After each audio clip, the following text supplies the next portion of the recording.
In the wild highlands and war-torn plains of Central Asia lie tantalizing traces of the ancient world. Here 2,300 years ago, Alexander the Great became the first European to rule the East. In an epic campaign, the ancient Greeks crushed the Persian Empire. It was a turning point in human history. Along the banks of the mighty Oxus River, Alexander discovered a highly developed Eastern civilization. My name is David Adams. I'm a photojournalist, and I want to explore the footprints of this ancient world, today almost entirely erased. This is my quest for Alexander's lost world.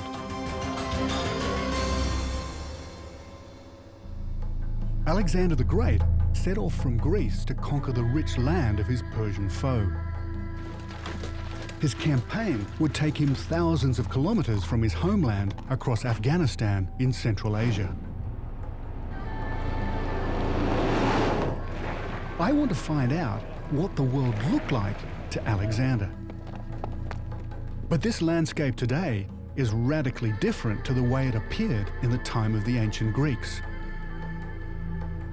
And I believe the reason is extreme climate change.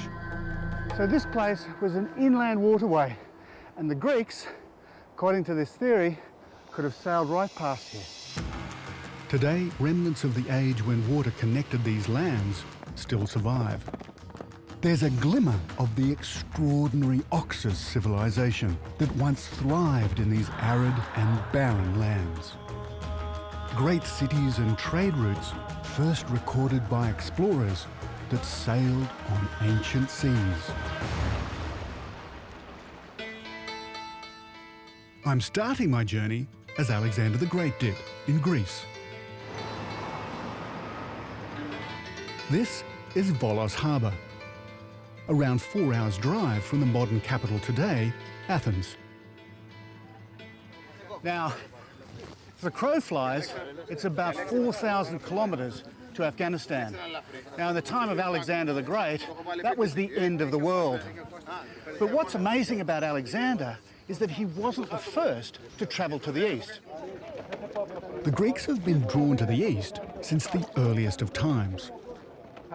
I want to see what connections there are to Alexander and who may have inspired him. So the ancient Greeks were a pretty intrepid bunch. The trouble is, all those legends that surround their great voyages means that it's really hard to work out what actually happened. But behind some of them, there's an element of truth. And the most famous of them was Jason and the Argonauts. Thanks to the government of Volos, we've been given use of their replica of Jason's celebrated boat, the Argo, to explore what truth lies behind Jason's fabled voyage. When Jason and his crew of Argonauts are thought to have set sail over 3,000 years ago, ships like this plied the Aegean Sea.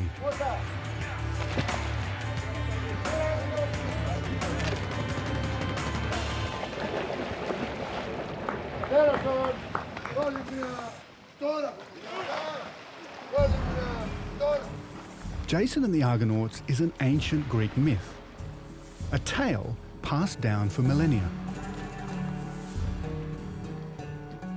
The hero, Prince Jason, and his crew of Argonauts sailed across distant seas in search of the magical Golden Fleece. The fleece was a symbol of prosperity for his family and his kingdom. Well, I guess by now you're wondering what Jason and the Argonauts has to do with Alexander the Great in Afghanistan. And if you accept the popularized version of the story, well, nothing at all. But there are far more ancient fragments that tell a very different journey for Jason. Now, if I'm right, this will shed some amazing light on where the legend came from and, perhaps more importantly, where they went. And that's got everything to do with my quest for Alexander's lost world. I think the origins of the Jason myth are based on real facts. I want to find out how the story of Jason and his Argonauts began. Our modern-day Jason, and captain of this Argo, is Babylos Stavros. Over the years, he and the Argonauts Rowing Club have sailed from one side of the Aegean Sea to the other. If you're going to explore the legend of Jason and the Argonauts, this is the crew to do it with. This Argo is a 50-oared war galley, what's known as a pentaconta. Crafted by hand using Bronze Age tools and techniques, there's not a nail to be found anywhere along its 28-metre-long hull. In ancient times, versatile craft like this were used for long-range sea trade. The popular version of the Jason myth says that in 1263 BC, they set sail from Mycenae in Bronze Age Greece into the Aegean Sea. They crossed the Sea of Marmara and passed through the Bosphorus into the Black Sea, where they turned eastwards onto the land of the Golden Fleece, thought today to be in the Republic of Georgia. But this can't be right. There's no evidence that the Mycenaean Greeks ever sailed to Georgia. What's more, Georgia wasn't a major centre of gold production. That makes the idea of Georgia as the land of the Golden Fleece hard for me to believe. Hey up! Hey up! Hey up! The oldest Greek versions of the story tell of a different route. And they hold a clue. The legendary Argonauts were heading far further than Georgia, to the remote east. What they say is that they sailed out of the Black Sea into the ocean and then came around Africa back into the Mediterranean. What these guys are talking about is a journey out of the Black Sea, not to the Black Sea. Now, if you look at a map of the Black Sea today, there's only two ways out of it. One is the Danube, the other is the River Don. Now, both of those don't lead to any sea. So, was it back then somehow different? Was there a way that you could sail out of the Black Sea? Well, that's what we're going to find out. One of the oldest versions of the story comes from the ancient Greek writer Homer. His epic poems suggest that thousands of years ago, the world looked very different to the way it looks today.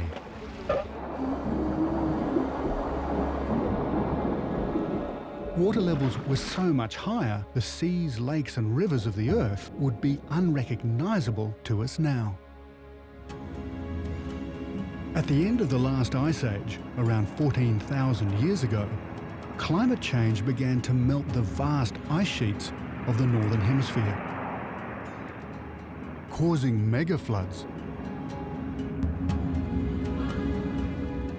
The Caspian Sea rose more than 50 metres. That's over 160 feet. As it continued to rise, it spilled over, flooding into the Black Sea. These two seas were once connected by a massive waterway, and I believe it's the trading link described in legends as the River Oxus. So from around 12,000 BC, it was possible to sail from Greece across the Black Sea and on to the east, just as Homer described. Now, the timing of these megafloods is still hotly debated.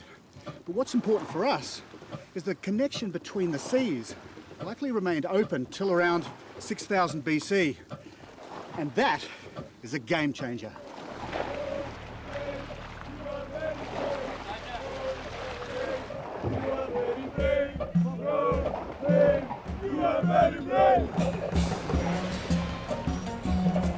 The ancient Greek tale of Jason and his brave Argonauts could have originated thousands of years earlier than we think, with the first people to sail across this ancient waterway.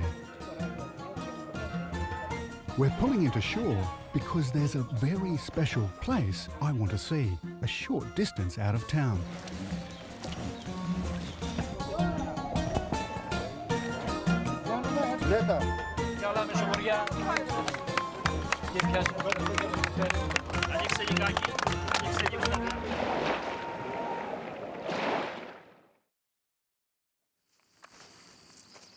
This is a site that's so ancient, it's older than the Jason myth. It dates back to the very first seafarers to ever set foot here. This is Sesklo. I'm just a couple of kilometres away from where the Argos anchored. But 9,000 years ago, this was a Neolithic settlement. And why it's so special is because this is where Eastern seafarers first landed in Greece. And from here, the Neolithic revolution spread all over Europe.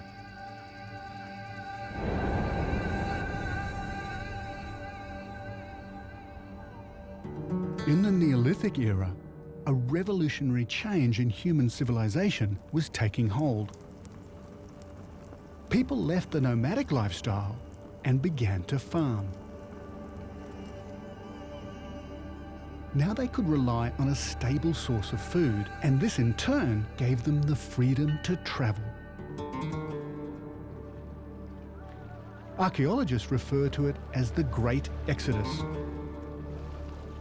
In a series of voyages between 7 and 6000 BC, pioneering seafarers sailed westwards from the coasts of Turkey and Syria across the eastern Mediterranean all the way to Greece. What's so significant for us is the place where these seafarers settled, right here, is exactly the same place that the Jason legend begins. I believe the story of Jason and the Argonauts is far older than we've ever believed. I think it originates with those seafarers. So instead of being a Bronze Age tale told only 3,000 years ago, I'm convinced the legend of Jason and his Argonauts began with the true story of pioneering Neolithic mariners who migrated across the world when the seas were connected.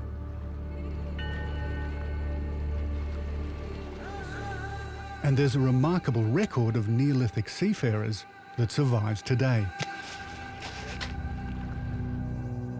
This is a pictograph of a Neolithic sea vessel scored into the rocks of Gobustan, over 2,000 kilometers to the east in Azerbaijan. These are boats with keels. Some have as many as 37 oarsmen. They suggest that Neolithic seafarers had developed the technology needed for long-distance marine navigation.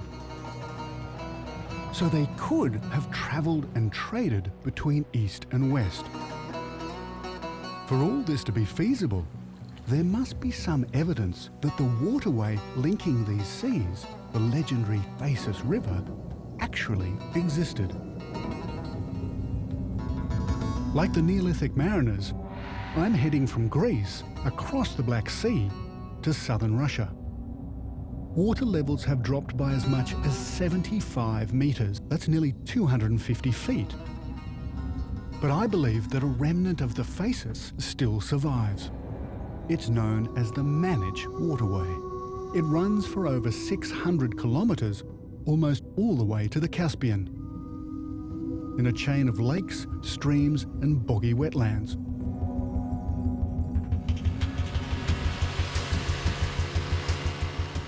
This is a conservation area, and I've jumped on board a Parks and Wildlife boat to explore. When water levels here were higher, these rivers and marshes were part of the immense Phasis waterway.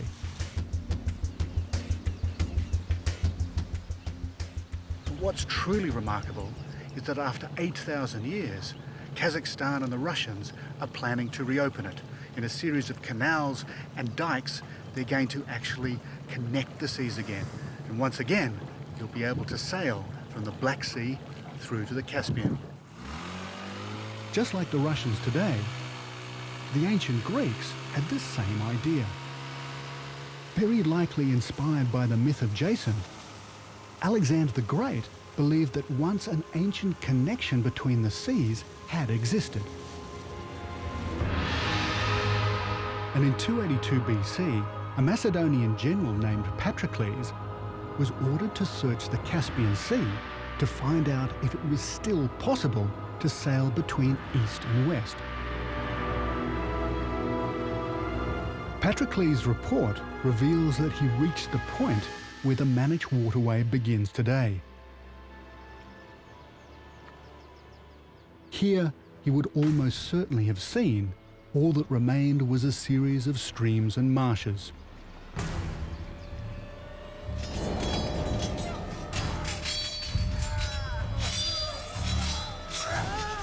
In an astonishing series of conquests, Alexander expanded the Greek Empire all the way to the borders of India.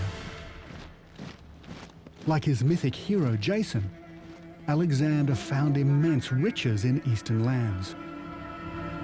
He realized to make his new empire work, he had to transport these lucrative goods back to Greece. The answer was to create a shipping route. Even though the river Phasis no longer flowed, Patroclus still had to find a connection between the Caspian Sea and the trade routes of India. Greek records tell us that Patroclus found a way to sail from the Caspian to Central Asia's mightiest river, the Oxus, a waterway that flowed thousands of kilometers to the east.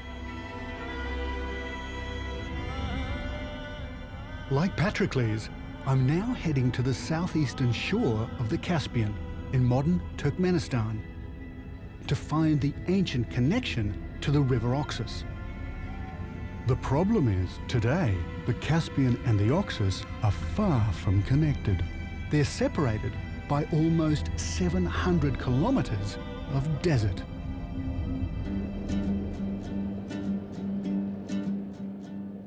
Water levels have dropped so much that today it's a completely different world.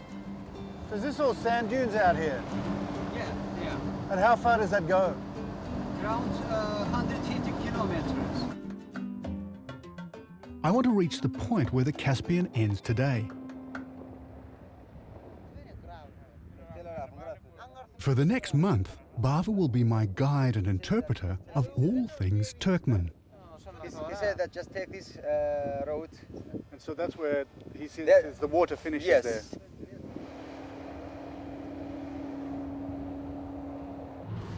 Well, this is probably as far as it comes. Can we stop here, Gooch? This looks right.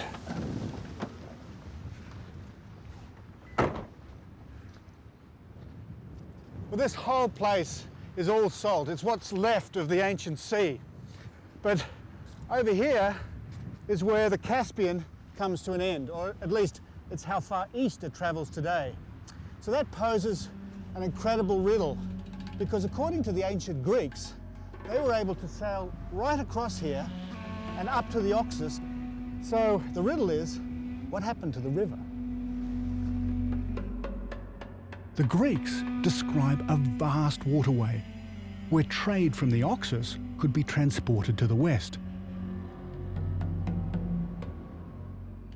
It's hard to imagine that this barren, salty landscape was once a busy and fertile shipping route.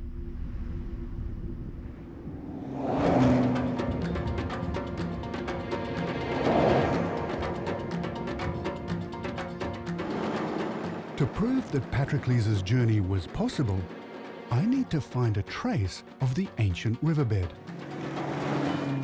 Our search leads us into one of the most extreme places on Earth, the Karakum Desert. Summer temperatures can reach 52 degrees Celsius. In the depths of winter, they plummet to a bone-freezing 40 below. This is virgin territory for all of us. According to Bava, no outsiders, and few locals even attempt crossing this sea of sand. So if it looks a bit deeper, a bit sticky, the mud, Yeah. do you think we should turn around? I think so. You know, it might rain too, so let's not take a risk. We're following the dry and broken bed of a river that today is called the Osboy. Could it once have been a branch of the mighty Oxus Delta that Patroclus recorded? 200 kilometers into the desert, and the Osboy is starting to show signs of water flow.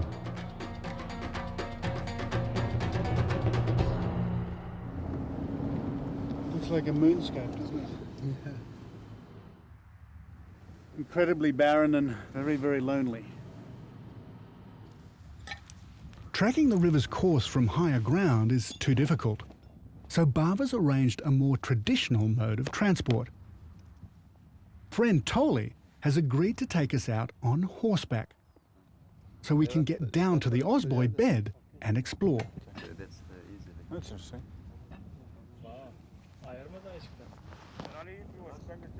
If you're wondering why Toli's actually putting on a costume, it's not for us, it's not for show. It's so traditional here that they couldn't bear the thought of actually getting on a horse without looking like a Turkoman warrior. There's a saying right here all throughout this country that paradise is on the back of a horse. Locals like Toli are known as the Artili, people of the horse. They're quite possibly descendants of the ancient settlers that came here when this was a verdant water world. The rest of the team will follow with all the gear, food and water in this monster. A Russian Kamaz, without a doubt, one of the toughest vehicles ever made.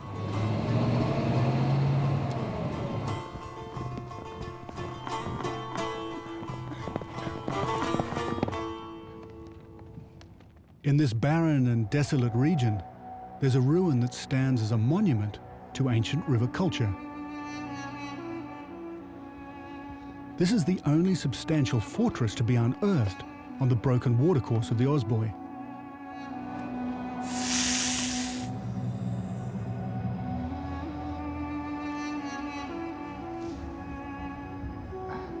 It was part of a settlement called Igdikala, and it was built around 200 AD, 500 years after the voyage of Patroclus.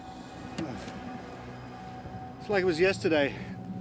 It's amazing that probably a good-sized town lived in this place, whether it was a place where there was taxes collected by water traffic or whether it was completely dry here and it was actually caravans coming through. It shows you how climate change can totally change a place. People could not live here today. It's far too dry and there's no water. It's all salt water. It's all that remains of a once thriving ancient city. Perched on high ground, Igdi would have been perfectly placed to guard the flow of people and trade. But the very presence of this fortress town suggests that even after the time of Patroclus, water levels here were still far higher than they are today. In the time of the ancient Greeks, the Oxus was a mighty floodway, as wide as the Egyptian Nile. The problem is, the Osboy is a slow, meandering river. These gorges are just 100 metres across at their widest points. That's only 300 feet. The Oxus would have been at least 5 times as wide. So there's just no way the Osboy could be the river connection I'm looking for.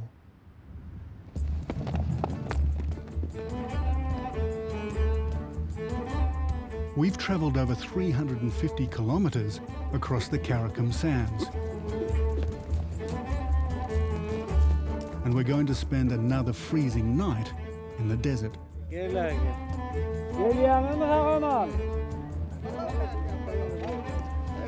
thank you.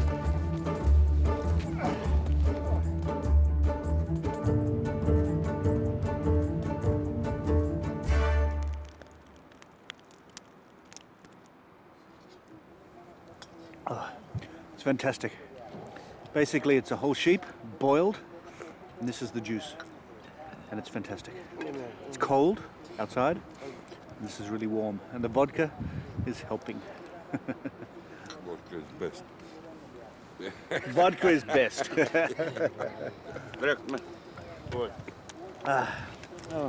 Давай, чин-чин. Chin-chin. Okay, Campe.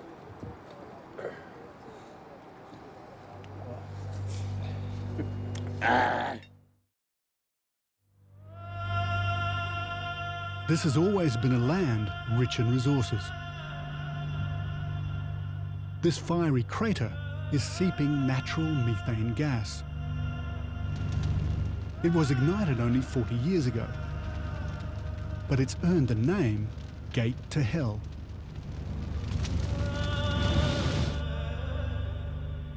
In ancient times, sailors like Patroclus could use this kind of geographical landmark to navigate. And these extraordinary natural phenomena inspired Greek legends. Aristotle would have told Alexander of the gods and monsters believed to have roamed the lands of the East. I believe somewhere in this mysterious, deserted terrain are signs of the ancient Oxus river delta that Patroclus described. The vital link in Alexander the Great's vision of a shipping route between East and West.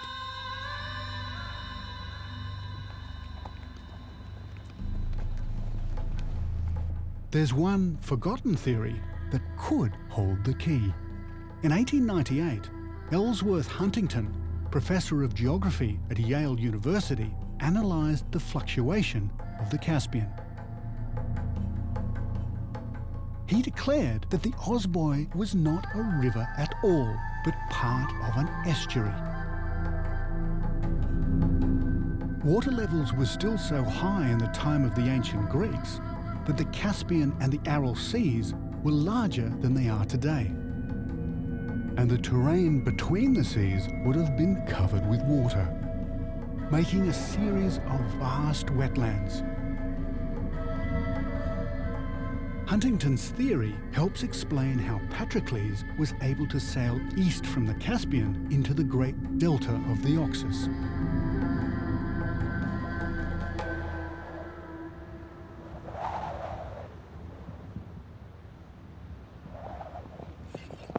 After 10 days of trekking through some of the most inhospitable terrain on Earth, we find what we've been looking for.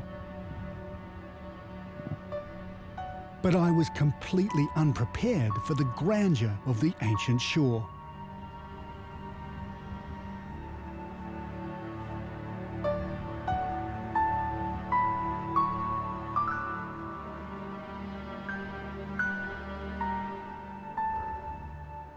Standing here, it's clear that this was once the edge of a great inland sea.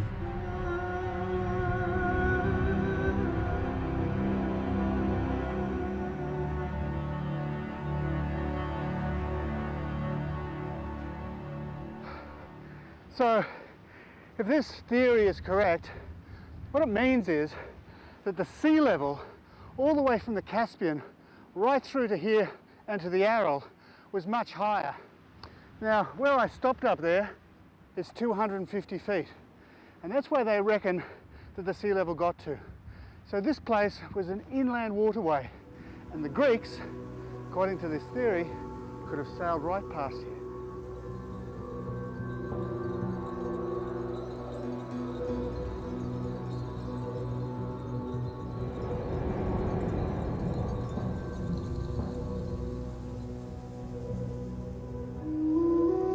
"2,300 years ago, this would have been a maze of river channels and countless reed beds. A bountiful wetland, just as Patroclus and the Greeks reported. I've heard that to the north lie the ruins of a magnificent city, settled by the Persians around the time Alexander travelled east.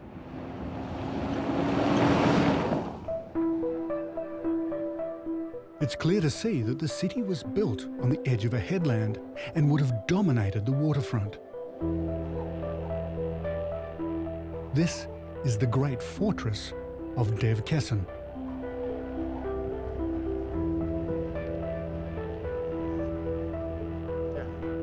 Today, Dev Kessen lies right on the Turkmenistan-Uzbekistan border in no man's land.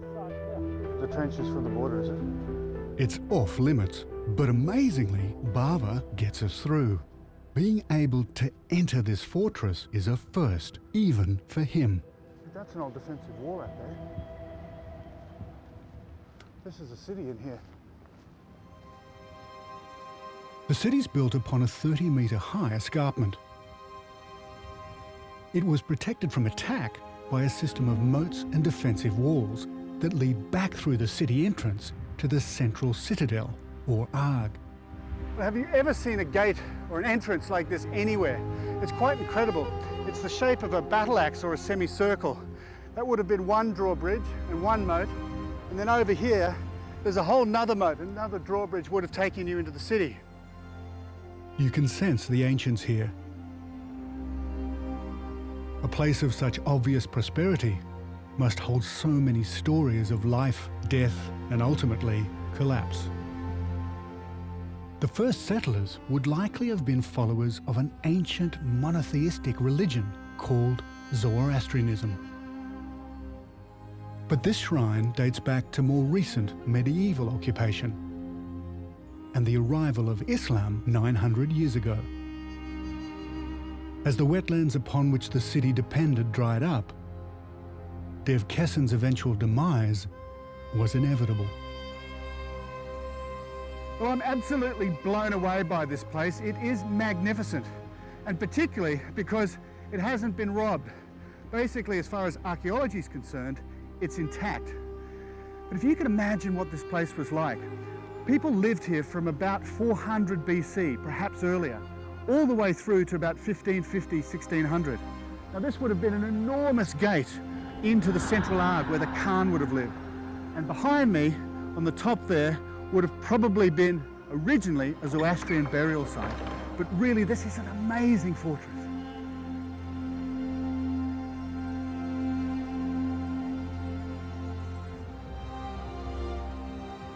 But Dev Kessen is not alone. Along this ancient sea coast are more than half a dozen ruined cities and citadels. And like Dev Kessen, all of them are built on high ground. The signs are everywhere of a massive drop in water levels.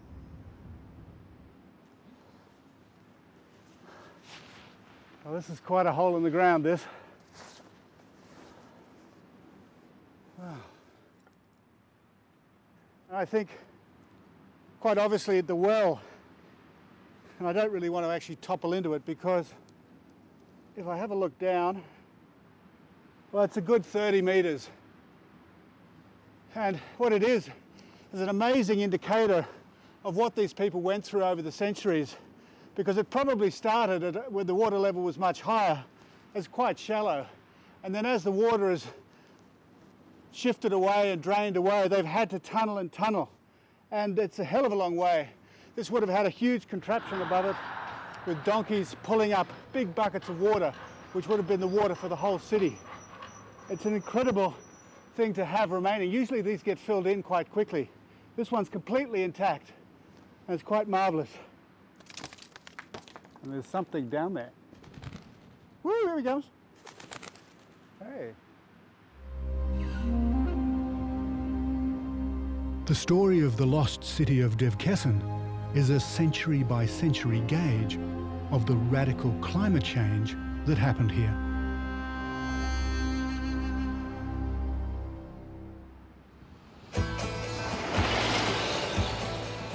What's remarkable is that the very same thing is taking place today.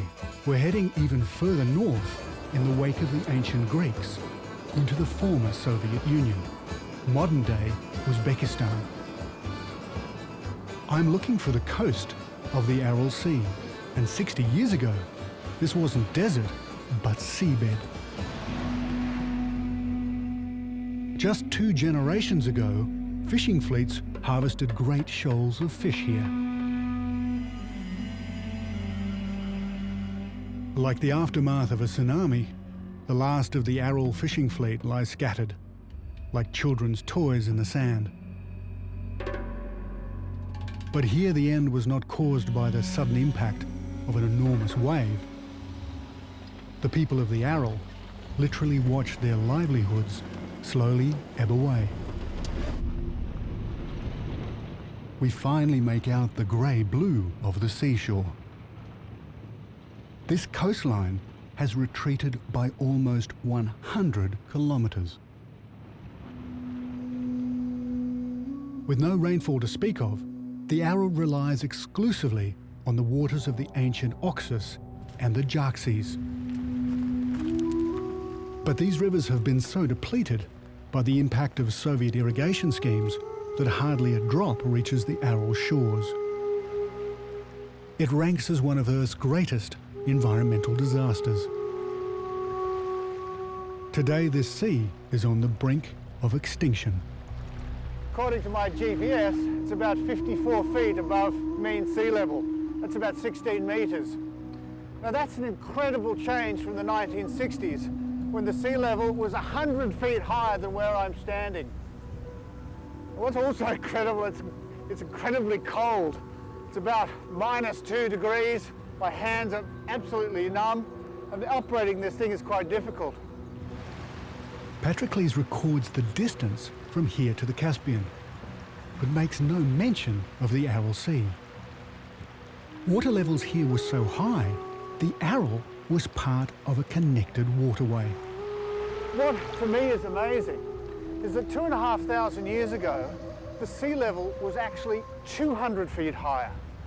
At the time of Alexander, this whole area was inundated. So what it means is our climate, and particularly this area, has been very, very changeable over thousands of years, much more changeable than we've ever thought.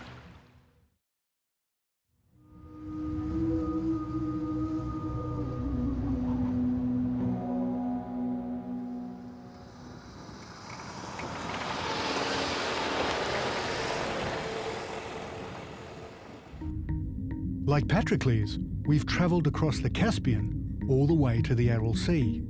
Now we're heading south towards Afghanistan to reach the Oxus River. In the time of the ancient Greeks, it would have been a leisurely sail from here to the Oxus Delta. But for us today, it's a 300-kilometre drive. After 2 weeks of desert travel, we're about to reach our goal.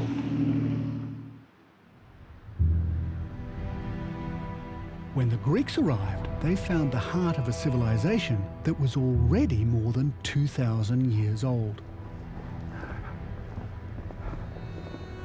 Well, this is it, the Oxus, what they called the great parent stream of humanity.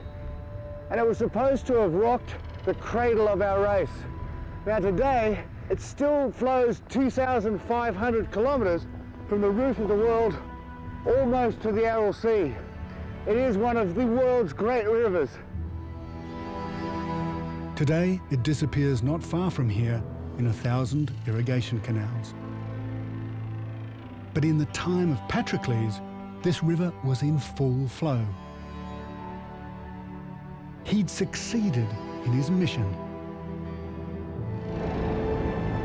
Patrocles confirmed that just as Alexander had imagined, this great river did carry trade from India through Central Asia to the Caspian Sea.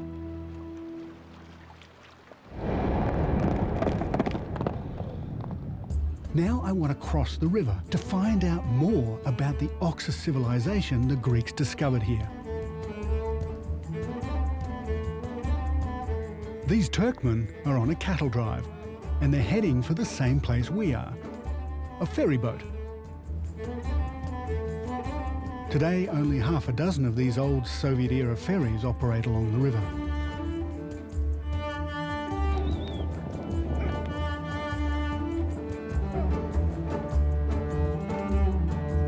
The traffic slowly died as the Oxus trade diminished, countries and borders changed, and roads and vehicles spread. Well, barges like this have been going up and down the Oxus for a long time. Right through the Soviet period, you could actually sail from the Aral Sea. Today that's not possible, but in the Greeks' time, this river would have been full of traffic.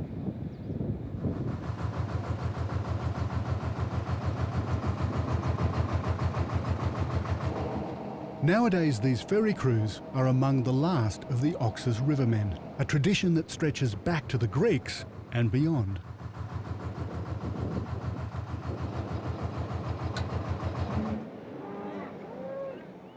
Long ago, the Oxus was an ancient highway with thousands of settlements, citadels and fortresses spread out across its tributaries. And there's one place, now deep in the desert, that straddled this system over 4,000 years ago.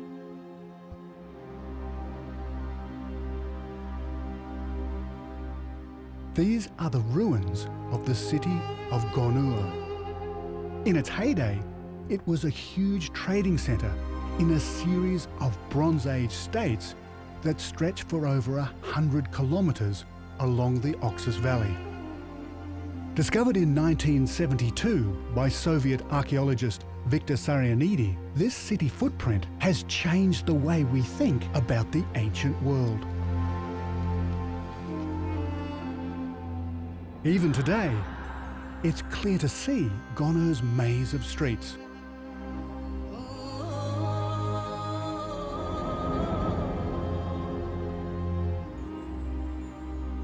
It's an extraordinary experience to stroll through the alleyways of a city that was flourishing in the Bronze Age, over 1,500 years before the arrival of Alexander. The people that lived here fired ceramics in kilns, grew grain, and raised livestock. Archaeologists have even found traces of a sophisticated irrigation system.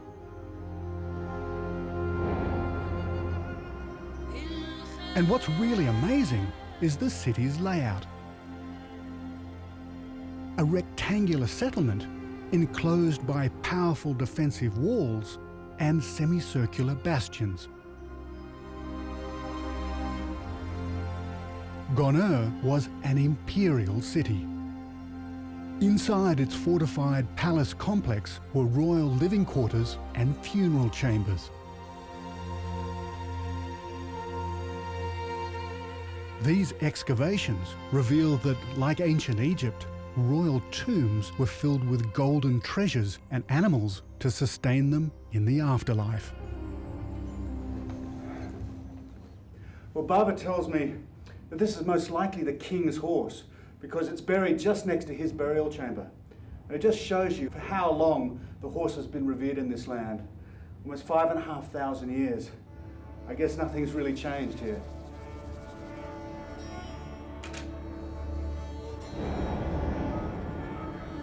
Gonur was a major commercial centre, comparable to ancient cities in Egypt and the Indus Valley. It seems like it sprung from the desert, but thousands of years ago there was water all around. Well, once this was actually full of water. This was probably the king's reservoir. And this was a filtration system that took the mud out of the river or the canal water, so it was pure. But then something went radically wrong, and this place was abandoned. Gonur and its sister cities vanished just as mysteriously as they'd appeared. So how can this all be explained? How could a civilization simply appear, thrive for 500 years or more, and then just as mysteriously disappear? Really, that's just another example of just how fragile human society really is. These places thrived, and then they were turned to dust. Conquering armies like Alexander may have sped up the process, but really it's been the environment that's decided the fate of mankind.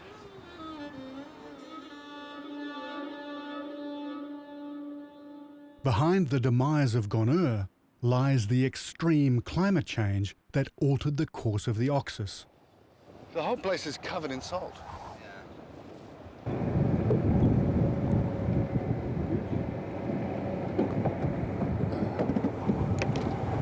Wow. Well, this is incredible. This is an ancient lake. Now, my GPS has brought us here and it's confirmed the research that I've been doing. Basically, all the way from Afghanistan right through here to the Caspian is a low depression. Now, I think it's the bed of the ancient river, because all of these lakes actually were once full, and carbon dating has shown that 5,000 years ago, this was actually a huge swampland. When it had too much water, or the river changed course, it came through here, flooded these lakes, and this was an entirely different world. Through the ages, the changes in the course of the Oxus have been so volatile, locals named it Ceyhun, the crazy river. This is my last night with Bava and the guys. Without them, I wouldn't have been able to even attempt this journey, following the trail of ancient pioneers who crossed the globe when this was a water world. So it was the Oxus, the Ceyhun, the crazy river, that determined how civilizations developed here. The river changed its course, destroying one civilization and giving birth to another. An incredible river in this amazing land. In the time of Alexander, the Greeks ventured into a lost world. Along the Oxus, they discovered a forgotten Bronze Age culture so magnificent it rivaled any on Earth. The Greeks were inspired by the legend of Jason and the Argonauts to search for a shipping route between the East and the West. And Patroclus' extraordinary mission proved that once the Oxus did indeed flow through to the Caspian. Today, all that's missing is the water.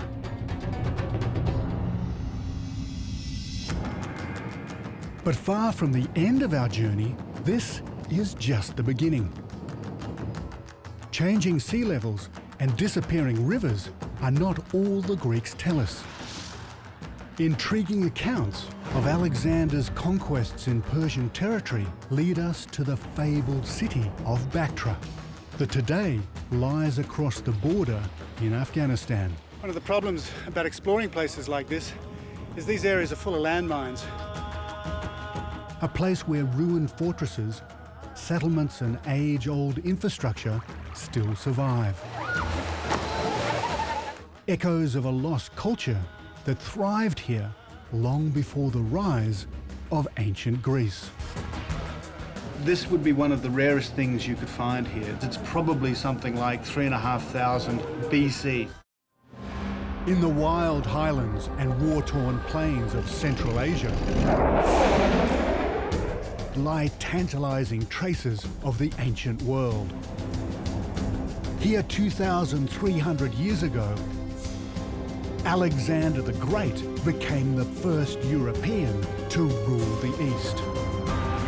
In an epic campaign, the ancient Greeks crushed the Persian Empire. It was a turning point in human history. Along the banks of the mighty Oxus River, Alexander discovered a highly developed Eastern civilization. My name is David Adams. I'm a photojournalist, and I want to explore the footprints of this ancient world, today almost entirely erased. This is my quest for Alexander's lost world.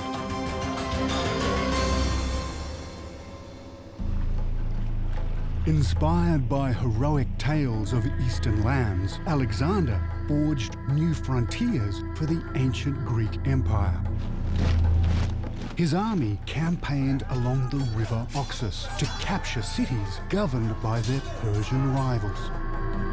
2,500 years ago, the cities of the Oxus made up an incredible civilization. They were the equal of anywhere else on Earth. But then, that would all be changed by one man. Here they call him the Devil Ixander. We know him as Alexander the Great. And at the head of a huge army, in just a few years, he would change this civilization forever. Today in modern Afghanistan, the cities that Alexander found are all but lost. But traces of fortresses, settlements, and age-old infrastructure still survive. Echoes of a culture that once thrived here.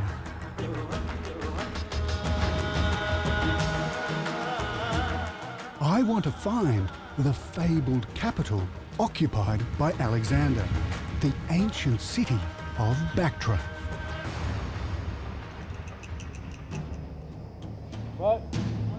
This is the heavily patrolled border of Afghanistan and Turkmenistan, one of the most remote and little used borders on Earth.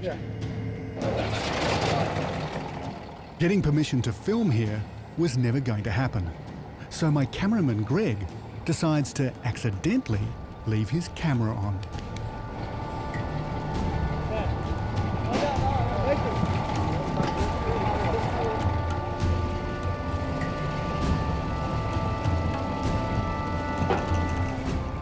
There's a 2-kilometre stretch of no man's land before you reach the Afghan border post, and neither side provides transport.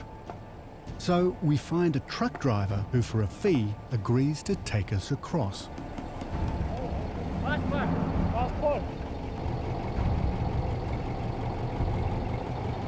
you very much.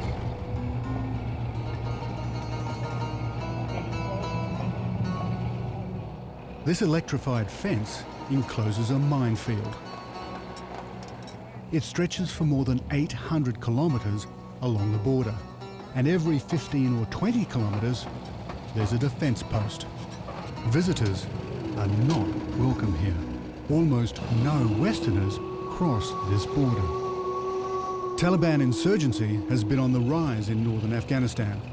Security is tight and border guards are edgy. At the midway point, we're stopped and called over by the Afghan guard on duty. Hello. This camera's all sick. Look here. Greg makes out like he's just cleaning the camera lens. Are you from Afghanistan? Kabul?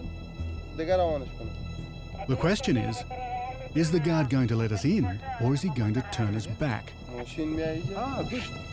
So Then we check bagage. realise he's called Very for a good. vehicle. We get a bag, sir. Thank you very much.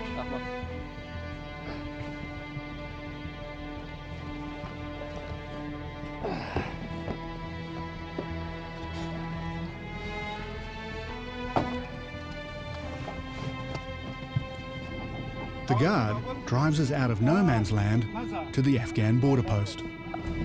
Documentary. We've reached the Afghan side, Just put it up there, Greg. but it's not over yet. The last step is to pass the customs check. That's the waterproof camera case.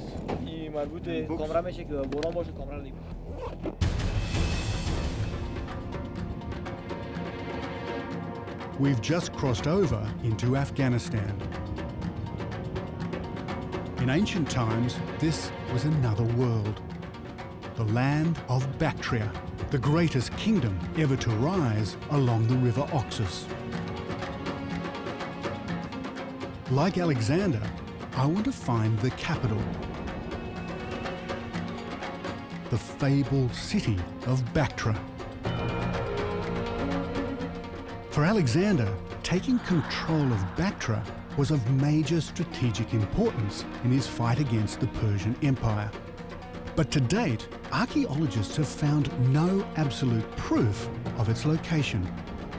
So, where is the ancient capital that Alexander and the Greeks knew as the mother of all cities?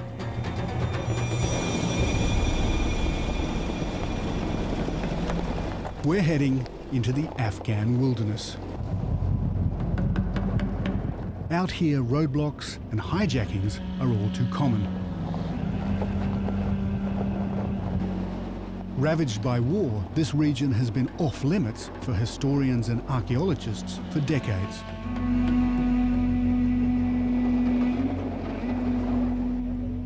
Westerners are a target, and so I've come with as small a crew as possible.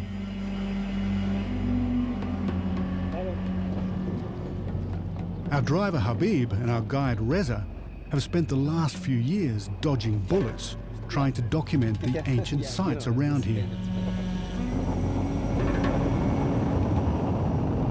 We travel in daylight, at full speed, and don't stop for anything.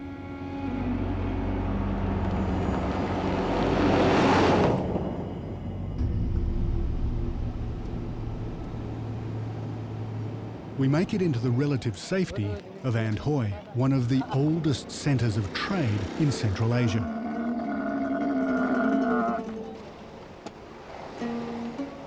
There's no tourism out here, but luckily Reza knows a bloke who owns a tea house, our sanctuary for the night.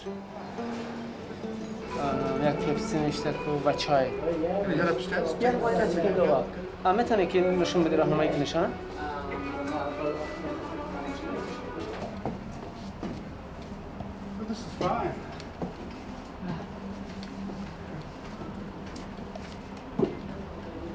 I would almost say palatial. Yeah. That's great.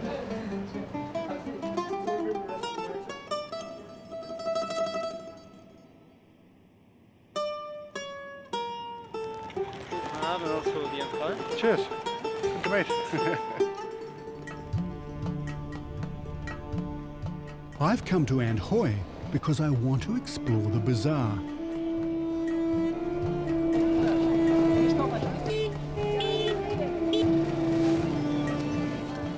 This part of Afghanistan has always been famous for trade in commodities like wool and lambskin, and today nothing's changed.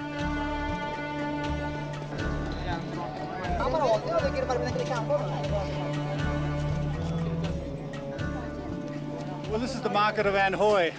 It's one of the most famous in the world because it's basically intact. It hasn't changed probably in thousands of years. And people have been trading here and buying and selling grapes for that long. But the main thing it's known for is carpets. The Turkmen-style carpets made here are some of the finest in the world.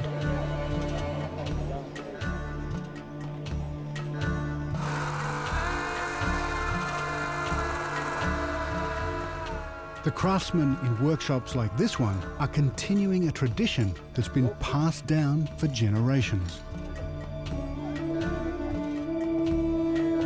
And there's a clue to the ancient city of Bactra woven into these carpets. Reza tells me that they're much more than just antique rugs. If you look closely, you can see that they're living pictographs of ancient fortifications. So is this based on the design of castles and citadels, these designs? Yes, sometimes because it's really old, and sometimes it's copied from the castle. And the old people remember the, for example, the castle or the kings or other very big building. So they're copying, yeah. Wow. Here is a revealing connection to our search for Bactra. Since the earliest of times, the Bactrian Empire was known as the land of 1,000 cities. The geometric patterns in these carpets reflect the heavily fortified cities of Bactria.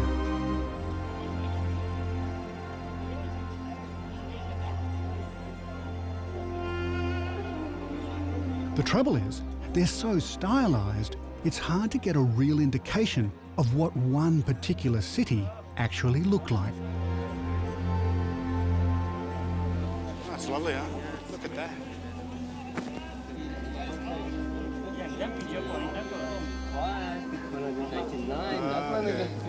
Okay, I say 118.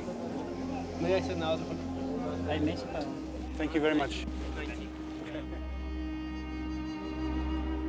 It's not only the carpets that connect us to ancient Bactra. If you want to look into the face of an ancient Bactrian, look no further. Today, the Turkoman and the Uzbeks are ethnic minorities. But in essence, they're the same people. Northern Afghanistan is a patchwork of cultures that often don't see eye to eye. But they do have one great thing in common: their ancient past.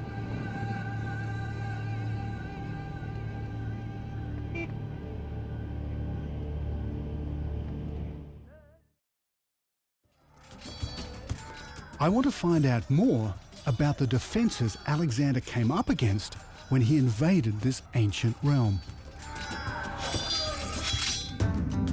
We've come from the Afghan border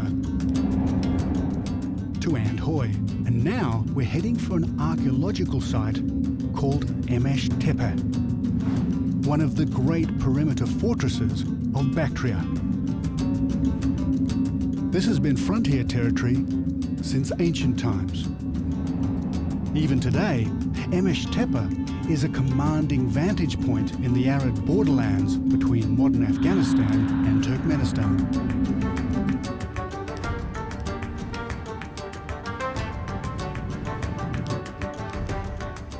Although there are no obvious ruins here today, this was once an imposing fortified town. Built by the Persians soon after they conquered Bactria around 500 BC. That's almost 200 years before Alexander arrived.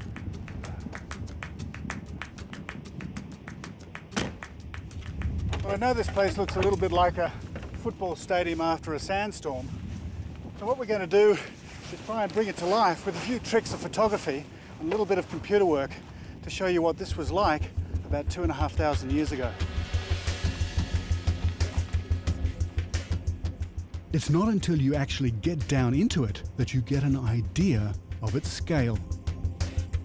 Almost 2 kilometres in circumference. But what's extraordinary is because of their location, very few of these citadels have ever been explored.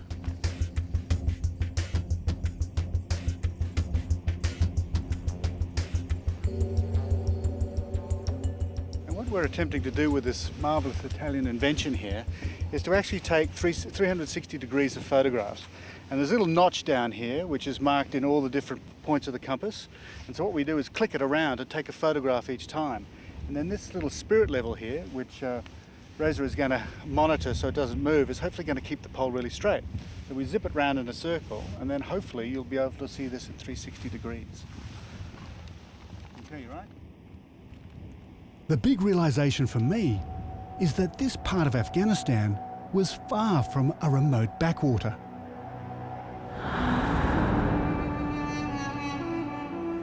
Two and a half thousand years ago, it was part of an advanced civilization, home to a community of thousands of Bactrians and Persians.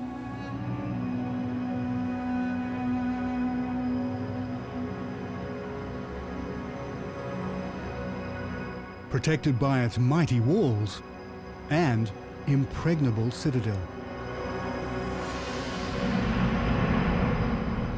Emesh Tepe was just one of a series of fortresses that made up a state-of-the-art defense system, earning Bactria a reputation as the land of 1,000 cities. And like Alexander and his 30,000 strong army, I want to find the Bactrian capital. Today, the ruins of the city of Bactra are thought to be near the modern town of Balkh.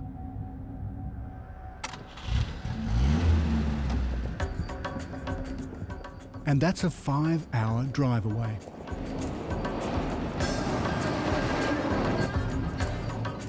By the time Alexander reached the valley of the Oxus, he'd won a series of decisive victories against his Persian enemy. And instead of fighting Alexander, the local Bactrians submitted to his rule.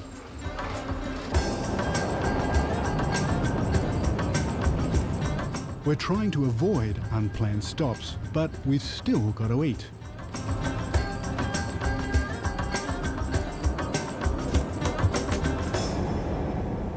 Habib has brought us to one of his favourite spots. Well, this is your typical chai hana or restaurant. And in the middle of the day, everybody stops and they come to these different places. They're all over the place. The ancient Greeks were renowned for their hospitality, a principle they called xenia. Here, Alexander would have found that just like Greece, it was usual for locals to take care of travellers, provide them with a place to sleep and enough food to eat. The food here is fantastic. You've got fresh onion and tomato. You've got lovely rice and meat, soups, and then fantastic Afghan bread, which is delicious hot. And it's a really nice environment all the time. So it's really the way to eat in Afghanistan.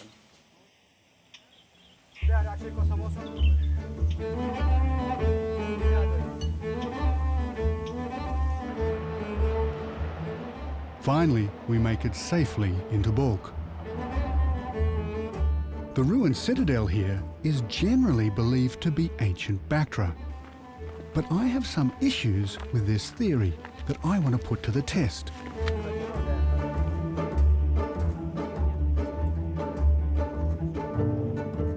The size and grandeur of this place simply takes your breath away. Wow, that's enormous. Well, this is it. This is Balkh. And this huge cauldron here is the Bali Hisar, the high wall. And inside it, well, history unfolded. When Alexander's army marched into Bactra in 329 BC, it was already a great city. And it became his centre of operations in the battles to come. In almost every corner of this immense fortress, there's evidence of invasion. Well, I can't really be sure if this is a man or a woman, or indeed how old the skull is. But what it does illustrate is the amount of human remains all throughout Balkh. And the reason for that is that Balkh was sacked an unbelievable 800 times in its history. Balkh has been built up and wiped out so many times, we're walking across layer upon layer of human settlement. These walls are full of lots and lots of secrets. The problem is, people are looking for them all the time. They're treasure hunters and they're digging up this place. It's like a rabbit warren. They're looking for gold, they're looking for coins and rings to sell. As well as local looters, archaeologists have been digging up the past. But to date, none of the finds from this citadel can be traced back to the time of the Greeks or even the Persians.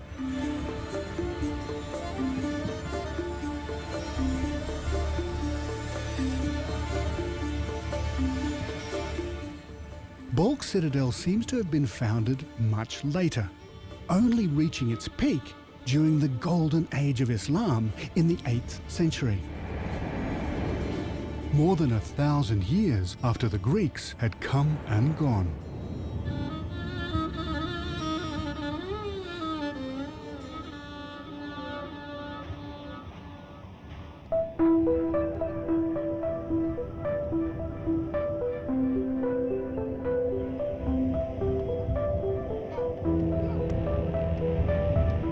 I have doubts about whether the ruins of Balkh are really the remains of the Bactrian capital Alexander made his base camp.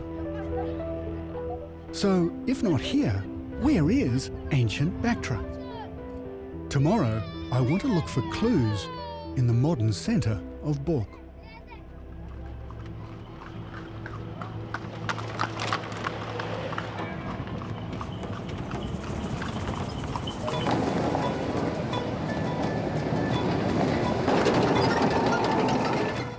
It seems we're quite a hit in Balkh market. Every man and his dog wants to know what we're up to. Yeah, I'm David. David. Is the film action? It's some action, yes.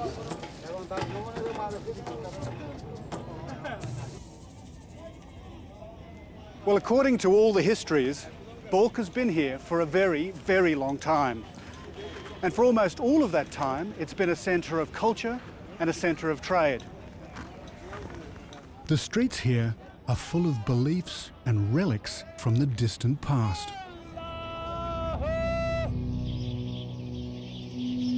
And this is the oldest mosque in Afghanistan. In fact, it's the oldest mosque in Central Asia. It dates from about 800. And what's so special about it is it has influences from Greek, from Buddhist and Persian. What it means is at that time, all of those influences were here. So this is a remarkable time capsule of religion and the belief in God. Balkh has long been a meeting point for Eastern and Western culture. But at the 700-year-old Islamic madrasa, or school, not everyone is so welcoming. These are talibs, religious students of Islam. Maybe Taliban, maybe not. Either way, they don't look too thrilled to see us, so we give them and the grand old madrasa a miss.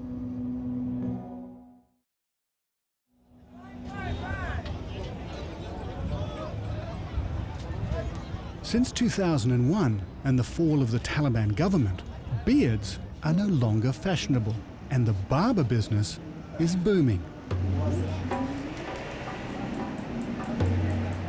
For Afghans today, the Taliban are just one in a long line of invaders. 30 years ago, it would have been a Russian officer submitting to the barber's razor. In the Middle Ages, it could have been an Arab or a Mongol soldier. And in 329 BC, the invader was Alexander the Great. Through the years, Afghanistan has been attacked, destroyed and rebuilt by almost everyone. Like every town in this region, here in Balkh, history is for sale. Selling antiquities here is forbidden by law, but it's almost impossible to police. And Reza knows a guy who knows a guy that sometimes deals in antiques. What I'm looking for here is a clue to ancient Bactra at the time of the Greeks. Now these pieces are incredible. They're from lots of different periods.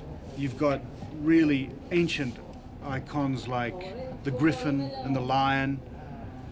It's just this little collection on this handkerchief is just a treasure trove. But this is a piece that doesn't quite fit. Does he have any idea where he found this, where it was from? فکر میکنه از کجا پیدا کردن خودتون از کجا یافتش؟ Daulatabad. Yes, he says from Daulatabad. I mean the family came from Daulatabad, brought with them. This would be one of the rarest things you could find here. This is actually, it's bronze, and etched into it is a story, and it's probably a really, really ancient story, maybe ancient Persian, maybe even older. It's called a cylinder seal, and it's engraved with pictures that tell a story. So you basically roll this out. It can be into mud, so it can be left in the sun. And then there is the remains of what was an amazingly carved chapter of either a legend or somebody's life. Now you find these all over this part of the world, and they're very old. If this was found out at Zadian, was it? Yeah, north of Balkh. That means it's probably something like 3,500 BC, so 5,500 years old. It could be. So if you ever see one of these in an antique shop, take it to a museum. Yeah. If the cylinder seal came from the north, in Zadian, it points to the existence of a far more ancient civilization somewhere out on the dried-up Bactra Delta, once a tributary of the Oxus River. Another clue is the vast network of ancient canals that lead north across the delta. Much of the system now lies empty and broken, but in ancient times, they watered more than twice as much land as today. So canals like this have been watering bulk for a very, very long time. And today, if you follow them around through the countryside, what they lead you to is life.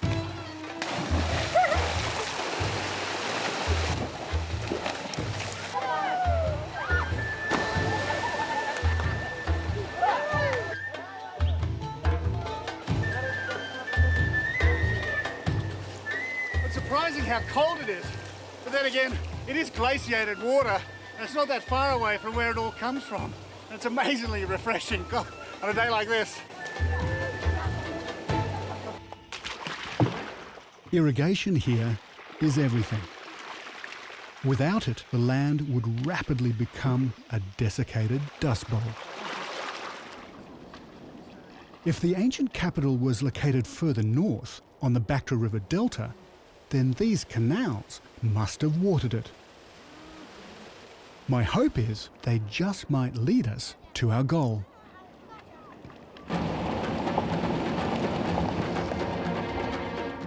Like Alexander and his troops, we're heading for Zadian, a place rarely, if ever, visited by outsiders. This is a war zone. We need special permission to come out here. The road takes us deeper into remote areas of Afghanistan sympathetic to the Taliban. American and German armoured units do patrol the region, but patrols are sporadic. This is not a place you want to get lost in.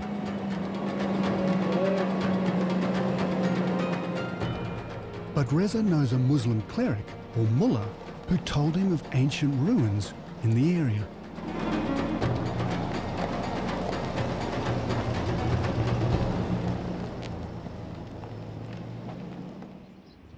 Finally, we reach Zadian.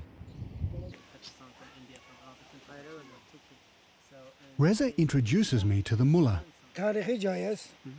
He tells us about the history of his town and directs us towards its famous minaret. It's the oldest minaret in Afghanistan, he says. Yeah, oldest minaret in Afghanistan. As you cannot find any minaret more older than this minaret in Zadian. Yeah, thank you. Thank you.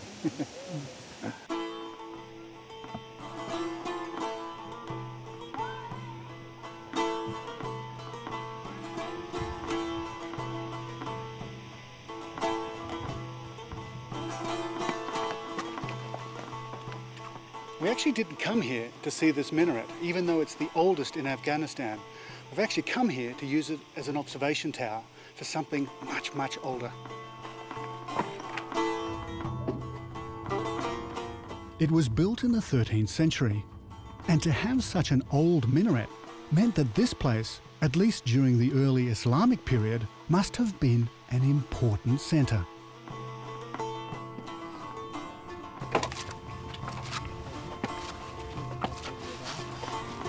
It's a dry and lifeless place. It's hard to visualise how these lands could ever have supported farming, let alone a civilization. But in the distance, we can see the walls of a huge ancient structure.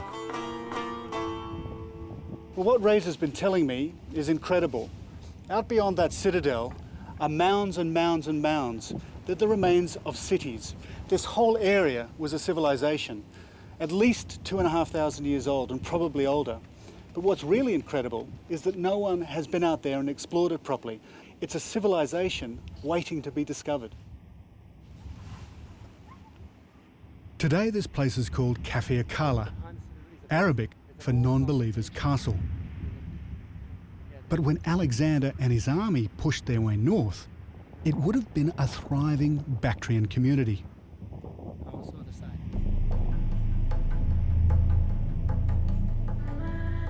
Not surprisingly, very few archaeologists have ever been out here.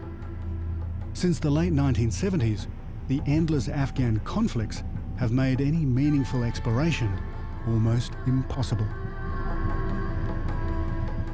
As we approach, I start to get a real sense of its size. These ramparts are more than 12 metres high.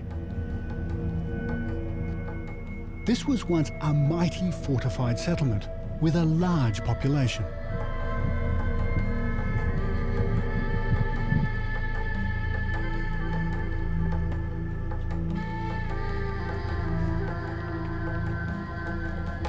It's like a moonscape, isn't it? Well, it's about 42 degrees, 43 degrees. One of the problems about exploring places like this is these areas are full of landmines. And unless you're traveling with someone like Reza, who actually knows where to walk here, you've got to be really, really careful and just follow the paths. Zadian was ravaged by heavy fighting in the 1980s when Russian forces were in control of Afghanistan. This place became a stronghold of Afghan Mujahideen resistance. But as you can see, it's an incredible fortress. And amazing that only a few years ago, it was used by the Afghans as a fortress to fight the Russians. Let's go down.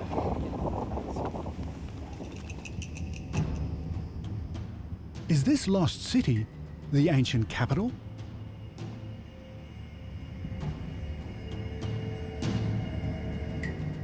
The massive defensive walls run through the desert for more than 100 kilometres.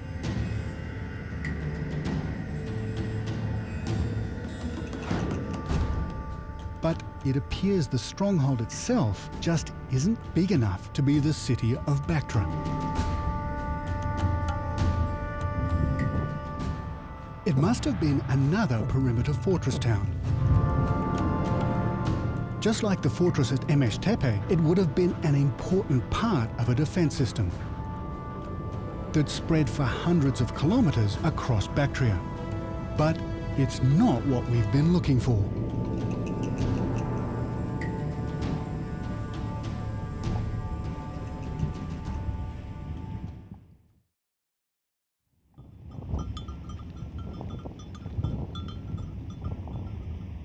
This region is so vast, finding a fabled city that disappeared over 2,000 years ago was never going to be easy.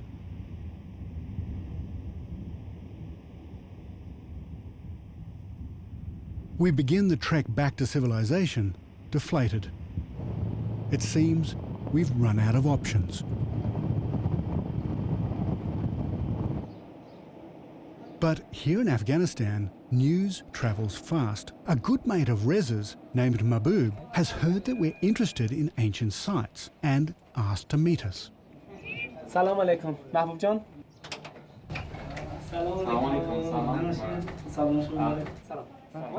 It's the day before Navroz, the annual spring festival. And, like all Afghans, Mahbub's family are having a traditional open house. What a beautiful house. Navroz has been celebrated here every year for millennia, commemorated by Bactrians, Persians, and after Alexander's conquest, even the ancient Greeks. I understand about the festival. It's a very old festival. Mahbub's family are very much modern Afghans, keeping one eye on the present and the other on the traditions of the past. That looks fantastic. Wow. 2,000 years ago, our people, they had to have 7 fruit because 7 fruit represent a new life. And we try, Afghan people, to continue this tradition.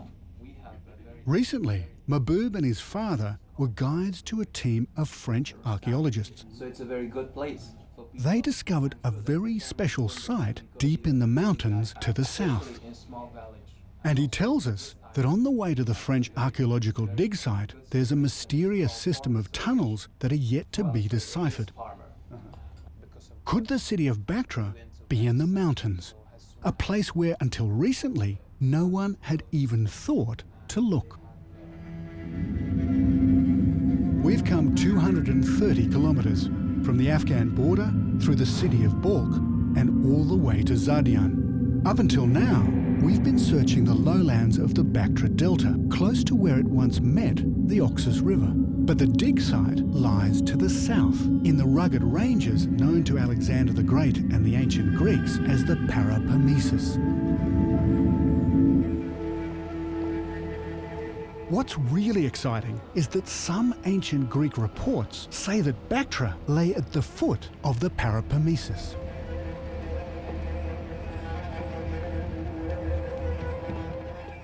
We eventually find the tunnels Mahbub had told us about.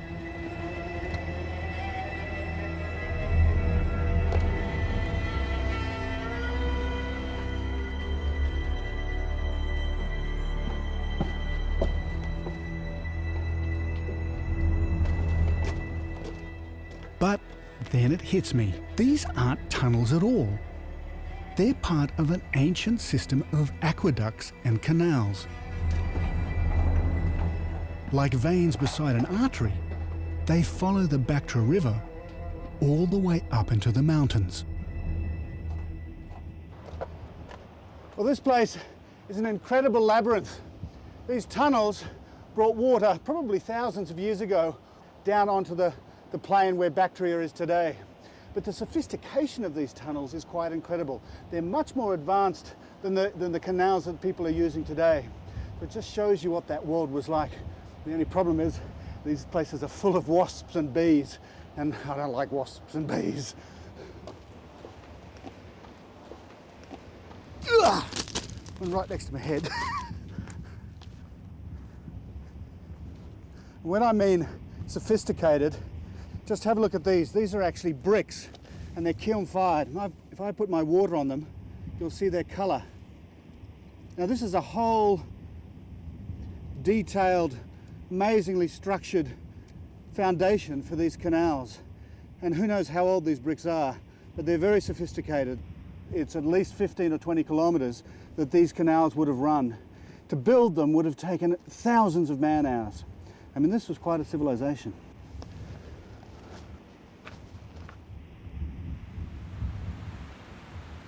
But this leaves us with a lot of unanswered questions. When was this network of canals built? And what city did it supply?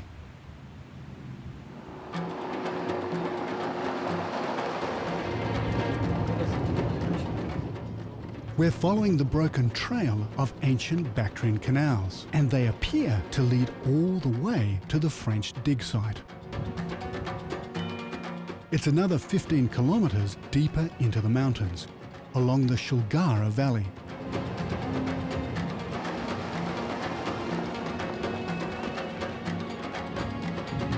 This was once an ancient trade link across the mountains, and it was very likely one of the routes used by Alexander's army.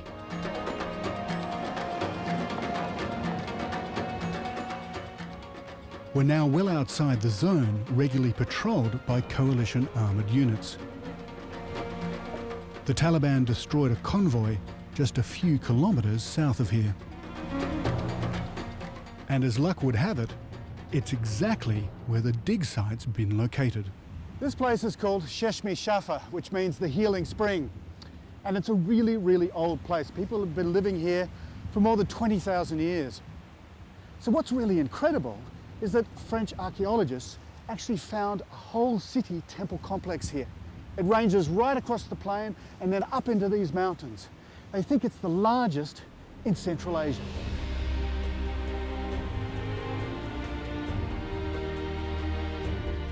We head on through the gorge.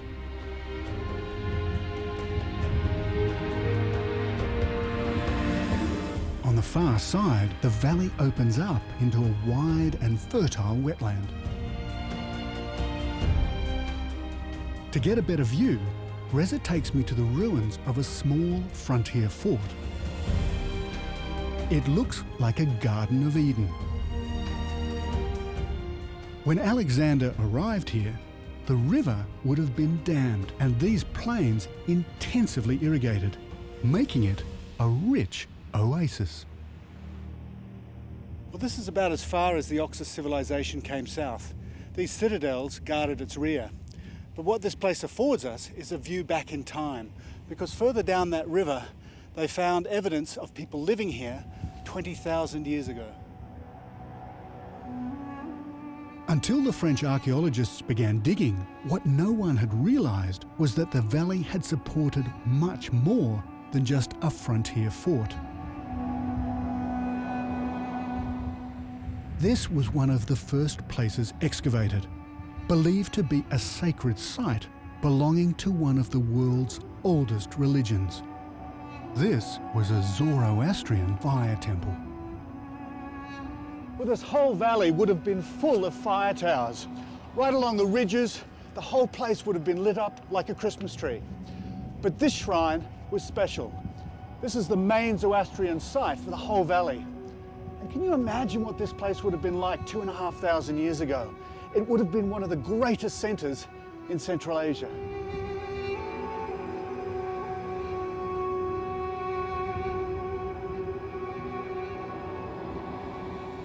On top of this altar would have burnt the eternal flame.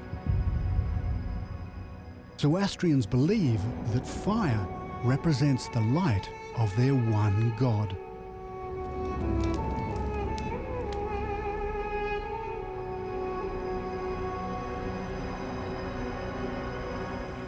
I believe that this is Zari-Aspa, a legendary centre of the Zoroastrian religion. A religion that connected a succession of empires and millions of people all over the Near and Far East. This extraordinary city temple complex would have been a place of pilgrimage for hundreds of years, long before Alexander's time. If this is Zari-Aspa, it will amount to one of the greatest discoveries in recent archaeology. And I think that there are signs in this valley of an even greater prize. Sometimes something is so large that it remains hidden in plain sight. Down beside the river is what appears to be the foundations of an enormous fortified city. Many of the Greek reports in the time of Alexander describe Zari-Aspa as a twin city. And its twin was ancient Bactra. They tell us that the two cities lay at the foot of the Parapamesus Mountains, and the Bactra River flowed past their walls. This place matches those accounts perfectly. I believe the cities the Greeks were describing are both right here. Not only is Zari-Aspa in this valley, but also ancient Bactra.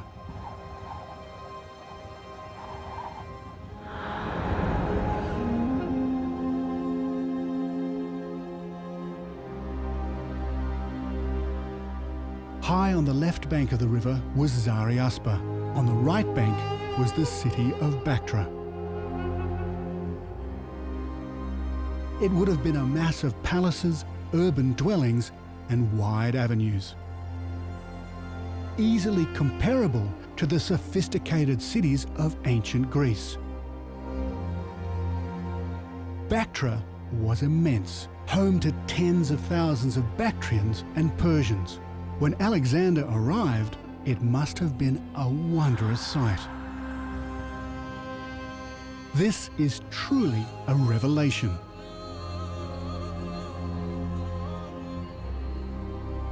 For more than 2,000 years, one of the Earth's greatest cities lay undetected and undisturbed in this sacred river valley.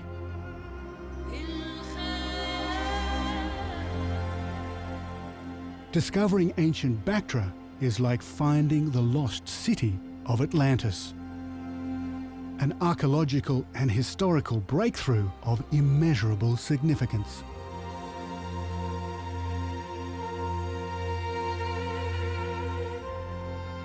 Here lies the extraordinary capital of the Oxus civilization, the mother of all cities.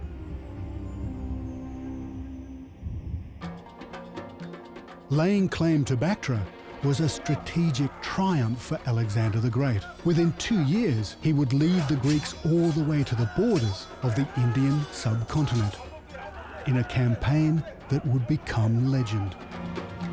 Surrounded by a series of fortress towns like Emesh Tepe, Bactria's imposing defence system was a sign of its wealth and importance long before the arrival of Alexander.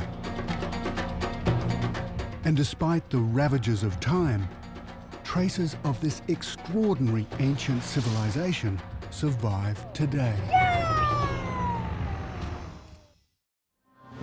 In the wild highlands and war-torn plains of Central Asia lie tantalizing traces of the ancient world. Here, 2,300 years ago, Alexander the Great became the first European to rule the East. In an epic campaign, the ancient Greeks crushed the Persian Empire. It was a turning point in human history. Along the banks of the mighty Oxus River, Alexander discovered a highly developed Eastern civilization. My name is David Adams. I'm a photojournalist, and I want to explore the footprints of this ancient world, today almost entirely erased. This is my quest for Alexander's lost world.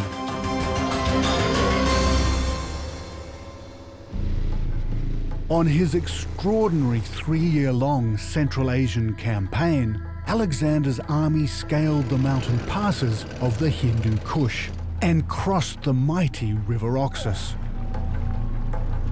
pushing the frontiers of his new empire deep into Persian territory. In Bactria and Sogdia, Alexander found highly advanced cities and religious centres.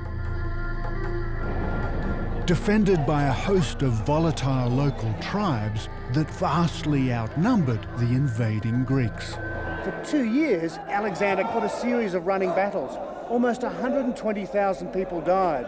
Now for me, how could he have possibly built any cities while he was fighting these guys? As he travelled, Alexander is said to have built a great network of Greek cities. But is this the real story? I'm going in search of the ancient culture he conquered and the lost city that bears his name, Alexandria on the Oxus.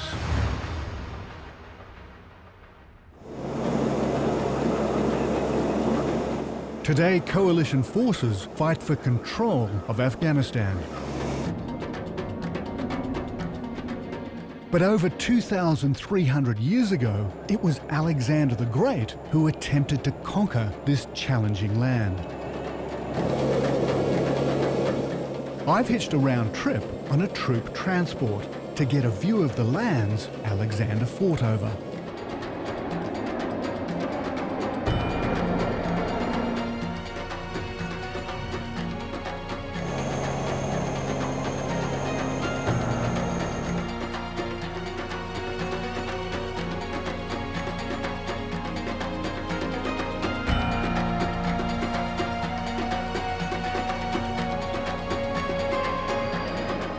By the time Alexander arrived here in 329 BC, he and his army had experienced more than 5 years of war.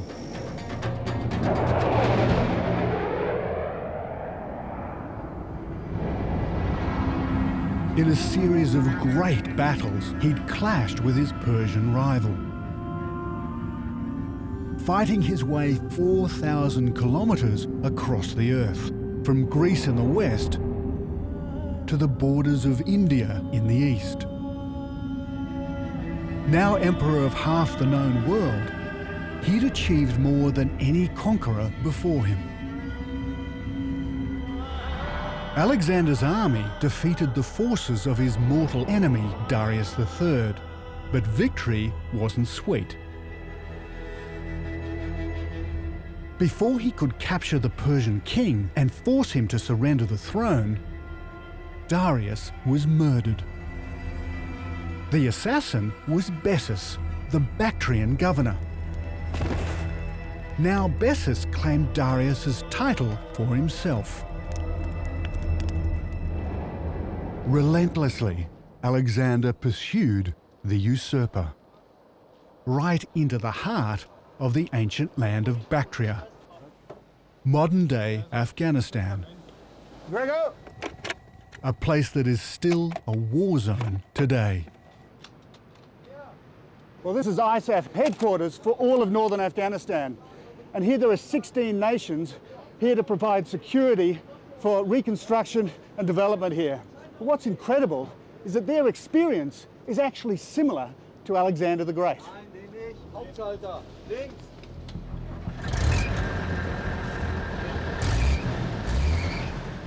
The soldiers are here to protect Mazar-i-Sharif airfield.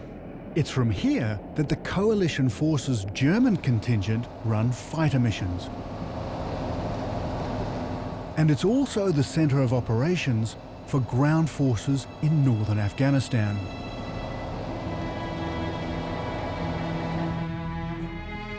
We head out of the base into the blue box, the immediate patrol area around the airfield.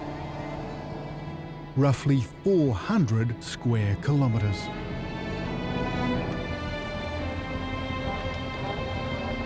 Thanks.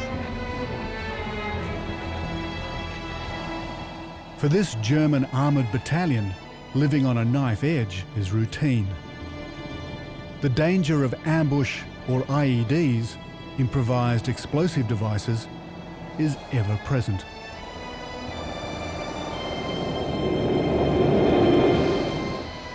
The patrols constantly vary their routes, but they monitor a set area and will use this road again.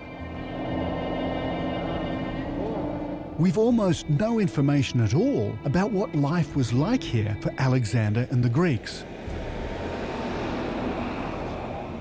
Much of what's reported about him is caught up in myth and legend. But what's certain is that Alexander's commanders would have been covering the same territory as our patrol.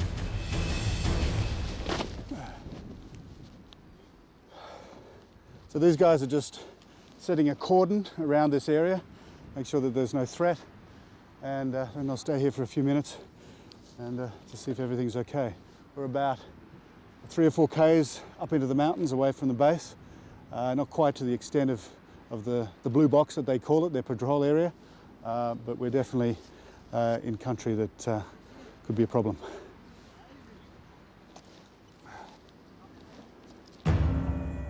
This is a land known since ancient times for its formidable defence system, rugged terrain, and hostile inhabitants.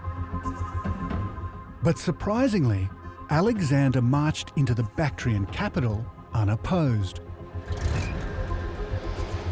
When his forces arrived, instead of taking up arms, the Bactrians laid low.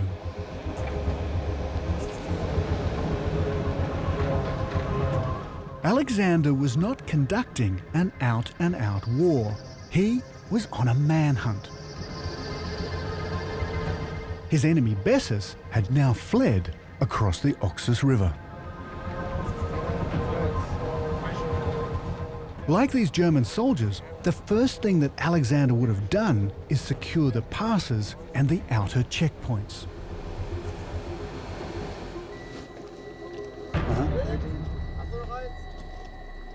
So how soon before you arrive are they informed that you're coming, or that they expect you? No, I don't think so. So it's just Surprise. good. This mountain pass is just as good a site for an ambush today as it was in the time of the ancient Greeks. Over 2,300 years after Alexander's army marched through here, the Germans are taking the same military precautions.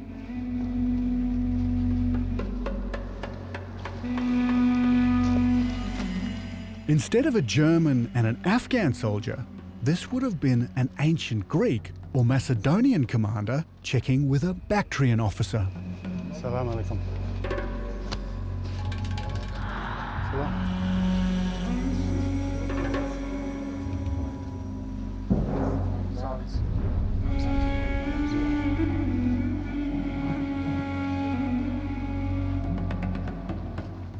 The combined international force in Afghanistan today is double the size of Alexander's. His 55,000-strong army was outnumbered by the Bactrians. Yet remarkably, during the first 6 months of occupation, Alexander seized control of Bactrian defences and cities relatively peacefully.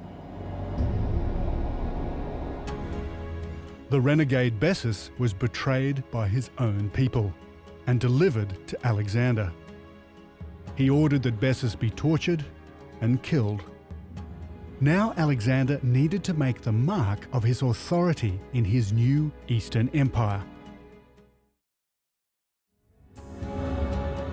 He is said to have founded a series of great Alexandrian cities in Central Asia. But today, we know that more than half of these settlements were already established when Alexander arrived. He simply conquered and renamed them. Alexander left the infrastructure of the Persian Empire intact. For the Bactrians, life went on pretty much as it had under Persian rule.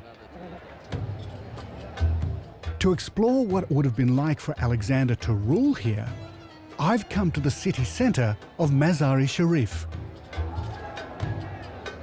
a place where old customs die hard. And there's one ancient celebration that's still a spectacle today. Navroz is the local New Year festival. As the newly self-appointed Emperor of Greater Persia, Alexander and his generals would almost certainly have presided over this, the most important event in the ancient calendar. This is a ceremony known as the Janda Borlaw, the banner raising. It's rooted in ancient Bactrian, Indian and Persian New Year cults. Today, it's an Islamic ritual.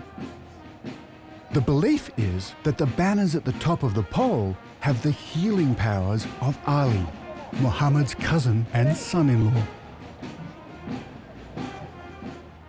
When Alexander was here, over 2 millennia ago, kings of all the nations of the Persian Empire brought gifts to honour their emperor. Today, instead of Alexander, it's the local governor. Only leading dignitaries gain entry to the inner sanctum.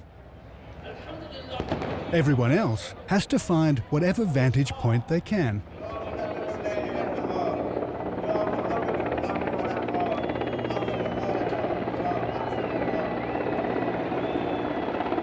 To secure a peaceful takeover, Alexander continued these age-old traditions. But he had to be watchful for insurrection and anarchy.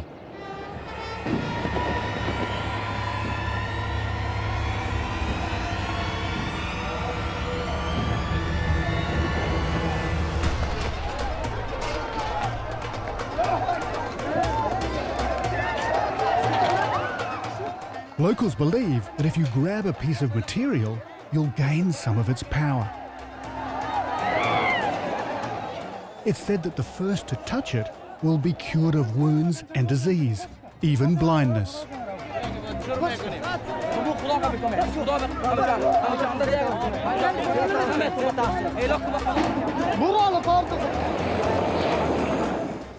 We stand a very good chance of being crushed.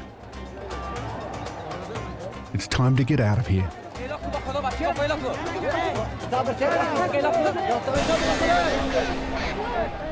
We are at the gate. Alexander stood no chance of maintaining control through force alone.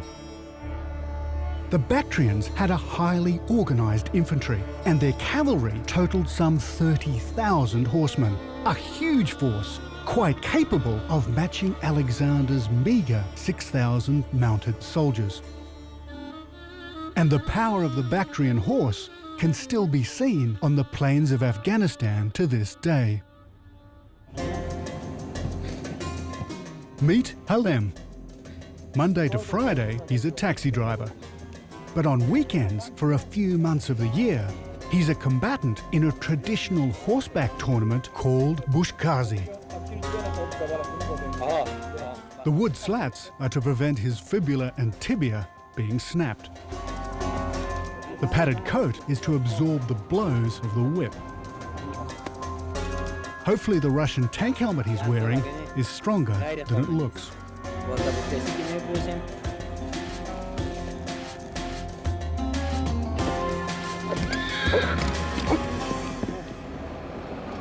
The Bushkazi matches held during Navroz are the most prestigious of the year. This is the greatest game of all. So important, it's like the Afghan Super Bowl.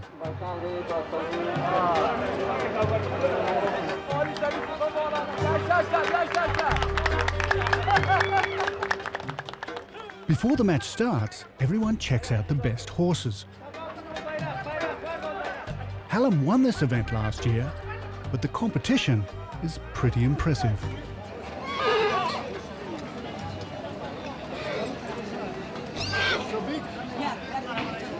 Have you ever seen a horse as big as this? That neck is incredible. These are such powerful animals. Have you ever wondered what Alexander's horse might have looked like? That's it. Probably black, I think, but that's about the size he would have been riding, they think. Fantastic. Today, it's the generals and the governor who preside over the game. But during his rule, Alexander would have sat here. We're told he fitted right in, adopting Persian dress and protocol. A brilliant horseman himself, Alexander may even have joined in games of strength and skill like Bushkazi.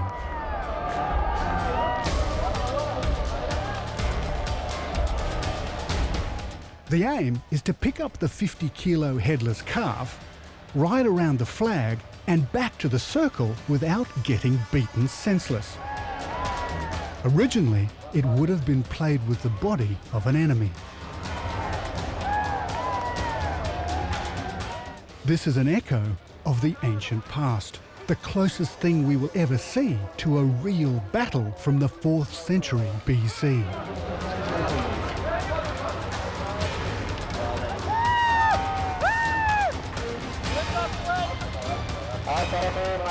In conflict, the big Bactrian horses were used like battering rams to plough through the enemy. It would have been a ferocious slaughter. Today, deaths are rare. It's usually just bloodied faces and broken bones.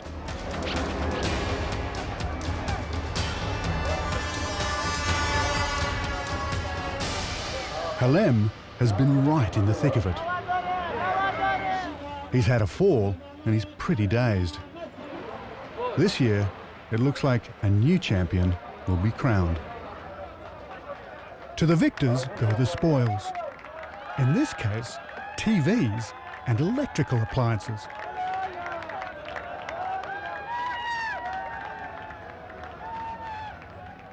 It wasn't only superior numbers in battle that Alexander had to worry about. It was the hostile environment. Leaving a small force to garrison Bactria in the spring of 329 BC, Alexander and the bulk of his army prepared to move on. From the city of Mazar-i-Sharif, we're travelling across 75 kilometres of desert to the banks of the Oxus, the vast and tempestuous waterway that has shaped this ancient land. Today, it marks the northernmost edge of Afghanistan. Alexander had to cross the river to penetrate north into the ancient region of Sogdia, modern Uzbekistan and Tajikistan, to secure the borders of his new empire against attack by nomadic tribes.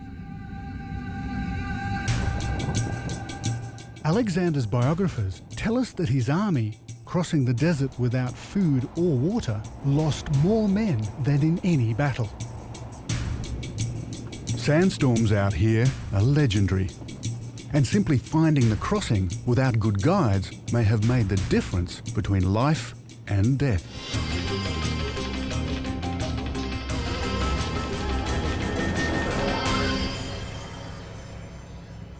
Alexander finally reached the banks of the Oxus, with his army exhausted and in disarray.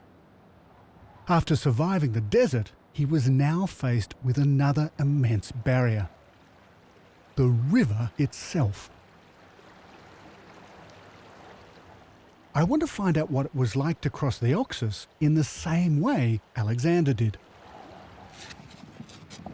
So we've picked a spot where the river's not too wide, and my new friend Osman has been preparing materials for us to build a raft.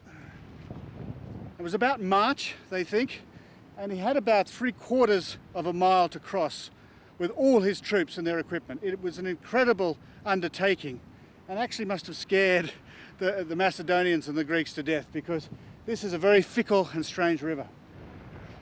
So what we're going to do is build a traditional raft in the way it was described in the descriptions about Alexander.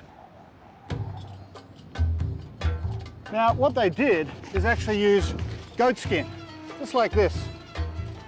It's pretty manky. This is actually salted. And what they did was turn them inside out, like that, and then sew them together and then stuff them with straw. Now these are just from the local market and they've been cut and butchered. When they saw Alexander's forces preparing to cross the river, the local tribesmen left their homes and farms and began to retreat inland. But not before they wiped out all their resources to make it harder for Alexander and his army to follow them. Well, today they're actually burning this stuff off to get new growth to come out. But in Alexander's time, they would have burned it because they didn't want him to get it. They actually burnt everything. They burnt their houses, they burnt their grain, they burnt the fields, hoping to starve them out. But Alexander's men would have been familiar with these tactics, and they were not about to starve. They might have been a bit hungry when they got to the river, and they were certainly thirsty, but the scorched earth didn't work. That's good. Let's see how heavy it is. Ah, beautiful. Let's have a look.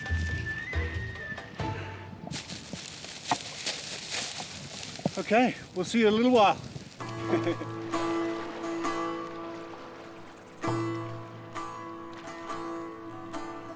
See you later, thanks.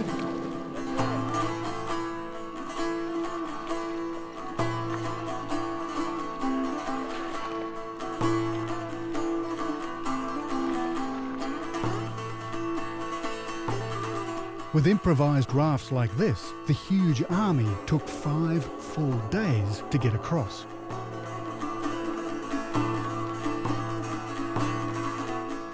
Then as now, the river is travelling at a heck of a rate.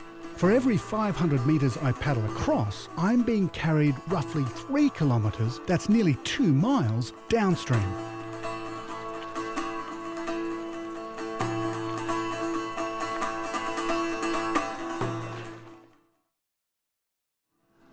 Well, this is taking longer than I thought. And of course, this river is a lot faster than everybody gives it credit for. Come on. Come on. This boy. Come on. We're told Alexander's troops crossed with few losses, but there must have been sodden soldiers and horses along the river as far as the eye could see. Well, we made it. It's quite a feat. And if this river was any bigger, well, it almost would be impossible. So I'm sure that Alexander actually did this at a low point in the river, otherwise it would have been suicide. But this little raft is really fit for a king. Woo!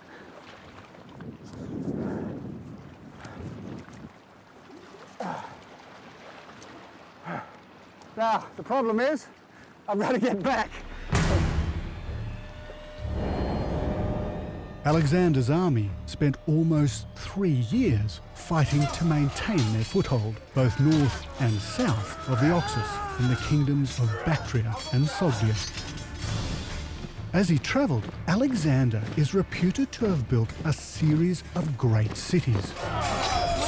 But how could he have managed to build cities at the same time as fighting both the elements and local tribes? A network of great Alexandrian cities is a nice idea, but I don't think it's true. When Alexander became Emperor of the East, these lands already had their own cities. I believe Alexander renamed them and little else. There's only one place we know for sure was built by Alexander, but historians believe all he constructed here was a simple fort.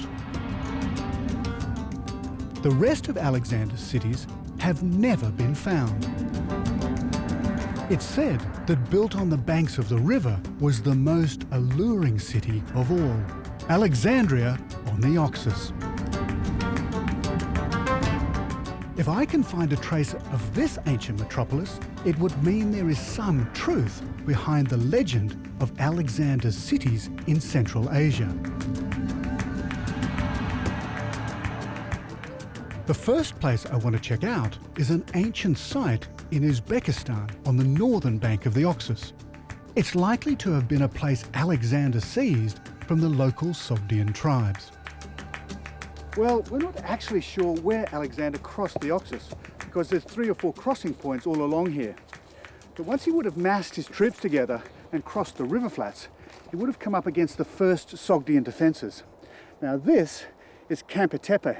Now what we're not sure of is whether it was just a fortress or whether it was a great city. And to find out, we're going to go and meet one of Uzbekistan's most eminent archaeologists.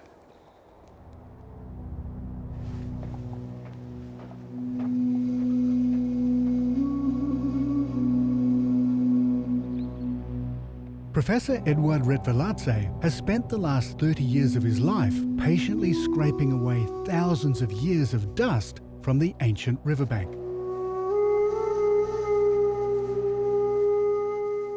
According to the professor's theory, Alexander constructed an elaborate Greek settlement here as a mark of his authority. It's hard to tell because more than half the site has been wiped out by the river, though there's no question that at one time this was a spectacular city. This gate, one side, another side. This arch. And then this was the citadel and the palace. Yes, Yeah. maybe. Maybe palace. Maybe palace. Okay. Place, in this place.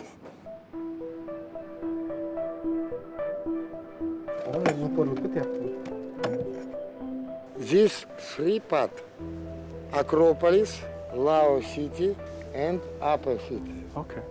This part destroyed. This is destroyed by Amu Darya. Yes. By yes. Oxus. Oxus. This Oxus destroyed. This place destroyed. Takes everything. Yes. So you think this is Alexandria on the Oxus? Alexandria Oxiana, yes. Alexander Oxus.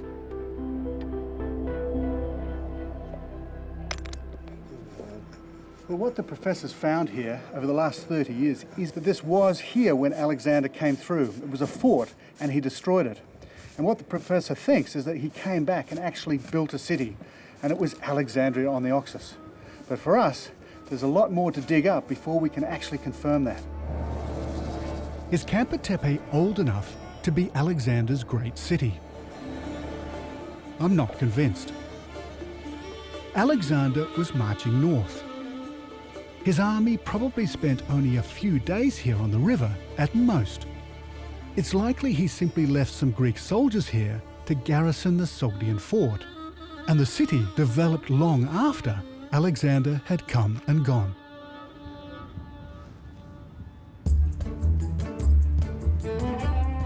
I want to explore what remains of ancient Sogdian culture today.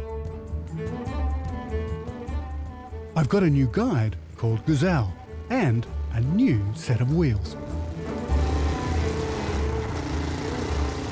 There's no better way to explore Central Asia than on a cantankerous piece of Soviet engineering like a 1973 Ural 650.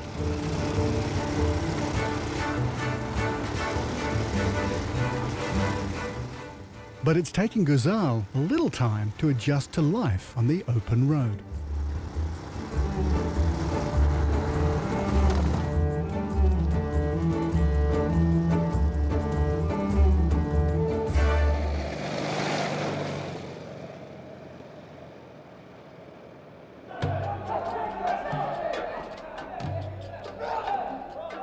These locals trace their ancestry back to the Sogdian warriors that challenged Alexander over 2,000 years ago.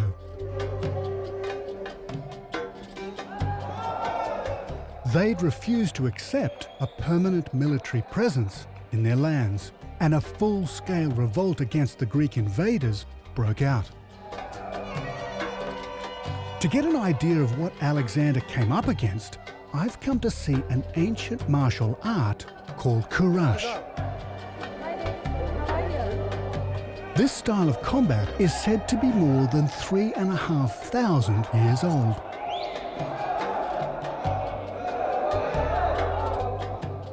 Once skirmishing became close range, spears and swords would have been no use. Warriors had to grapple with each other in hand-to-hand combat to try and throw their opponent to the ground and create enough space to use their weapons and strike the killing blow.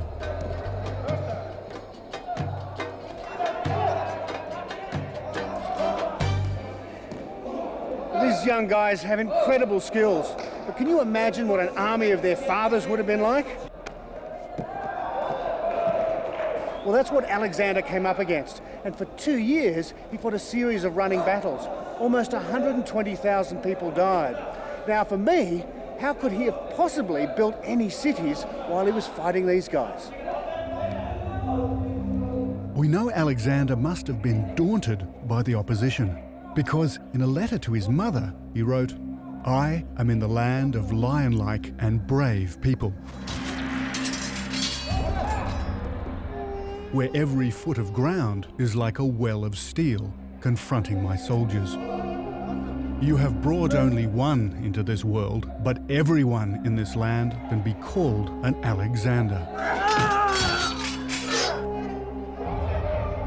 Facing battle after battle, the image of Alexander as a great city builder seems more and more unlikely. At times, it must even have seemed that he'd met his match.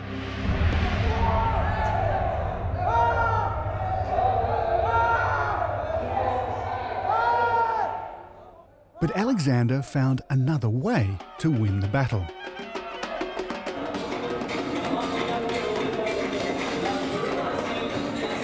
And a clue lies in customs still practiced today. Some friends of Güzel's have invited us to a party to celebrate Hatna Kilish, the coming-of-age ceremony of their youngest boy. Instead of the young man, it's the dancing girl that seems to be attracting all the attention. She's part of the entertainment. But it seems only the men are being entertained. Their wives don't seem to be having quite so much fun. Beautiful dancing girls are nothing new here. It was in Sogdia that Alexander met Roxanne, a local beauty he took as his wife. His troops had suffered defeat and heavy losses, and it seemed the Sogdians would fight him till the end. Now, Alexander tried a different tactic.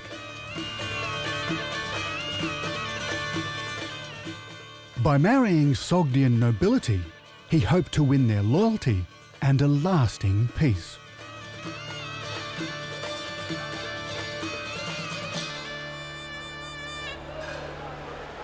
I've crossed the border into Tajikistan, Here the story of Alexander and Roxanne's romance remains deeply woven into the cultural fabric to this day.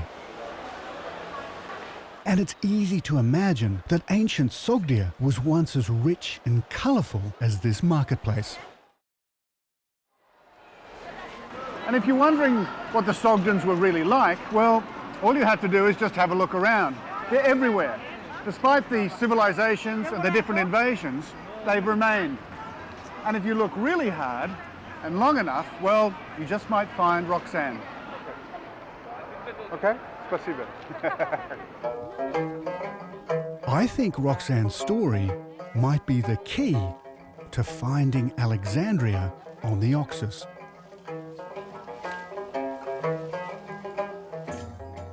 I've arranged to stay with a local family at a small farm. Then as now, farming was the main occupation. They still pick cotton, just as Roxanne's clanswomen would have done. Before their journey east, the Greeks had never seen cotton. Alexander described it as vegetable wool.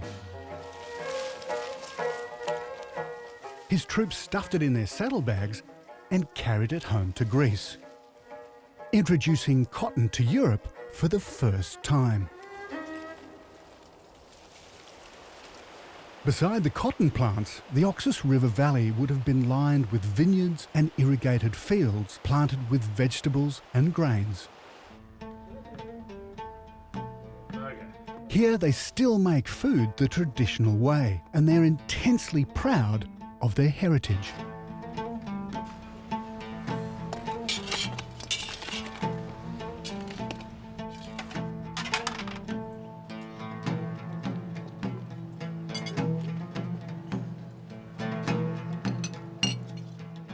We're told that Roxanne's father, Oxyates, was a powerful local clan leader. When Alexander conquered Oxyates' fortress, instead of killing him, he invited Oxyates to become his negotiator and his sons to join the Greek army. Then he asked to take Roxanne as his wife. I believe Alexander's marriage was part of a carefully calculated political alliance with the unruly Sogdians.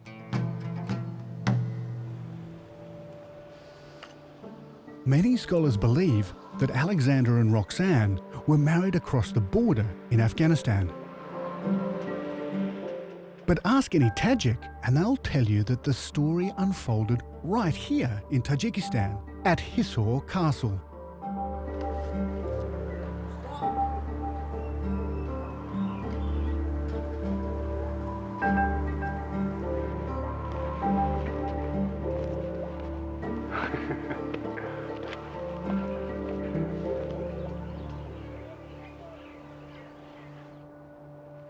Well, this marvellous citadel is actually completely man-made.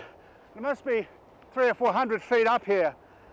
But it's the last northerly extension of the Bactrian Empire. It's about 80 kilometres north of the Oxus, and this is about as far as they spread. And this is where Alexander came as well. He conquered this place, and even when he got here, this was an amazing citadel, a really developed civilization. They don't know how old it is. It could be 3,500, 4,000 years old. But what's also exciting is that he may have met Roxanne here, which makes it a pretty special place.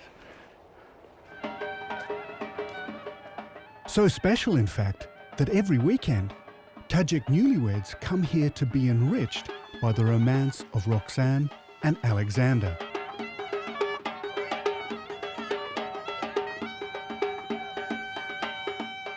While much is made of their love affair, it's more likely that the marriage to Roxanne served Alexander's need for a symbolic union with the locals.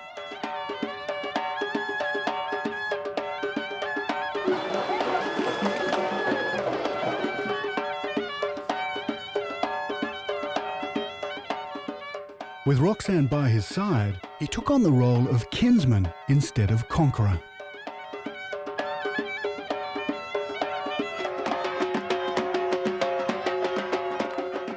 But I think Roxanne may have represented something even more valuable to Alexander than a political alliance. She was a link to their gods. And there's a hint in her name. The Greeks pronounced it Roxana, but it may originally have been Vakshana, which would mean she belonged to the Vaksu, an ancient name for the Oxus River. So by marrying Vakshana, Alexander was cleverly creating a union with local water deities. In so doing, he would have been seen to bathe in the light of immortality, an all-powerful new leader. So if this is correct, it's more than likely Alexander actually married his bride on the banks of the river. He could have chosen the site of a revered local temple to build his city, Alexandria, on the Oxus. Our search for this lost city has taken us from Mazar-i-Sharif, across the Oxus River, to the ancient fort of Campe. Then on through the farms of Tajikistan to Hisar Castle. Now we're heading 160 kilometres south to the banks of the Oxus to find the ruins of the most unique ancient water temple ever discovered in these lands. The route takes us right to the Tajik-Afghan border. Not a place that's open to tourists.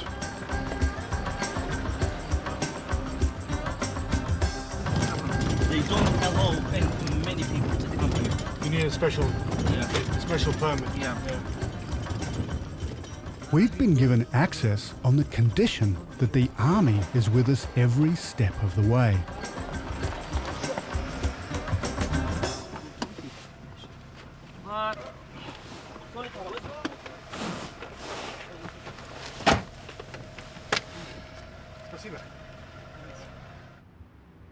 This is Takht Sungeen. When Alexander married Roxanne in 327 BC, it would have been one of the most magnificent sites on the River Oxus, an established centre of pilgrimage belonging to one of the world's oldest religions. So this is what they call the temple on the Oxus. And it's a very, very difficult place to get to. As you can see, we're right on the river. And on the Tajik side, this is a very, very secure border and it's guarded all the time. Now this was only excavated about 6 or 7 years ago, first by the Japanese. Before then, it was untouched. But it's an incredibly important site because it goes back before Alexander the Great, or at least that's what they think now. So it's at least 500 BC. And what it gives us is an idea that these societies and this civilization was actually incredibly rich before the Greeks came.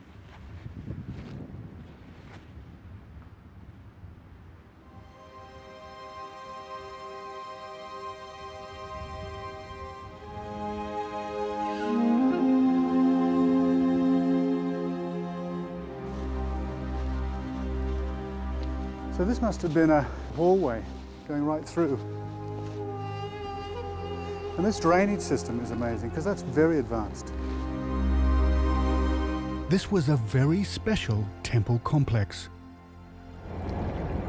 belonging to an ancient religion called Zoroastrianism.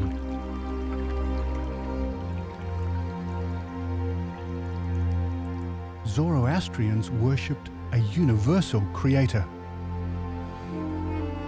And for them, fire and water were agents of ritual purity.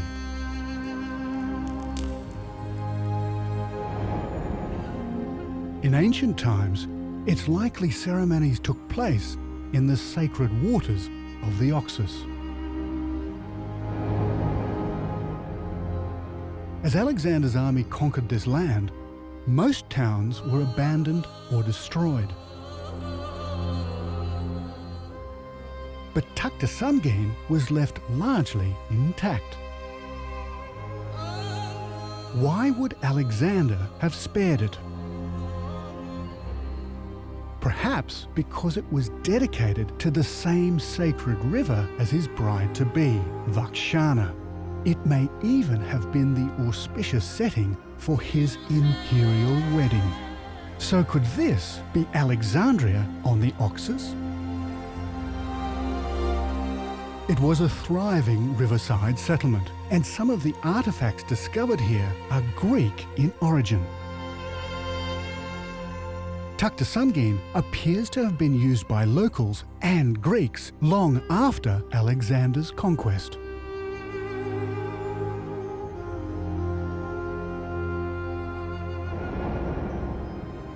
In my search for Alexandria on the Oxus, this extraordinary place is, I believe, a definite contender. But if this is Alexander's lost city, then yet another piece of his legend will crumble away. It is certain that he didn't found or build Tuktosungin. This marvellous temple city was already here, long before Alexander arrived. Alexander led his army on a phenomenal mission to the River Oxus, the ancient heart of a lost world. His conquests are seen as the greatest triumph in the history of the Greek Empire. But that could be as far as the truth behind his legend really goes. In Central Asia to date, not one of his fabled Alexandrian cities has ever been unearthed. Far from bringing civilization to the barbarous peoples of the East, Alexander found a series of highly advanced centres. As the audacious new emperor of the East, Alexander faced resistance at every turn. He forged alliances here. But so far, I've found no convincing evidence of the magnificent riverside city he is reputed to have built on the Oxus.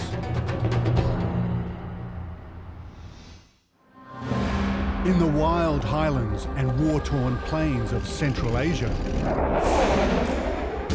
lie tantalizing traces of the ancient world. Here 2,300 years ago, Alexander the Great became the first European to rule the East. In an epic campaign, the ancient Greeks crushed the Persian Empire. It was a turning point in human history. Along the banks of the mighty Oxus River, Alexander discovered a highly developed Eastern civilization.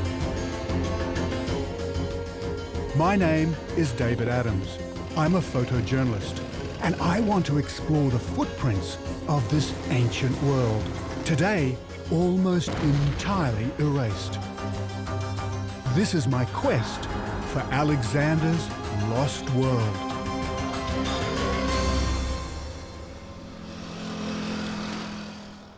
Like Alexander and his army, I'm venturing into hostile and challenging territory to find a trace of one extraordinary city. Oh, wow. Alexander is reputed to have founded beside the River Oxus. Well, I'm actually standing in a Greek amphitheatre. And in 250 BC, Greek plays were being performed here to crowds of up to 5,000 people.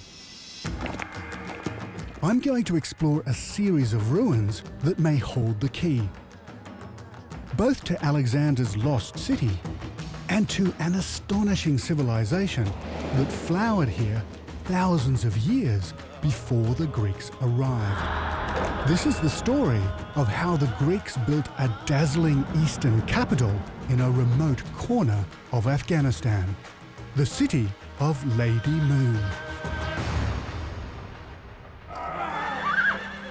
Alexander the Great is the iconic hero of ancient Greece. In a series of victories, Alexander crushed his Persian enemy, Darius III,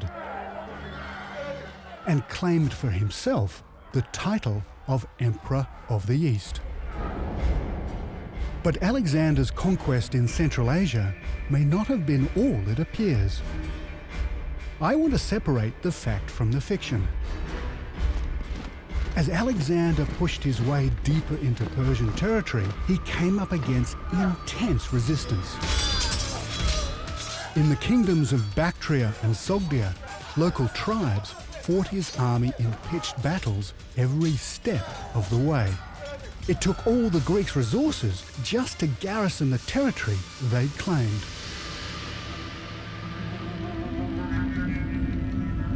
Legend has it, Alexander founded as many as 16 cities in Central Asia alone. But today, we know that more than half of these cities were already established when Alexander arrived. Settlements Alexander renamed, and little else. There's only one place we know for sure was built by Alexander. And archaeologists believe all he constructed here was a wooden fort. The rest of his cities have never been found.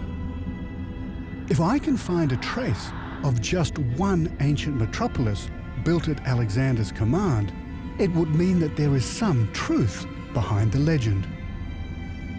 And there's one fabled city upon the Oxus River that I want to find.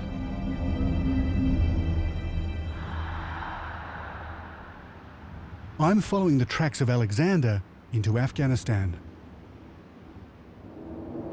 Today, this region is a desert, covered with rutted sand tracks that lead everywhere and nowhere. I've met up with my driver Habib and our guide Reza. We're searching for one of Alexander's river crossing points, but we're already lost. Can we ask them?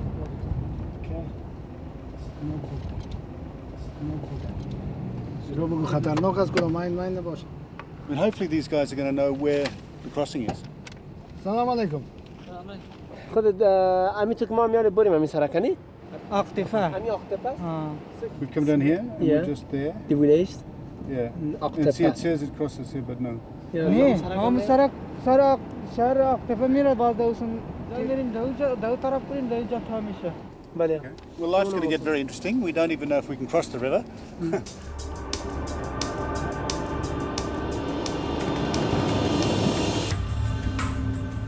We're heading west to find the ancient ruin of Kazi. It sits upon the confluence of the Oxus and its largest tributary, the Kunduz River. This was once a strategic defence post in the land of Bactria, and there's a chance this could be the place Alexander built his famous city, Alexandria on the Oxus.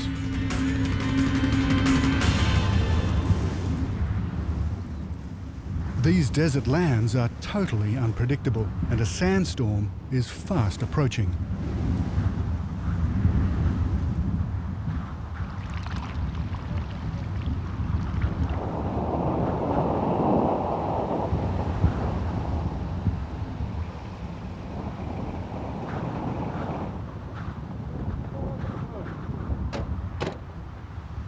Well, we've made the river and the boat's here, but we've now got this big sandstorm. So it's hard to say what's going to happen. We'll probably get through, but it means it's going to get dark really quick. The ruins of Kazi lie out on the edge of this delta, and it hasn't been explored by outsiders for decades. Nowadays, this is a Taliban problem area, and the crossing is guarded by local police. But our immediate problem isn't the Taliban, it's getting across.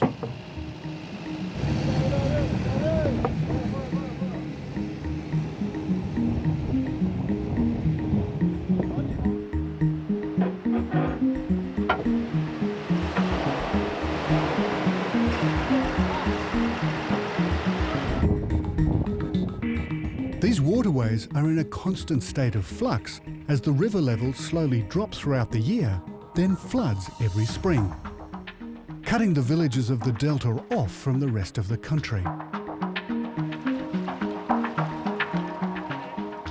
Over 2,300 years ago, the crossing would have been almost exactly the same for Alexander and his 55,000 strong army.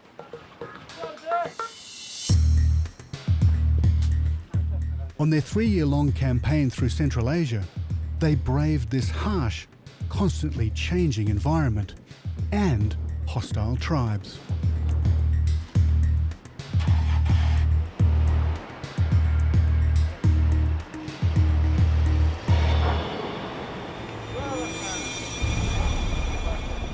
Today, in the heart of the Kunduz Delta are many villages with Taliban sympathies. From Australia. از استرالیا اومدن. Very long way. Australia.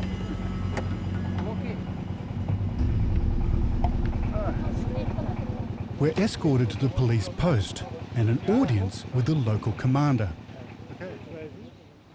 He's expecting us, but he's got no idea why a foreigner has come out here. And it takes a bit of explaining. You can tell them this is a program you can get. I don't know if they know Google. They? Yeah, these guys. They know, they don't Okay. know. They To don't. explain what this is not military. Okay? Yeah. You can, on your computer, you can have this program, Yeah. and it's made up of lots of different satellites, and we can zoom down. But you can explain it to them, how I have this photo. Oh, yeah, that's right. Because they might be wondering why. They probably think I'm a spy, you see, and that's all it is. It's just a printout from Google Earth. Yeah. But here, this is pretty revolutionary, to be able to look in on a place like this. So I'm just wanting to reassure them that I'm not a spy. در واقع مردم تشویق کنیم که بیاین اینجا ببینن. مردمای دیگر تشویق کنیم به جای شما رو ببینن. در استقامت پر میکنیم میگن که راتی که بود کدام خدمتی که بود ما در خدمتتون هستیم. Eventually, we gain the commander's trust and get the all clear to explore Kaya-Zal. Habib, our driver, makes a few adjustments just to keep at least some of the dust out of the engine. Out here, breakdowns are not an option.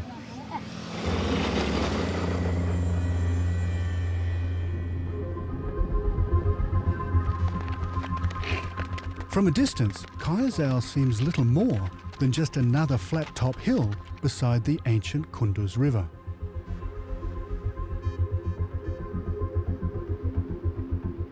It's not until you reach the first line of battlements that you start to get an idea of the size of Kaya-Zal. Its walls are more than 6 kilometers long. The ruins of a fortified citadel, or arg, are clear to see. Well, this place is enormous. Even after the rivers actually come through here and gouged out part of the fortifications, you can see that it really would have repelled all comers. But the riddle is, who built it? What it's pointing to is that the Greeks built it. These huge great squares, and then this enormous arg that would have sat up above here.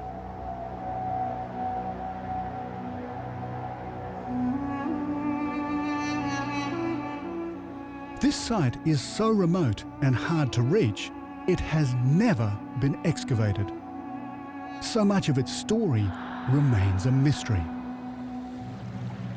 Alexander's biographers tell us that more than 2,000 years ago, the Oxus and its tributary, the Kunduz, joined here and then parted again. Looking out, it's clear to see that even today only a narrow neck of sand separates the Kunduz from the Oxus. So Kaya-Zal was strategically built to keep watch over the two rivers, the delta and its approaches.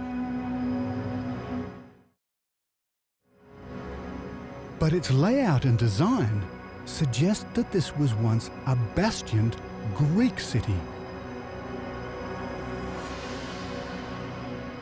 Walking across these ruins, I really get a sense of Alexander being here.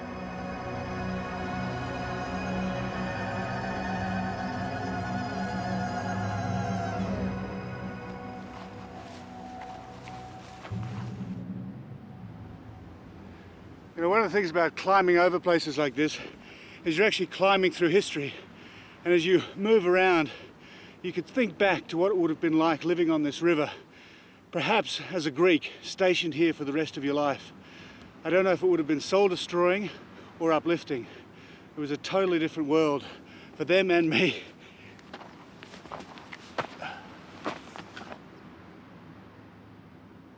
Greek sources tell us in the spring of 328 BC, Alexander's armies crossed the Kunduz and then the Oxus to try and put down a local rebellion. And the only place it's possible to cross the two rivers is right here at the ancient ford of Kazi.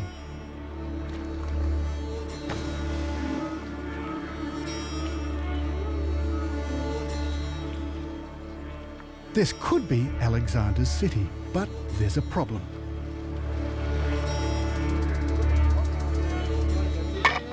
The surface pottery only dates back to a time 400 years after the arrival of Alexander. Yeah, I think so. It's for putting the wheat and rice. And the big pieces. Yeah, very big pieces. The truth about Kayazal's origins must lie in the layers of archaeology deep beneath this citadel's massive foundations. I can't be sure if this was Alexandria on the Oxus, but there's no doubt that he would have left soldiers here to man this strategic passage and secure his supply route.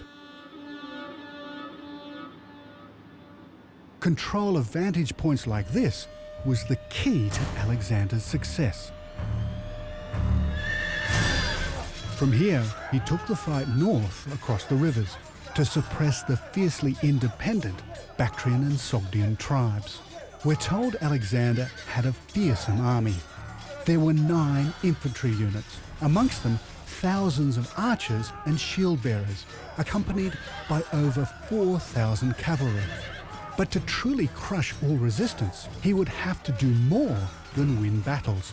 He had to maintain control of trade routes and waterways.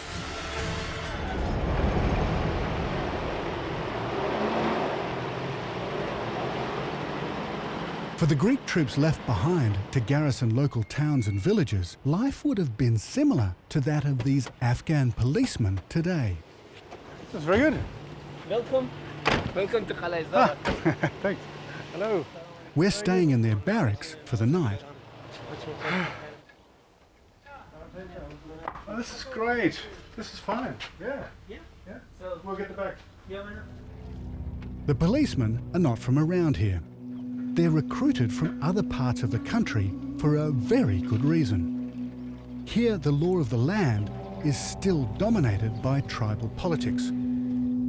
It would be impossible for a local not to be drawn in to a web of intrigue and corruption. So the police are outsiders in this community, just like Alexander's men 2,300 years ago.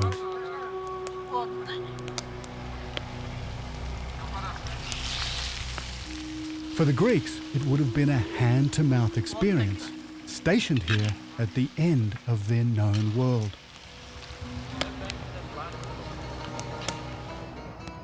Just a small unit, a daunting 4,000 kilometres from their Mediterranean homeland. They had no choice but to make alliances with Bactrian and Persian chieftains. And the two cultures that had once clashed began to mix.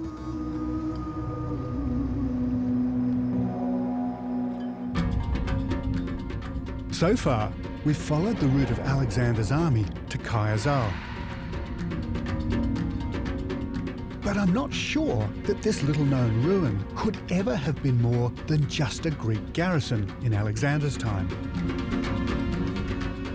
Now, I want to explore a place that's far more famous. It's a site called Ai-Hanum, an Arabic name meaning the city of Lady Moon. Ai-Hanum is the only ancient Greek metropolis ever discovered in Central Asia. It's a place many believe to be Alexandria on the Oxus, and it's right on the Afghan-Tajik border.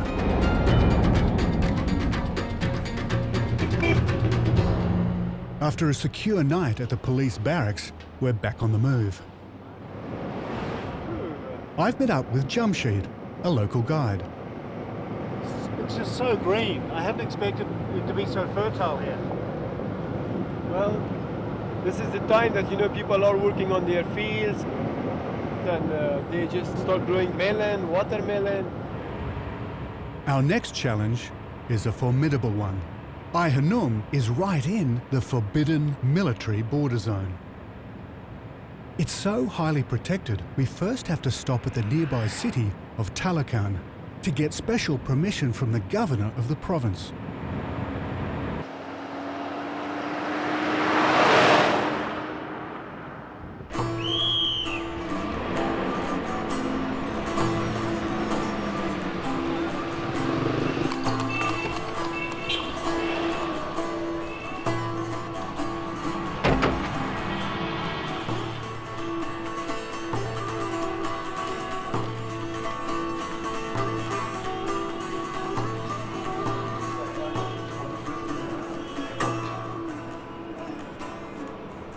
Good morning. Good morning, how are you?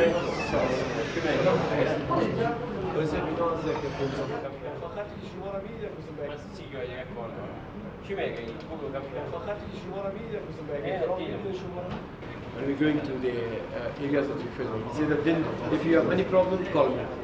Right? Yeah. The governor has actually had to go off. He's got a problem in a different part of the province. But he's told Jamshid that we can go up, but if we have a problem, then we should come back here and have tea with him. Trouble is, that's hours away. So we'll have to wing it a bit. We're going to get a letter of permission. We'll see how we go. The wheels of bureaucracy do turn, but at a leisurely Afghan pace.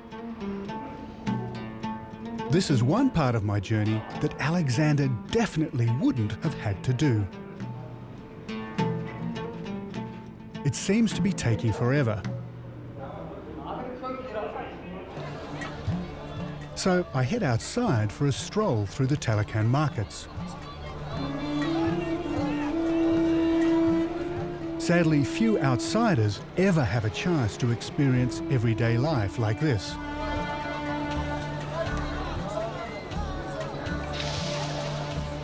The threat of attack on Westerners makes it almost impossible.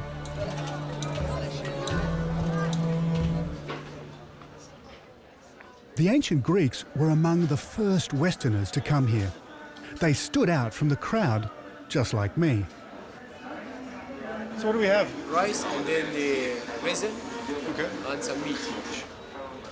When he conquered Bactria, it's said that Alexander adopted Persian dress and acted out local customs to ensure his leadership was accepted.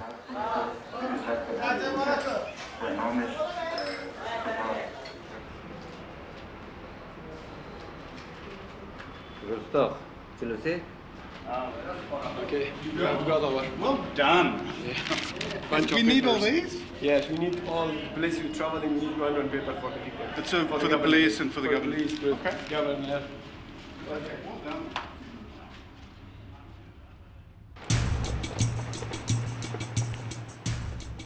Like Alexander, we're heading north to the rugged terrain of Ai Hanum.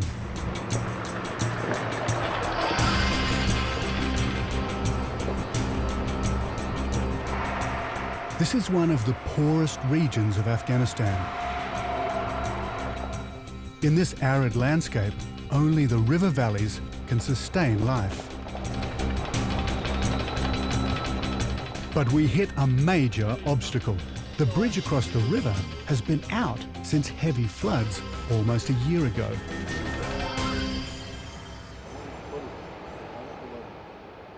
We've no option but to head downstream to find another way across.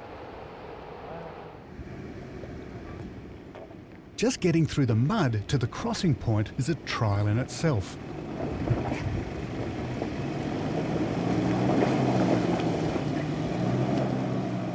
Here the villagers have hit upon a cunning scam. They intentionally keep the road muddy to bog vehicles, then charge to help them out.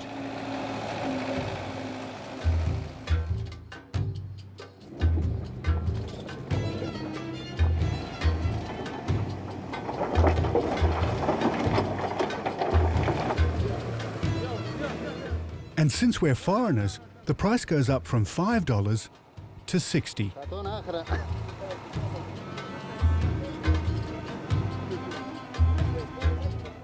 I guess we should have brought our own donkeys.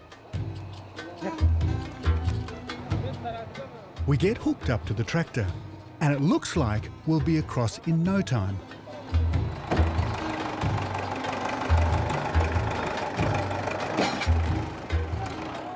But we don't get very far for our money. So we resort to plan B. The tractor driver guides us through,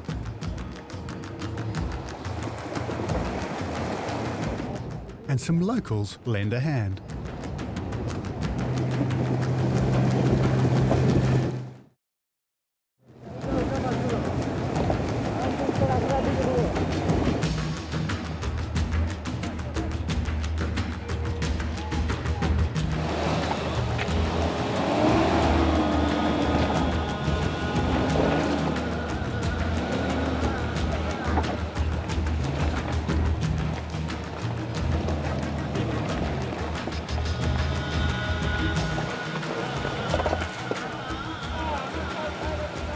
Jamshid's off-road driving skills get us safely back onto dry land.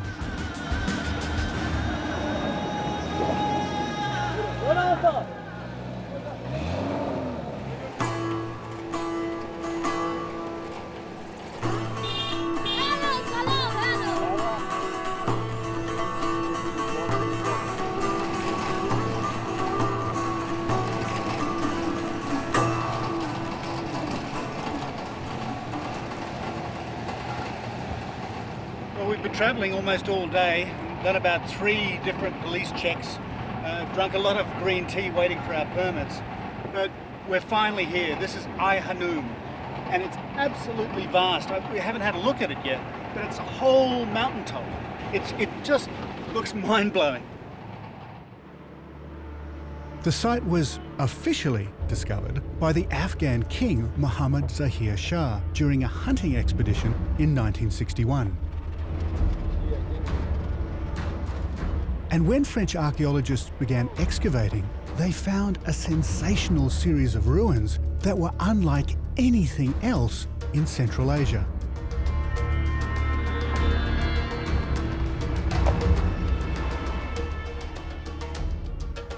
We set up camp above the Oxus next to the border post.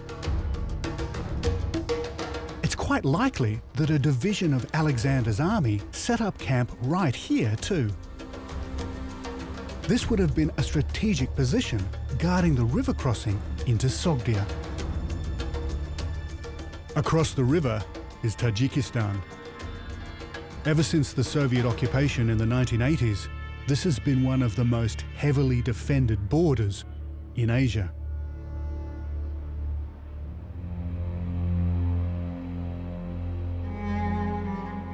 Next morning, we start to explore what remains of the city of Ai Hanum.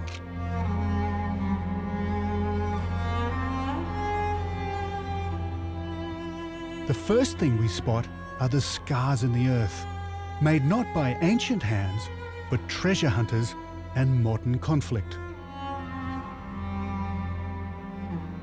In 2001, this region was the front line between the Afghan Northern Alliance and the Taliban.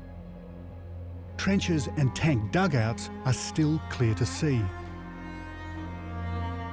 The Taliban never succeeded in taking northeastern Afghanistan. Ai Hanum's ancient defences were too formidable. These ramparts seem just as impenetrable today as they would have been in ancient times. It looks like a barren borderland, but 2,000 years ago, this was a huge classical city. If you look closely, there's the imprint of magnificent structures all around.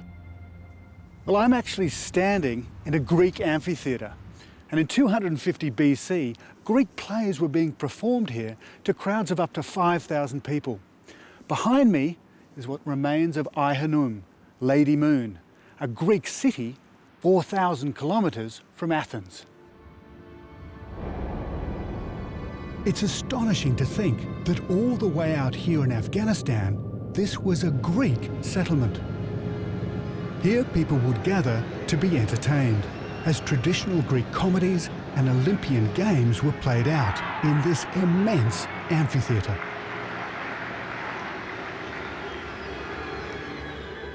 At its peak, 150 years after Alexander, Ai-Hanum would have had all the riches and infrastructure you'd find in the greatest Greek cities of Mediterranean Europe.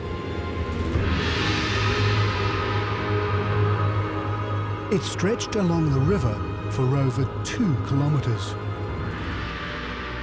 There could have been about 10,000 people living here.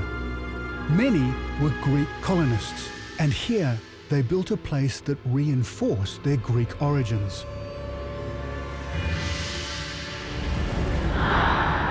Walking through the city gates, it would have been an awesome sight.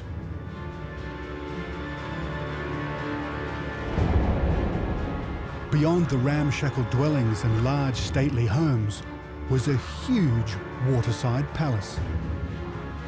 It was a monumental statement of Greek power in Bactria. As well as being the residence of the royal dynasty, this palace was a centre for local administration. Further along the riverside was one of the largest gymnasiums of antiquity. Citizens of Ai-Hanum came here to exercise, in particular soldiers. Inside, they trained for public games. Competing against each other in wrestling and archery kept them in a state of constant readiness for battle. The temples of Ai-Hanum reveal that in this new city there was a fusion of Eastern and Western beliefs. Some were dedicated to ancient Greek gods, but others, like this Persian-style temple, likely belonged to one of the world's oldest religions, known as Zoroastrianism. Here, ceremonial fire towers represent the triumph of truth and light over darkness. Presiding over the battle was one god, Ahura Mazda. Ai-Hanum was a beacon for the Greeks on the empire's eastern frontiers. To many academics, its grandeur confirmed the heroic ideal of Alexander. Here at last was what appeared to be one of the great cities he'd built in Central Asia. But is this marvellous place really Alexandria on the Oxus?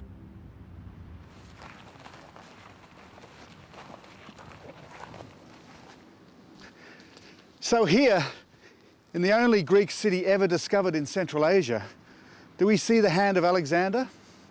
Well, apparently not. Archaeologists can't quite agree when major construction began here, but they think it's around 280 BC. Now that's nearly 50 years after Alexander came through here. For 200 years, this was a vibrant capital of the East, a satellite of Greek custom and learning. But Alexander couldn't have built Ai-Hanum.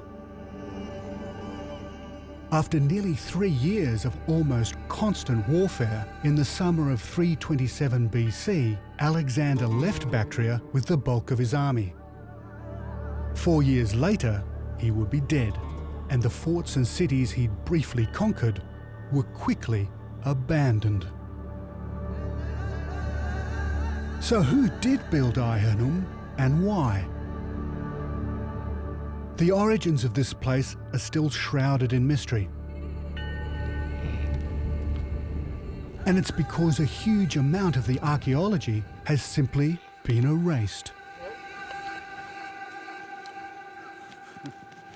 You know, every day in the fields outside Ai-Hanum, astounding discoveries are made by farmers like Khalil here. They find coins, they find gold, and sometimes even statues. But the great problem is, what does he do with it? Because in Afghanistan now, it's totally illegal to trade in antiquities. If he keeps them, he could be arrested. If he sells them, he could be arrested. But there's no agency at the moment that he can give them to where he knows that they are actually going to be held for the people of Afghanistan to view them. Until that day, it'll remain in the black market, and the treasures of Afghanistan will go across the borders into Pakistan and around the world.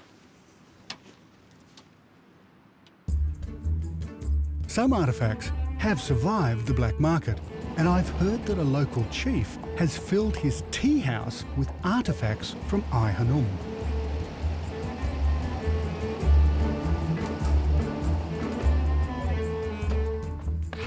Oh, wow. Well, this is amazing. I'd actually heard there was one column here, but there's it's about 6. They've been covered with whitewash, but these column capitals are remarkably intact. Carved out of local stone over 2,200 years ago, they are priceless. Well, the irony is that if the commander hadn't taken these away and he'd left them at Ai Hanum, they probably would have disappeared. So at least they've been conserved. This has to be the most extraordinary tea house I've ever seen.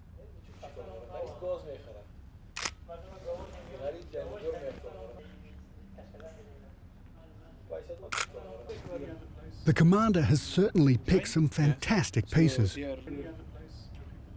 But what he hasn't noticed is that all these columns are now upside down. In ancient Greece, Corinthian-style capitals would have been high up by the ceiling.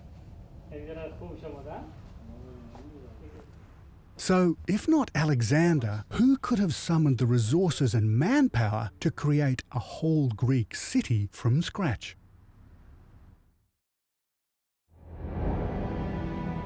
After Alexander died, at the age of just 33, his military commanders carved up the empire he'd created. One general, Seleucus, would command an enormous kingdom that stretched from the eastern Mediterranean all the way to Bactria. Seleucus kept control of the lucrative trade routes that crossed the lands Alexander had conquered. Caravans carted precious cargo like gold, gemstones and cotton from India in the east through Bactria all the way to Greece in the west. And the revenue would have been enough to endow the great city of Ai Hanum, the capital of this growing province. And if Ai Hanum was built by Seleucus decades after Alexander's departure, there is no way it could be the lost city I'm looking for. I want to find out what was here when Alexander and his army arrived. I'm on my way to check out an earthwork nearby, a place French archaeologists reckon to have been built during the Bronze Age.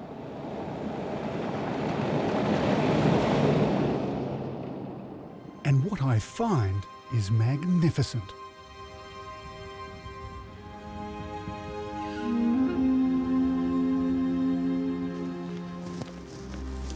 Well, I'm about 5 kilometres out across the plain from Ai Hanum. What I'm walking down is an enormous canal. Now, this was dug by hand more than 2,000 years before Alexander the Great got here. Now, can you imagine how many people it would take to dig something like this? I mean, these walls are 50 feet high. This is not just nomadic horsemen who built this. This is a civilization that was advanced enough to actually employ the people to do it and then actually design this place. And it would have brought water right across the plain. It would have been an Eden here. So the question is, where was the great city that this canal fed?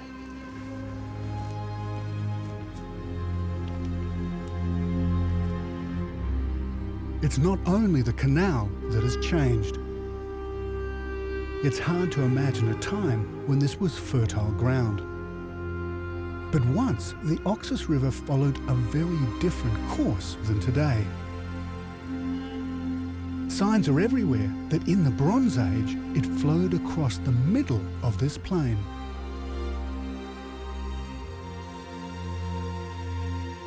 Irrigation systems fed a series of villages and farms that flourished here.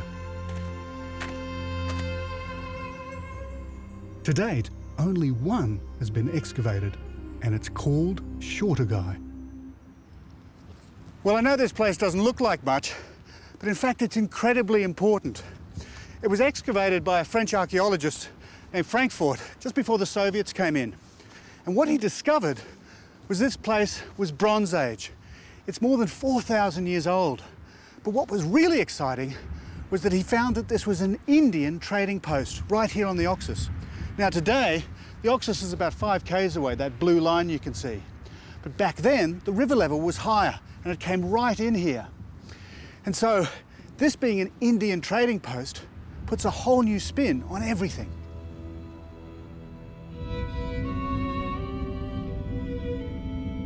Long before Ai-Hanum was built by the Greeks, Bronze Age traders travelled all the way from the great cities of the Indus Valley in India.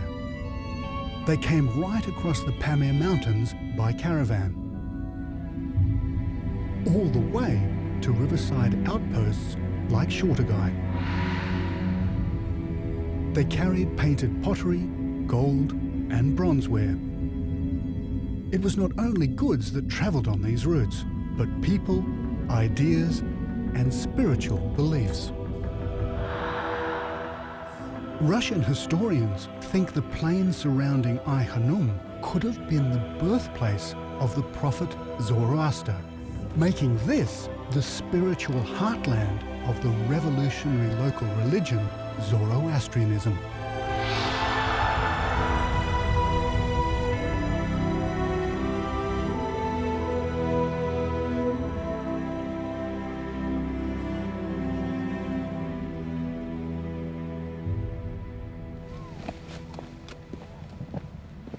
But if this is true, there must have been a great citadel defending it.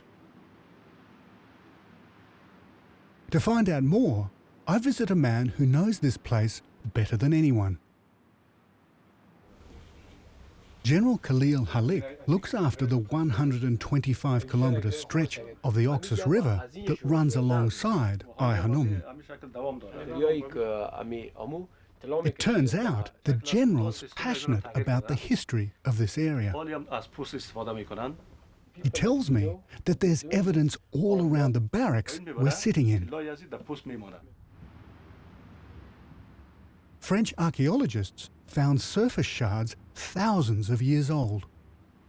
It's actually called Conyacala, and as a customs post, well, it's not a bad position here on the river. But when the French came here in the 1980s, they only had a cursory look. They knew it was Bronze Age, but then they went back to Ai-Hanum. But what's got me thinking is that Shortagai, that Indian trading post, is also Bronze Age. So it's given me an idea. But to have a look at that, we need to get a bird's eye view. From the air, there's a clear footprint of a large structure, but it looks incomplete. The outer walls end abruptly at the riverbank. It seems most of the inner defences and the citadel have been swept away by the river. But if you fill in the blanks, this is what Conyacala originally looked like. A huge Bronze Age fortified town, over 1 kilometre wide and 3 kilometres in circumference. I believe that 2,000 years before Alexander, this was the capital of a highly advanced trading settlement beside the Oxus, and the holy city of the prophet Zoroaster. So how did Conyacala get wiped out? Well, I think it's quite clear that the Oxus has changed its course and then swept right in here and taken away more than half of the citadel. The question is, what could have caused the Oxus to flood so much that it had the power to take this away? The Oxus flows through a highly active seismic region. There have been more than 6,000 major earthquakes here in the last 1,500 years alone. Geophysicists now believe that in 2200 BC, a series of earthquakes laid waste to the Bronze Age world. These quakes were powerful enough to burst an ice dam hundreds of kilometres upstream.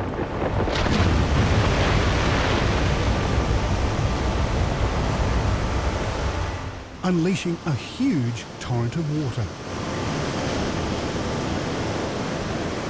So are we looking at the same event? Did a cataclysmic flood destroy this civilization as well? Well, the dates fit. 2200 BC, this citadel was probably here. And so if it's the same event, it could well have destroyed it.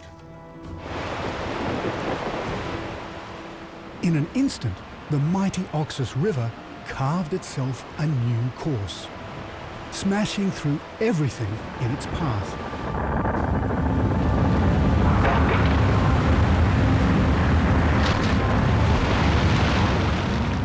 It ripped Konyakala apart. By the time Alexander arrived, only a fragment of this ancient city remained. But it was still Zoroastrian holy ground. I believe Alexander conquered Konyakala because of its spiritual and strategic importance.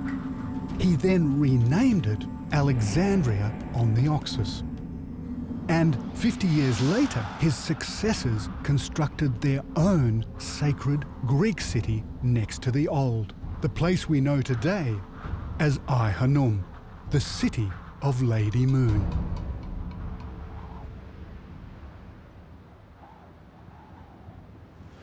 Well, it's terrific stuff, but unfortunately, these questions may never be answered. But what is for sure is that the Oxus really has changed its course, and in doing so, it destroyed a civilization that was here for thousands of years.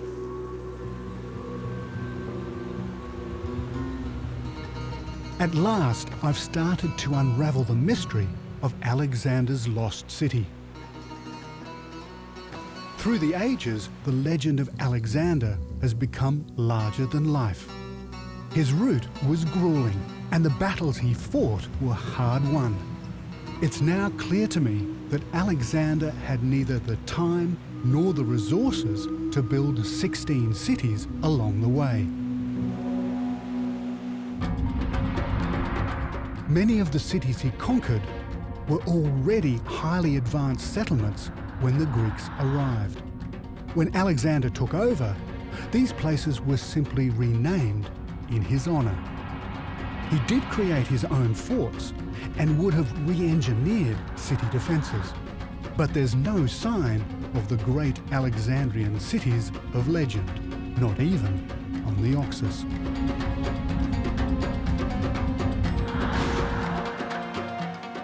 Like the Greeks, we have crossed this hostile and unpredictable landscape. Here, Alexander carved out a foothold by capturing strategic crossroads. He left Greek garrisons and made alliances with local tribes. And in the thriving cities of ancient Bactria, he found the remnants of a civilization far more ancient than his own. Alexander laid claim to an ancient ruin. But it was the Greek colonists who came after him that built the first great Greek city in Central Asia. In the wild highlands and war-torn plains of Central Asia lie tantalizing traces of the ancient world. Here 2,300 years ago, Alexander the Great became the first European to rule the East. In an epic campaign, the ancient Greeks crushed the Persian Empire. It was a turning point in human history. Along the banks of the mighty Oxus River, Alexander discovered a highly developed Eastern civilization.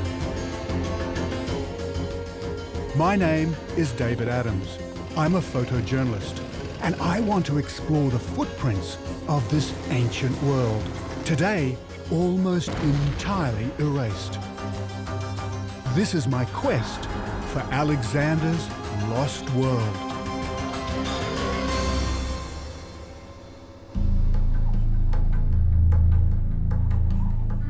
In 330 BC, Alexander and his army marched east into the land of Bactria on the River Oxus.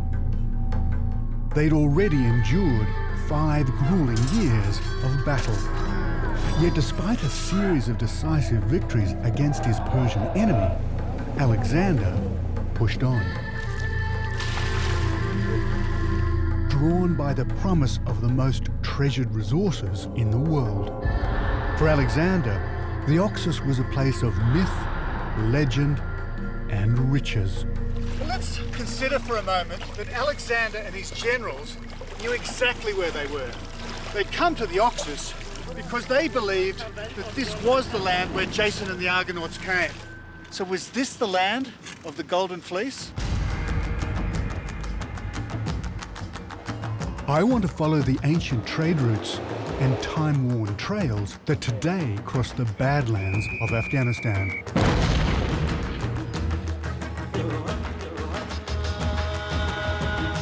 To discover the treasured resources the Greeks found in the east and took back to the west.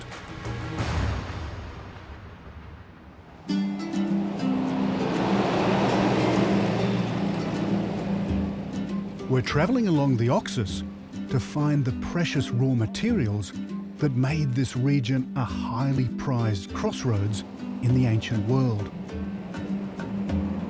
Navigating through this terrain successfully today is just as challenging as it was in Alexander's time. The middle delta of the Oxus is a constantly changing landscape of sandbanks, channels, and shifting islands. Well, we've just had to take another route because the river, which is totally in flood, has come in and taken out the road. And it just shows you how much this place changes. Almost overnight, the whole roadway can get taken out, a whole village can get taken out. You just look down here, this place is just falling apart.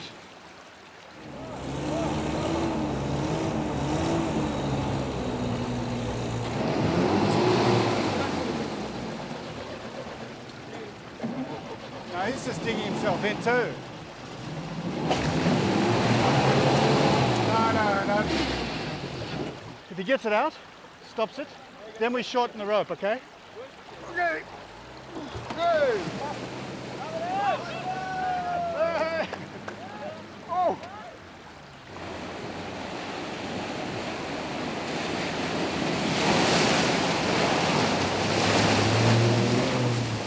Yeah, very good.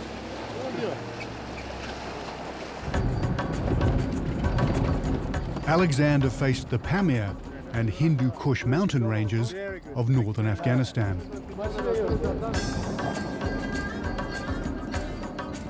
And just like the Greek regiments marching into the unknown 2,300 years ago, neither Jamshid or Habib, my guides, have ever travelled this route before.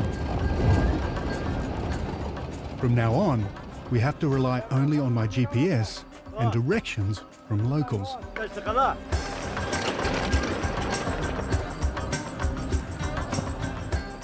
As an outsider, finding your way in Afghanistan today can be almost impossible.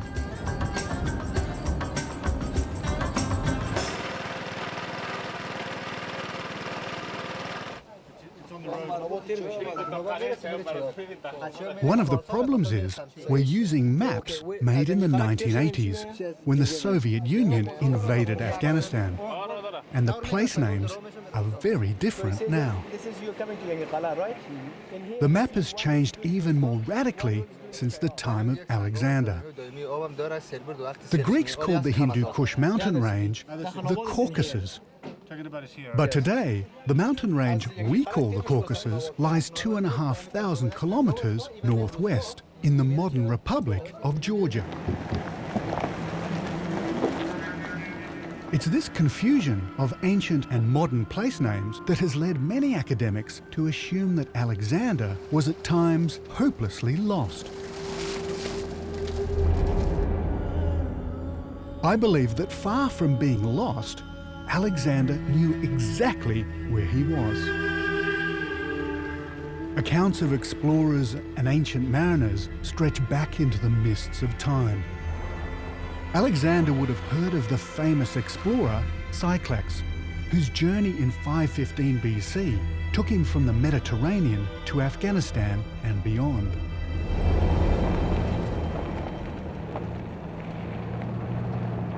But Alexander may also have been following a much earlier tale of riches in this mysterious region.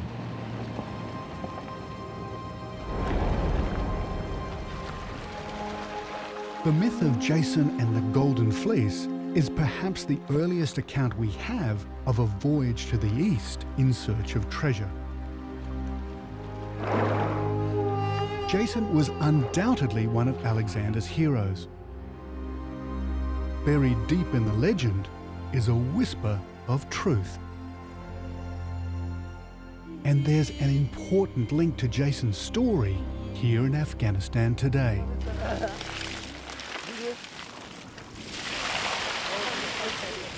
Well, let's consider for a moment that Alexander and his generals knew exactly where they were. They'd come to the Oxus because they believed that this was the land where Jason and the Argonauts came. Well, there's one thing that remains from that time, and it's the way people get gold out of the river. This is actually sheep's fleece. The gold comes down and is washed through it. And when you pick it up, the fleece carries gold. So was this the land of the Golden Fleece?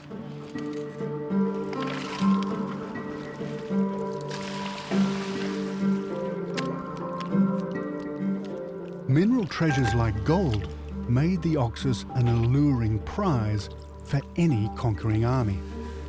That's fantastic. Well, he's actually got quite a bit of gold here.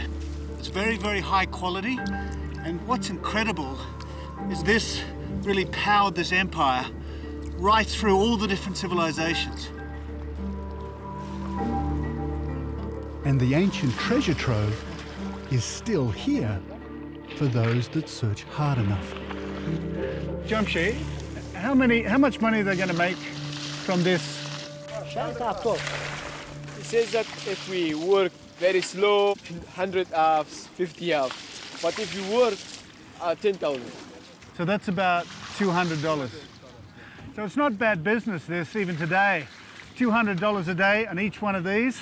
There's 2 operating at the moment. $400 a day is pretty good money in northern Afghanistan. What?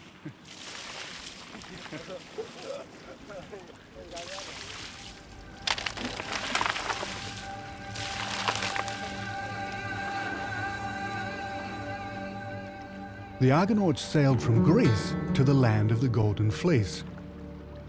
The trouble is, it's not possible to sail from the west all the way to Afghanistan today.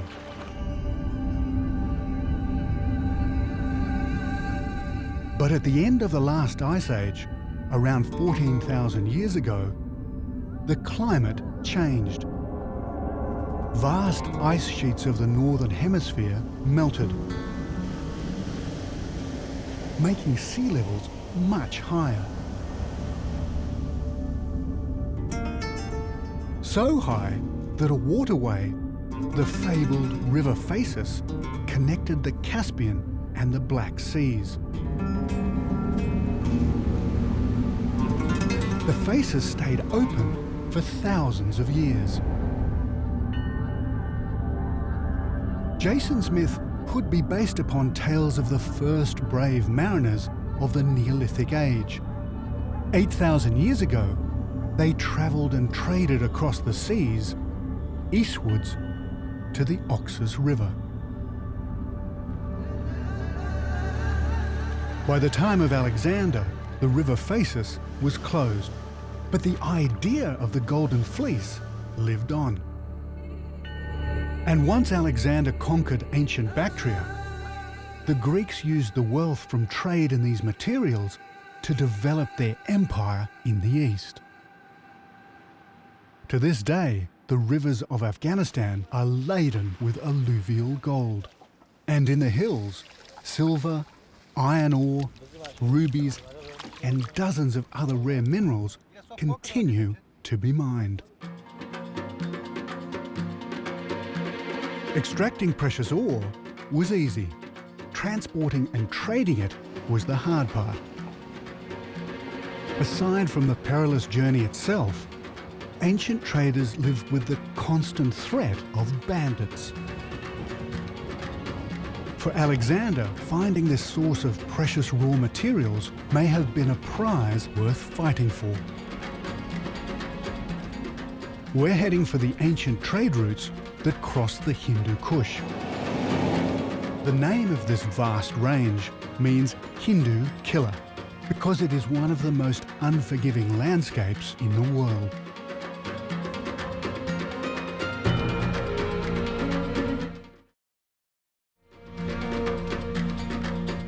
Today, these roads are used for opium smuggling.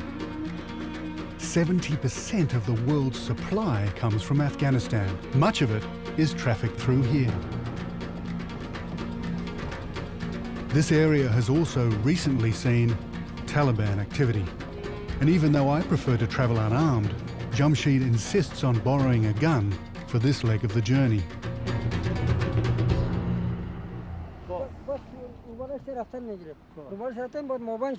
We reached the village of Cha'ab, and while Jamshid asks for directions to the road south, I head up to the remains of a Bactrian fort.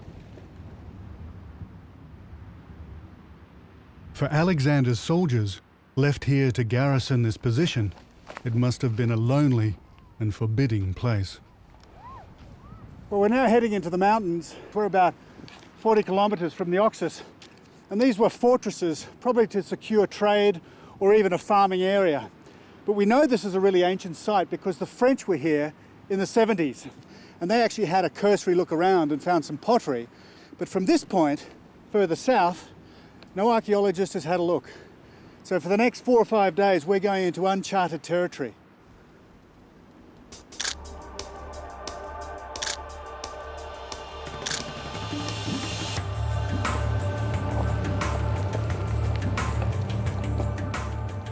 Like us, Alexander's regiments pushed on. From the Oxus River lowlands, we've been travelling north. The road we are following may not seem so important today, but we're only 300 kilometres from the fertile plains of the Indus Valley in India. This is an ancient highway. For over 2,000 years before Alexander arrived, it was an important link between the Bactrian and Indus civilizations, two of the oldest and most advanced in world history. And it was only one of a huge network of trade routes. After Alexander's conquest, these communication links became the arteries of the greatest of all Greek empires.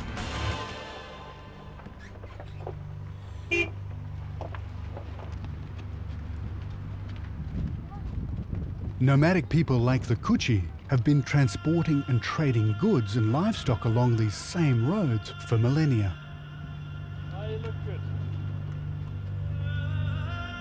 Today, the passes into India are closed to the Kuchi, and their nomadic cycle now lies only within the borders of Afghanistan. Life here today is more dangerous than ever. The Kuchi population has been decimated by landmines. They were planted over 30 years ago, during the war between Soviet invaders and the Afghan Mujahideen resistance.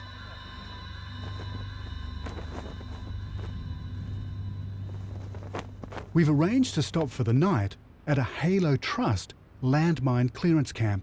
It's a UK charity that's systematically removing the millions of landmines in Afghanistan. The commander and his team have allowed me to watch them work. So you have to wear our helmets from here.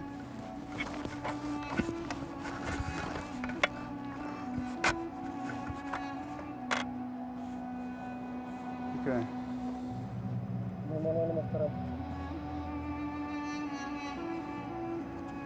We're just signing and writing our blood group in case something does go wrong. They know what to pump into us.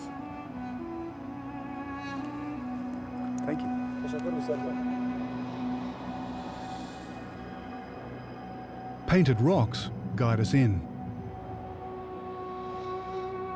During the Soviet occupation, this was an army base. They planted landmines all around, the most deadly kind of defence mechanism. And this is what they're looking for. This is the outer casing of an anti-personnel mine, and it's rubber, so it's very, very hard to detect. The other parts are ceramic. The only metal is actually a spring and a firing pin.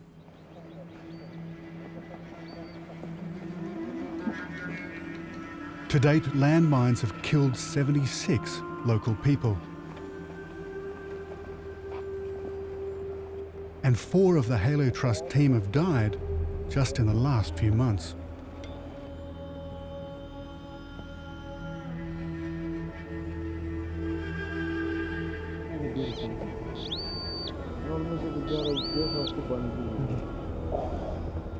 Every time the metal detector gives a signal, it's a tense moment.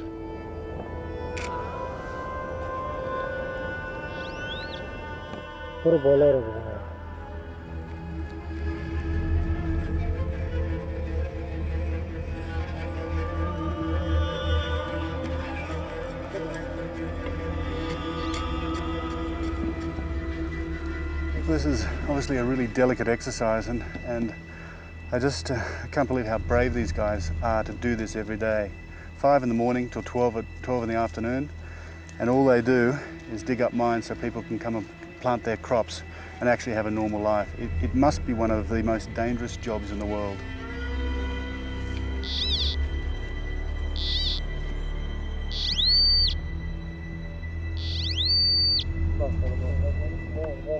To keep these ancient trade routes open, the team risk their lives every minute, and they're paid just $120 a month.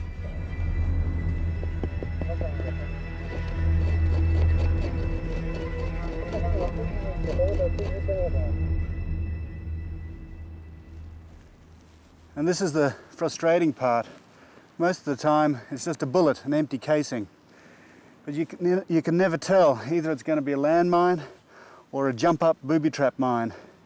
So it's a very painstaking, very slow job. You can imagine that every square metre of this whole field and all around this old Soviet base has to be cleared inch by inch.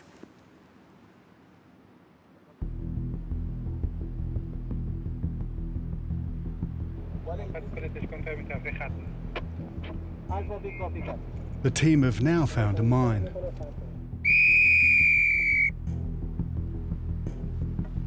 They clear the area,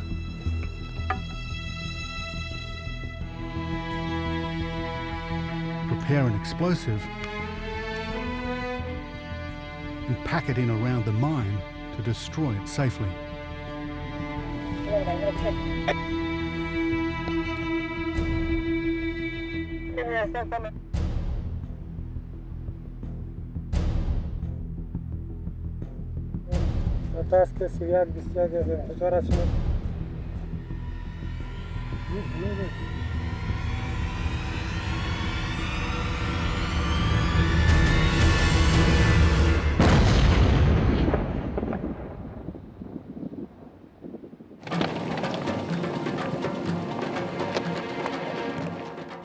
For me, the work of the Halo Trust is a sobering reminder of how perilous it can be exploring the past here in Afghanistan.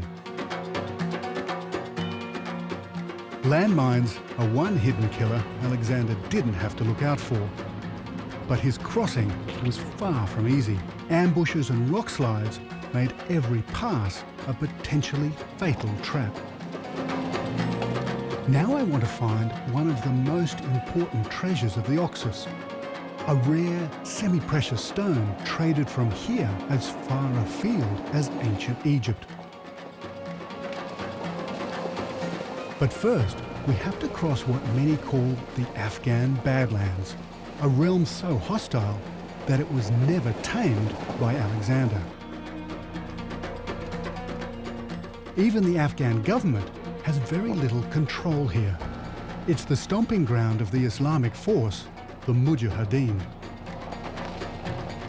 not somewhere you want to get lost. And we need directions. Didn't know about that.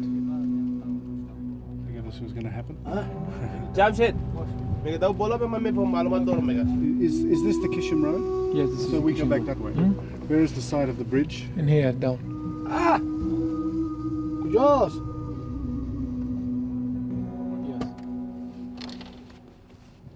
We're called over to the police outpost.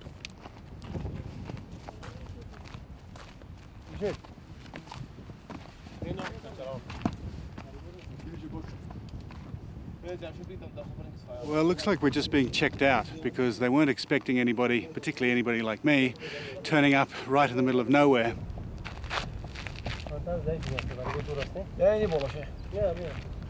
I've been summoned.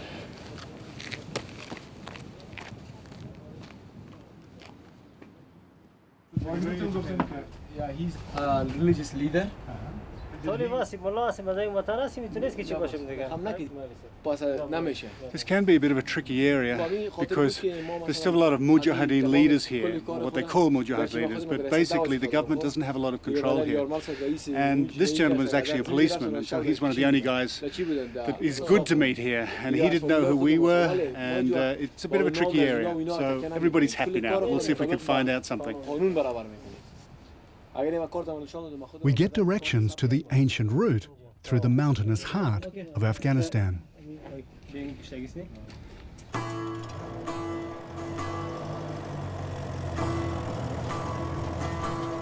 Across the Kocha, a tributary of the Oxus, we head north towards Faizabad, the mountain capital of Badakhshan province. This is the only centre of any size for hundreds of kilometres. Faizabad's a raw frontier town.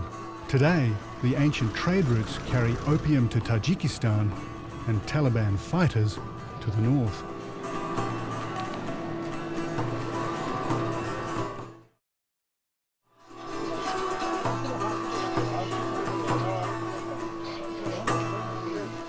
We need to stock up on supplies, and the produce in Faizabad market is a pleasant surprise. This is like an Aladdin's cave, isn't it? All the things you really, really need when you're a Westerner in Afghanistan. But it's not just food I'm after. There's one very special commodity that I want to find. A raw material that was exported all over the ancient world. Prized in the highest echelons by the Egyptian pharaohs. Well, this stuff is like gold up here. It's called Lapis Lazuli, and Badakhshan is absolutely famous for it. Now, if you remember the mask of Tutankhamun, with those wonderful gold stripes and then blue, well, this is this stuff. It's been coming out of this part of the world for about 7,000 years. And there's little shops all over the place making jewelry. But further south from here, about a day's journey, are the actual mines, where they mine the stuff for Tutankhamun's mask. And that's where we're going to head. Thank you.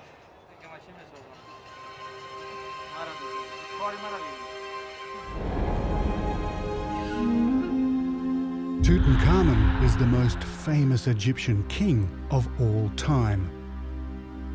When he died 3,300 years ago, his mummy was adorned with an extravagant golden death mask. It's one of the most iconic symbols of ancient Egyptian craftsmanship in existence today. The long strips of blue stone are made of lapis, hand-cut and transported from the mines of ancient Bactria. Just like the conquering Greeks, I'm looking for the source of this treasure. And there's one place, high in the mountains, so rich in lapis, it's still mined today.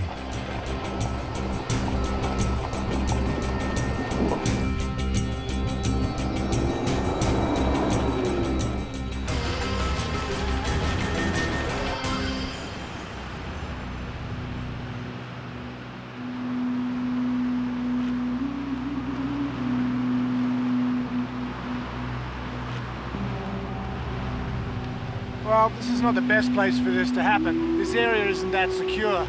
So it's about the worst place we actually want to be stopped and changing a puncher for 20 minutes. Doesn't feel so good.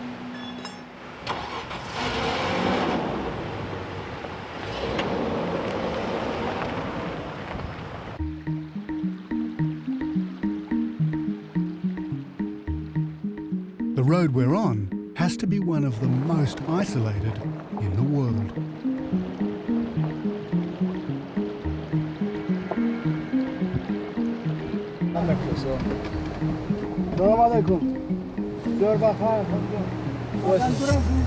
قریبه بسیار نیم ساعت رن نمونده نیم ساعت پای پیاده What did he say? He said that it's half hour. Half hour. So very close. Yeah, very close.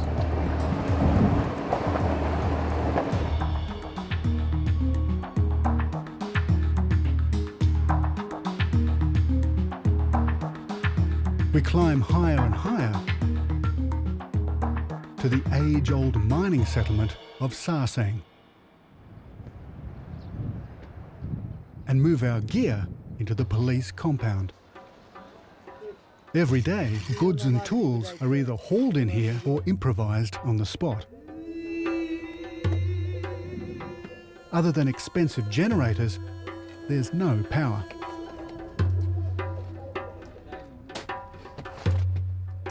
Outsiders here are rare. Foreign faces make people decidedly uneasy.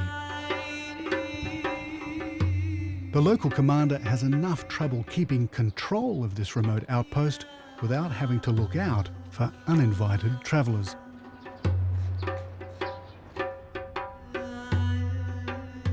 But we're guests, and as guests, we automatically fall under our host's protection.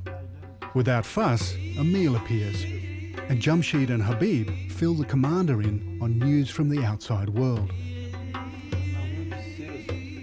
Embracing this culture of hospitality enables us to penetrate so deeply into these remote corners of Afghanistan unarmed. The miners' settlement is spread out over what looks very much like an avalanche zone. Shelters built entirely out of local rock shield the miners from the elements, winter and summer. Lapis has been mined here for thousands of years, and it is still valuable today. It's these men's livelihood. In these remote highlands, there's no government controls on lapis. Most of it is packed on mules all the way to the stonecutters of Pakistan and India. Way above the valley are the mines. Like seams of gold, the veins of lapis run deep into the mountainsides.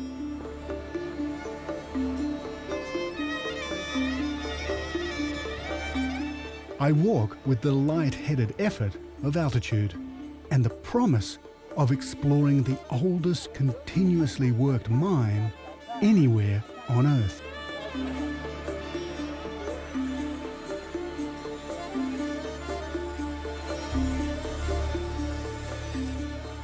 Doing this every day, hauling heavy mining equipment, is a punishing life.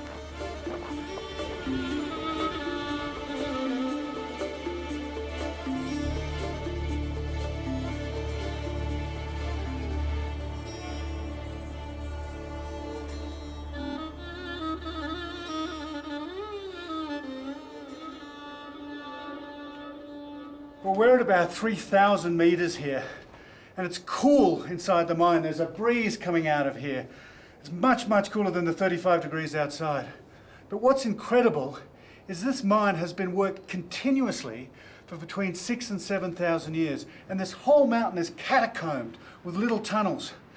And from here, the lapis has been taken right across the world, even to ancient Egypt.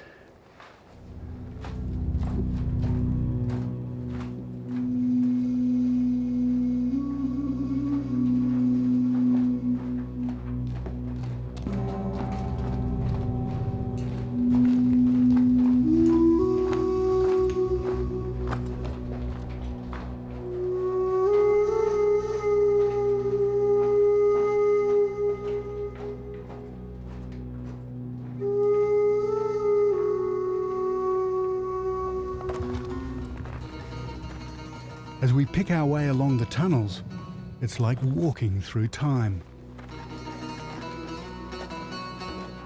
This is mine number 1, the oldest of all.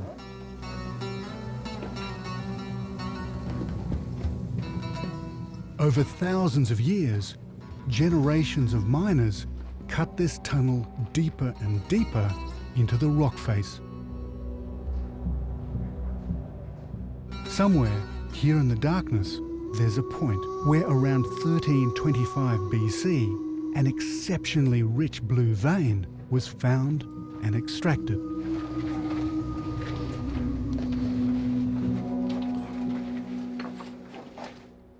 Well, this is what they're looking for. This is a whole scene through here. I don't really know the quality because obviously I'm not a gem expert, but you can see if I put some water on it, that blue really starts to come out. And it's just marvellous that nature makes this colour. You know, nowhere else do you see a blue like that. Marvellous.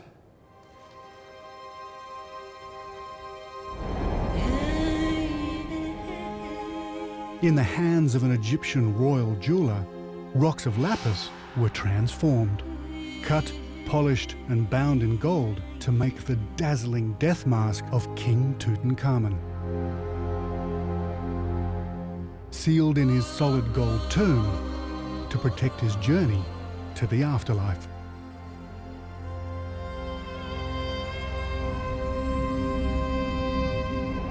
The riches of the Oxus tell the story of civilization's earliest beginnings. They reveal that long before Alexander, our world was far more connected than I'd ever realized. Luxury goods were loaded onto caravans and trading boats and transported. 300 kilometers to Harappa in the Indus Valley, 2,500 kilometers to Babylon in Mesopotamia, 3,800 kilometers to Thebes in ancient Egypt, and over 4,000 kilometers to Athens in Greece.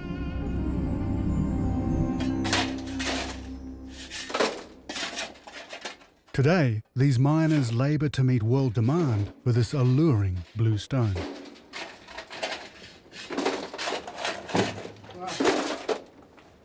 Salam. How are you? Oh my God.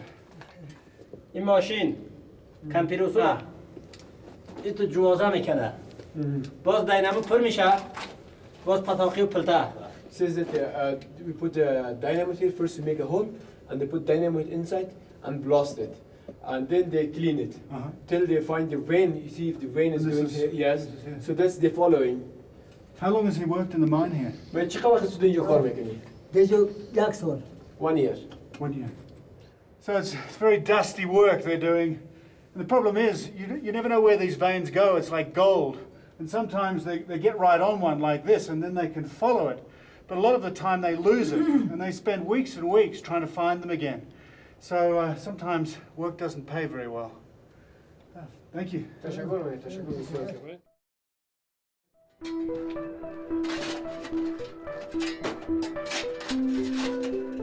These are terrible conditions. In Sarsang, lung disease is just a matter of time. But it's death by dynamite and rock falls that are all too often the common killers. This is one of the most seismically active regions on Earth. An earthquake could hit at any time. After each long shift, every miner lugs his treasure down the mountain, where middlemen and traders bid for the raw stone.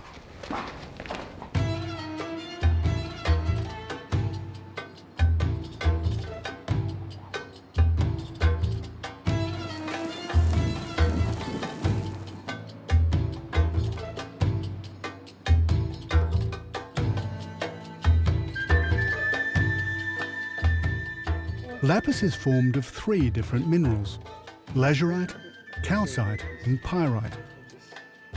And its quality varies depending on its colour, and smoothness of texture.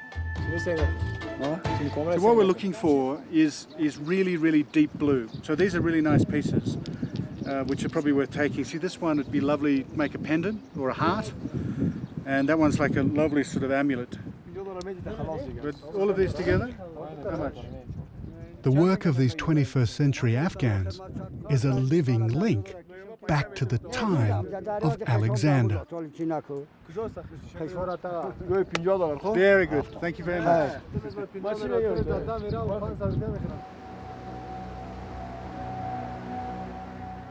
For the ancient Greeks, conquest and occupation began by controlling the mountain passes and the flow of trade.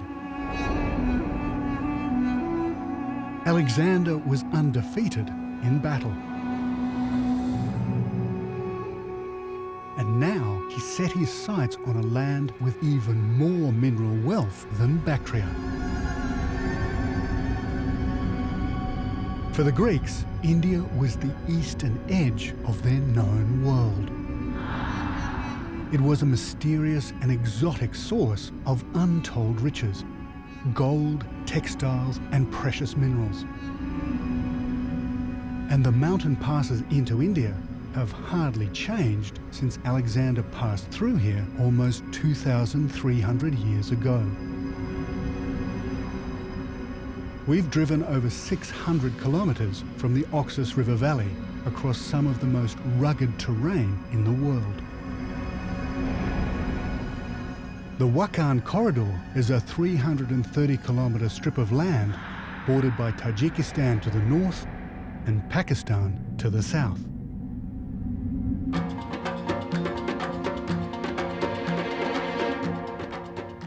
We're following an ancient highway that leads to India.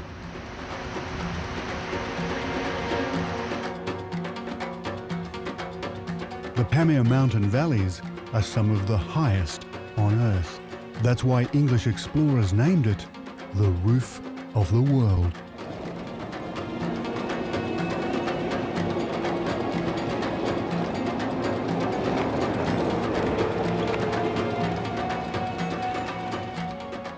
Ancient caravans would trek along these grueling crossroads between the east and west.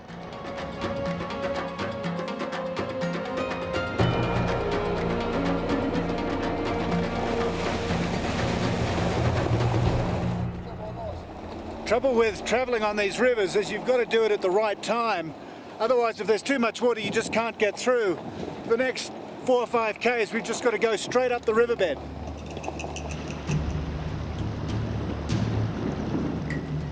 Before invading India, Alexander had to secure his army's supply line. But he was constantly harried by local tribes, who would ambush his army before retreating to seemingly impenetrable mountain fortresses. I want to find out what it was like for Greek troops to attack one of these natural bastions. And there are no roads where we're heading. We cross the Oxus, where the Wakhan meets the Boragil Pass into Pakistan and India beyond.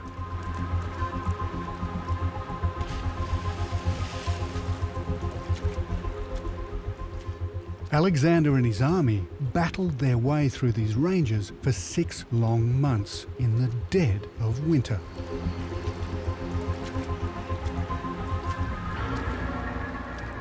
He is believed to have crossed from Afghanistan into India south of here. But I'm convinced over the months, Alexander would have split his army into different units to crush resistance along the strategic passes of this mountain corridor. Greek records tell us Alexander laid siege to one great fortified crag here in the Pamir. But dozens more must have gone unreported. And over 100 years ago, in 1904, an intrepid archaeologist explorer came here on Alexander's trail. His name was Aral Stein. Shafi, where do you think? Where to cross?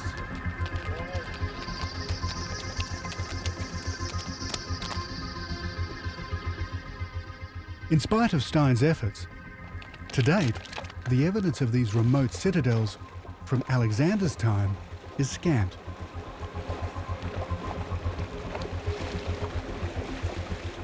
But I believe this place can shed a great deal of light on Alexander's mountain battles.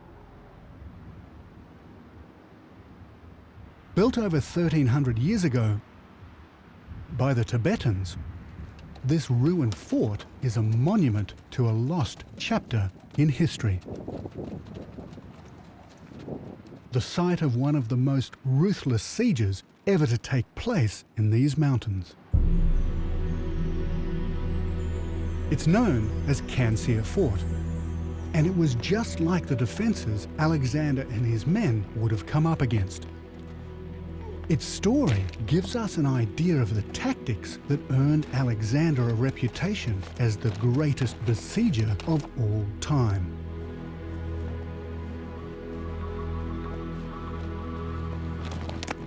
In 747 AD, the Tibetans ruled this valley. They built the fortress to resist the invading armies of China.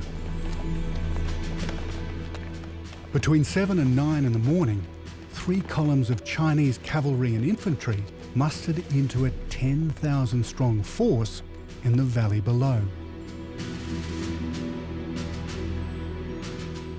The Chinese commander, Xian Qi, moved quickly to cut off all approaches to the stronghold, crushing the defences at river level in a few hours. Then they scaled these steep slopes to the isolated citadel. High in their rock fortress, the Tibetans seemed safe, but in fact, they were hopelessly trapped. Well, that is one hell of a climb. This citadel stands at about 4,200 metres, and our guides have just told me that we're the first Westerners that they know who've actually made it up here. It's an incredible place.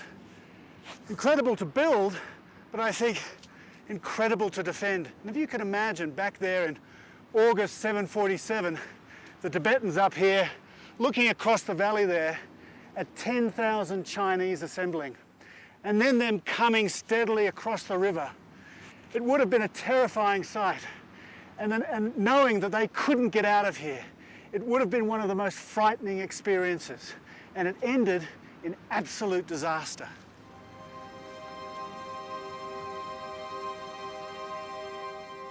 The Chinese experience here at Cancer gives us an insight into what the sieges of the Greeks would have been like. Their strategy just as devastating.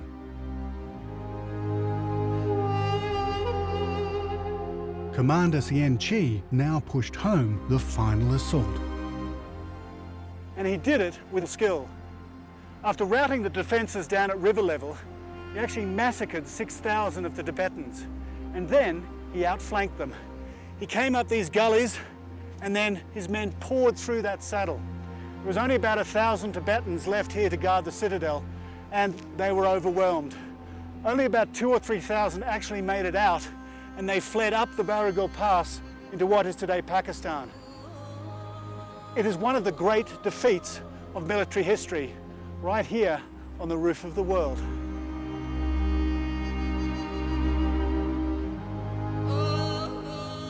1,000 years before the Chinese, it would have been exactly the same for Alexander's troops.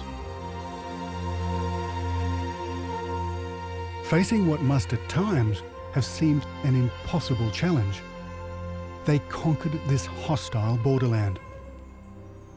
Now the road to India lay open.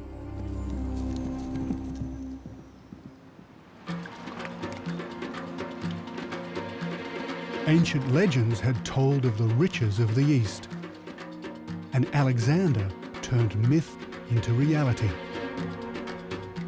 2,300 years ago, Alexander came to ancient Bactria to conquer his enemy, and discovered a realm that overflowed with mineral wealth.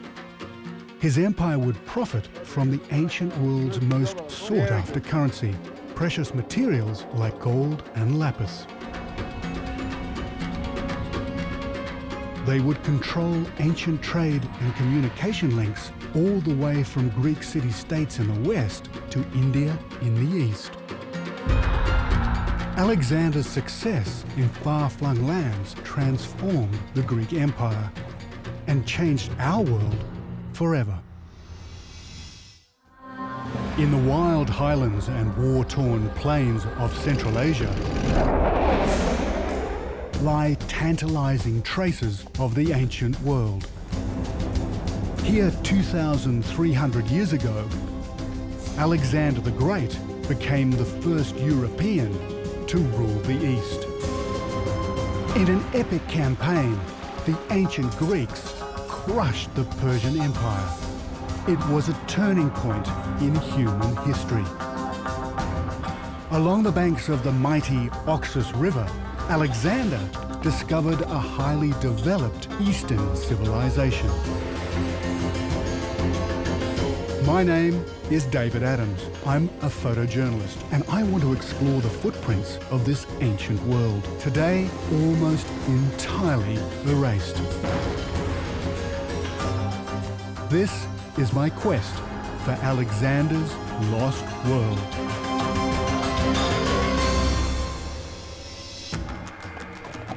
Far Eastern Afghanistan. One of the most remote and extreme landscapes on Earth. When Alexander marched east along age-old mountain passes, he was securing his route to India.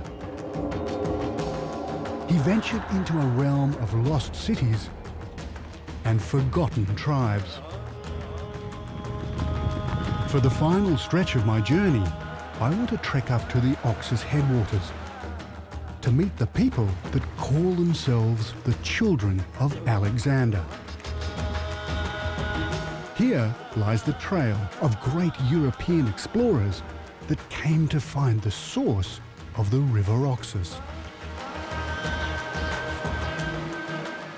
Well, this is it, the source of the Oxus. It's absolutely bone-chilling. But the source really isn't the issue. What the issue is the amazing civilizations that this river has given birth to. There's a connection between this ancient river and the story of our earliest beginnings. The source of civilization.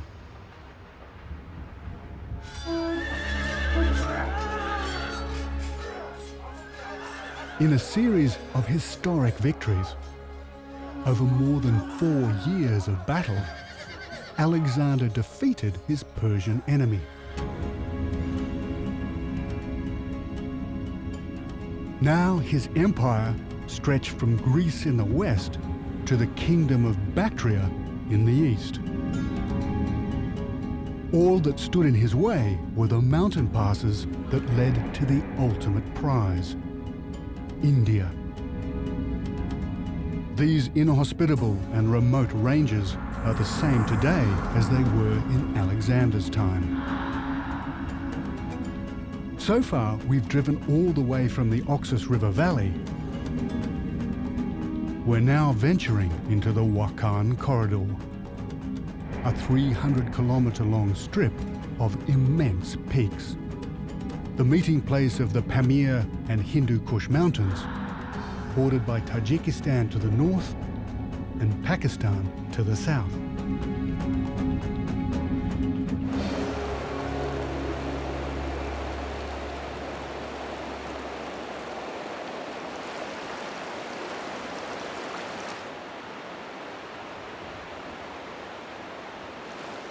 Surviving Greek records reveal little about Alexander's route through the maze of ancient highways that follow these mountain valleys. But what's certain is back then, Alexander and his army had nothing like our four-wheel drives.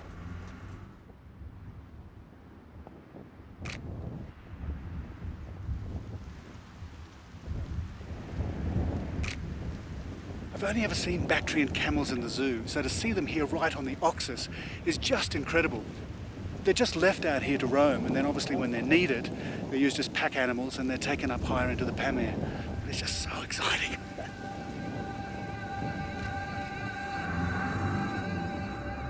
Alexander was inspired to campaign from Bactria to India by the story of one of his heroes, the god Dionysus.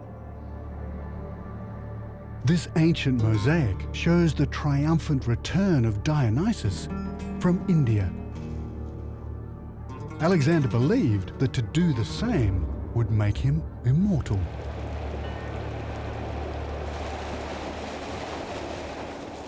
We're heading for a village called Sarhad, the age-old terminus for Central Asian caravans that brought people, ideas and goods between east and west. Well, as my dear old dad used to say, when you come to the end, stop. This is as far as the road goes. This is Sarhad. From now on, we walk.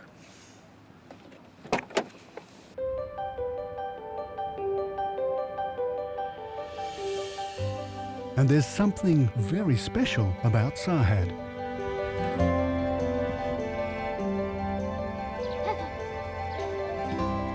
It's the home of the Waki, and they've lived here almost forever.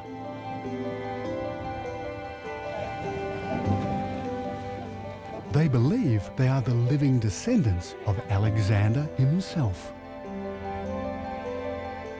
It's been over 2,300 years since the Greeks marched through these highlands. But today, the legend of Alexander still lives large. Since the earliest of times, the origin of the Waki has been a mystery. Subsistence farmers, they cultivate crops in the spring and move up the valley to higher pasture in the summer.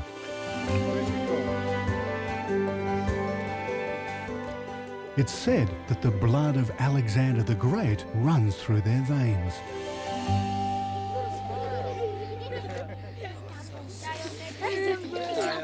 You know, I have a feeling that these guys actually haven't had their photo taken before or actually seen the image on a camera.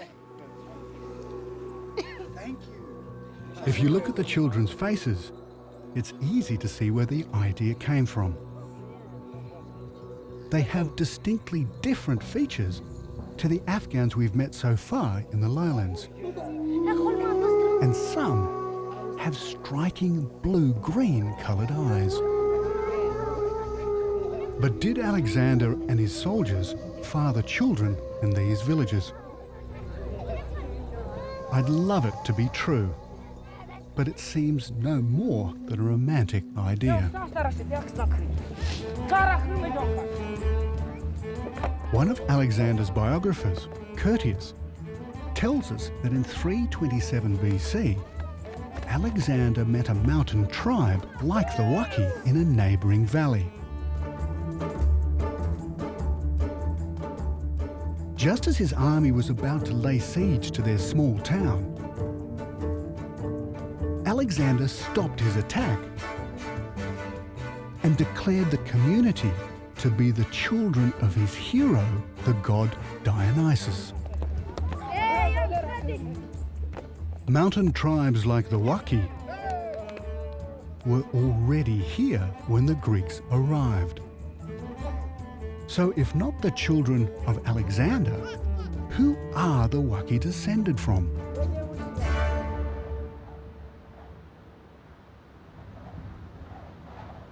Their cultural traditions and language suggest their lineage stretches back long before the time of the Greeks.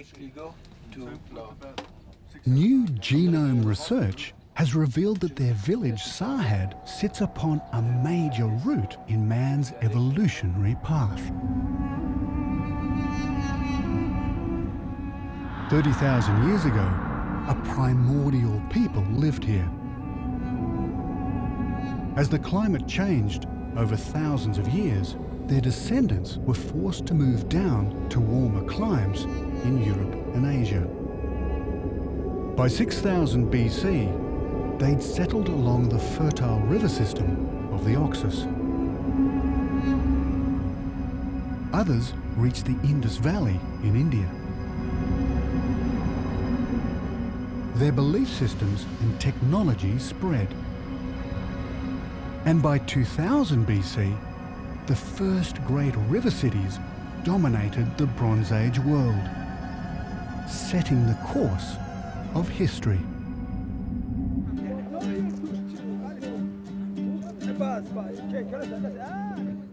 I'm convinced tribes like the Waki are the descendants of the first settlers in these high pastures. To dig deeper into their story, I want to find out exactly where the River Oxus begins. The Waki are going to guide me higher up into the mountains to explore their ancient homeland and search for the source of the Oxus.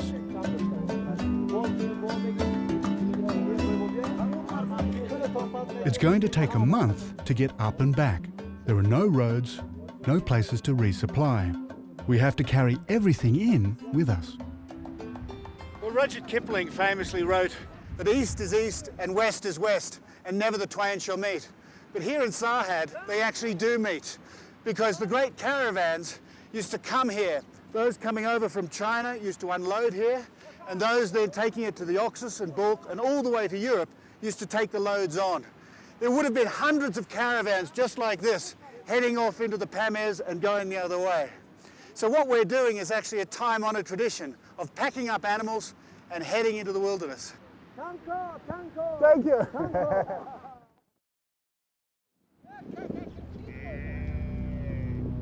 It's summer, but Alexander and his 22,000 men scaled the passes into India in the depths of winter.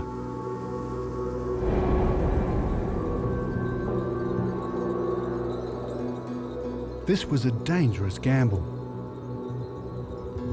In these vicious conditions, there'd be much less chance of being ambushed by hostile hill tribes. But in temperatures as low as -40, Alexander's army would have paid a heavy price. And they didn't have anything like the kit we're using. Well, you're probably wondering why one Ferengi has got so many horses and men. We've actually got 16 horses, 16 handlers, 4 porters, and then there's our party of 5. But travelling like this is exponential. When you have things like we do, generators, medical kits, you need more and more horses. Therefore, you need more and more men. So the caravan gets longer and longer. Hence, we've got a lot of horses and men.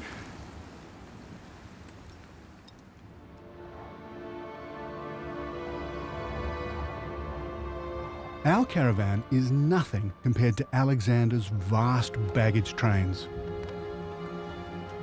Keeping his regiment supplied and moving forward in this terrain was an extraordinary feat. He was unbeaten in battle. But it was the frontier tribesmen who now threatened to bring an end to his winning streak.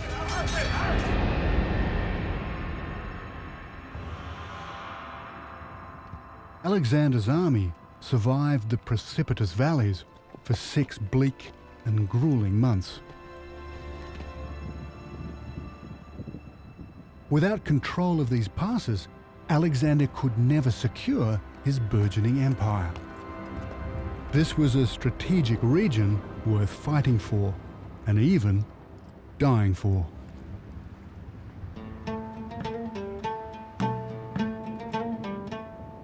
It's time to set up camp for the night.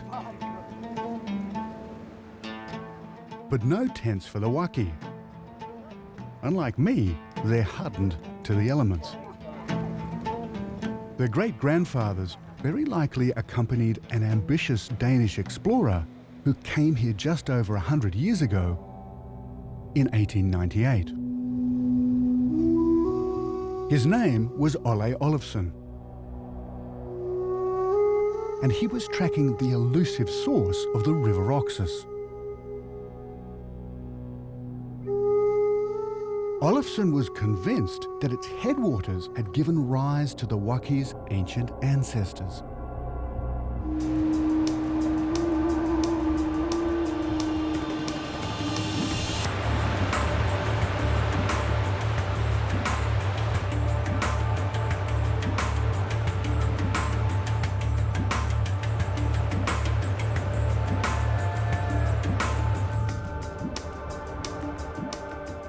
We're heading up towards 4,000 metres.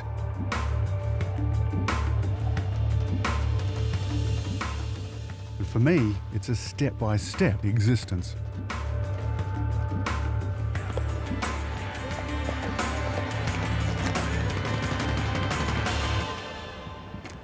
Well, I must say that I'd half expected to actually be following the river, and I hadn't expected so many hills like this. They call this the Snake, as it winds up, and it definitely is a good climb.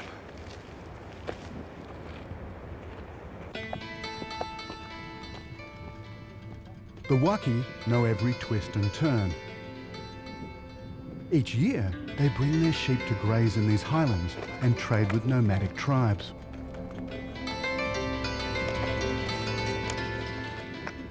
Nowadays, it's slim pickings, but it hasn't always been this way.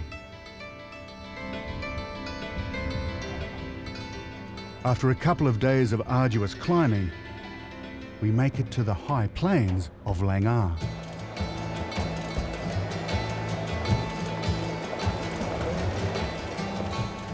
In the time of the Waki's ancient ancestors, the climate here was very different. Scientists suggest it was as much as 5 degrees warmer.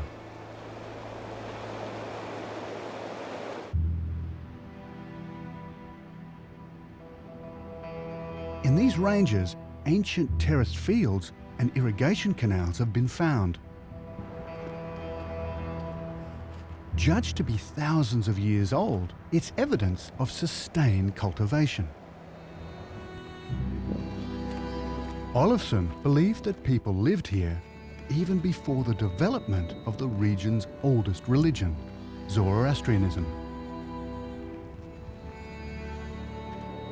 He got some of his ideas from the Avesta, the Zoroastrian holy book. It describes a mythical mountain called Mount Hara and a mighty river that ran beside it.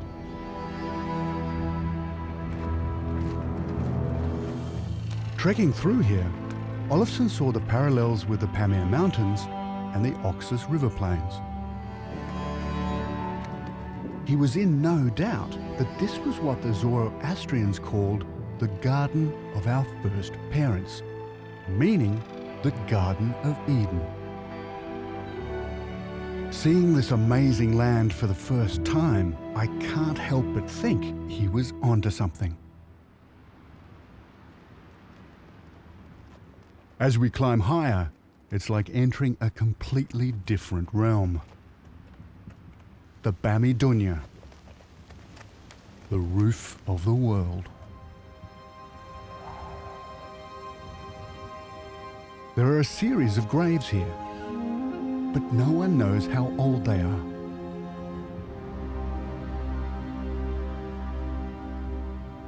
It doesn't seem like they're Muslim graves. It's hard to tell if the bodies were facing Mecca or not because they've been disturbed. But really, they seem to be a lot older.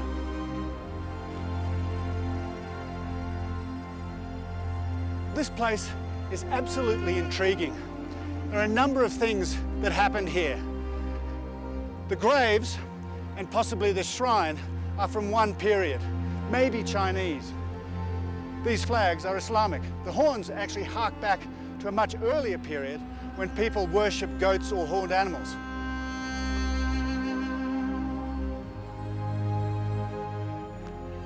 It's not surprising that memorials like these reveal a mix of religious influences.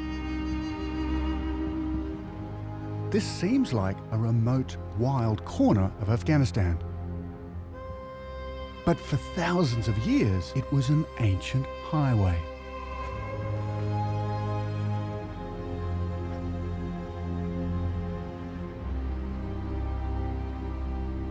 In 327 BC, when Alexander crossed these mountains, this valley would have been a busy thoroughfare full of traders and caravans. They were heading to and from the cities of Bactra in the Oxus lowlands. These were prosperous centres with elaborate Zoroastrian temples. Well established in the Bronze Age and still thriving when the Greeks arrived. The network of trade routes stretched right across Bactria. As well as people and technology, it carried goods like gold, spices and opium to the cities of the Indus Valley in India, to Babylon in Mesopotamia, to Thebes in Egypt, and all the way to Athens in Greece. By using these vital communication links, the Greeks began to build their empire in the east. Today, not many goods or travellers come through these passes. The trade in opium, though, is booming. The majority of the world's opium traffic comes from Afghanistan. It's smuggled into Tajikistan and then on to the west. But a good deal stays in these mountains.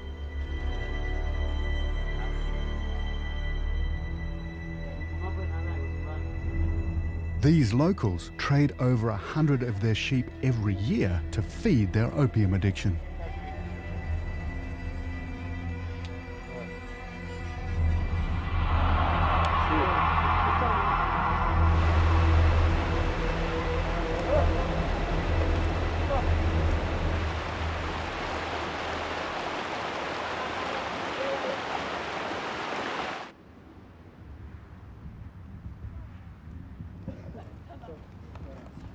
Late in the afternoon, we make it into Jazgoz, an encampment belonging to the nomadic Kyrgyz that have made the roof of the world their home.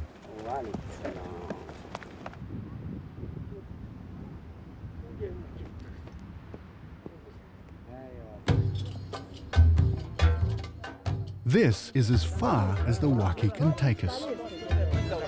Payday, same the world over.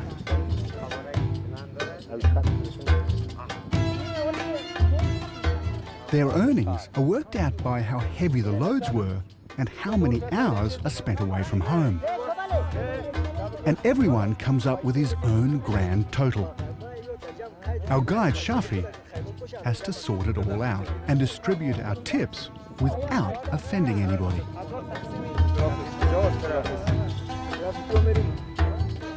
Eventually, happy with their lot, the Waki head for home. And I start to get acquainted with my new hosts. The family of local tribal leader Haji Hosma.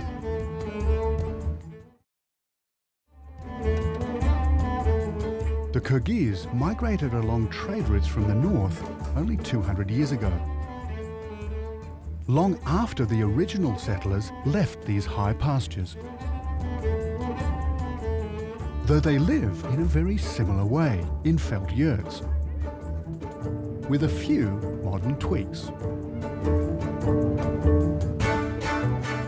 It's July, but a dusting of snow on the mountains is a chilling reminder that the long months of winter are not far away. This is one of the toughest climates on Earth.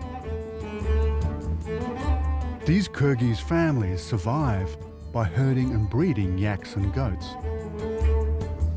There's a limited choice of food up here. So tonight, I'm cooking dinner. So what I'm trying to make, hopefully, is spaghetti pescatore, which, if my memory serves me, is spaghetti with fish, because we have some lovely fresh tuna I don't know if it's going to be quite the same colour in the can. Very tasty onions and a few herbs and things. So we'll see how we go.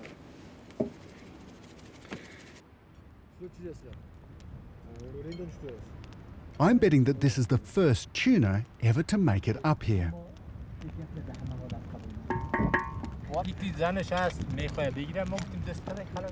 But I'm not so sure what the locals think of my signature dish.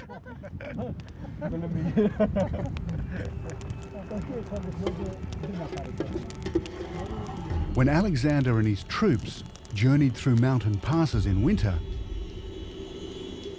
food was extremely scarce. The streams and grazing ground for their pack animals and horses were frozen.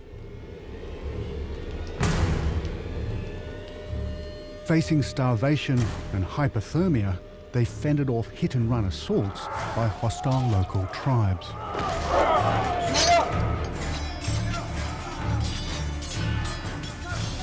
To the Greeks, the craggy strongholds seemed impenetrable.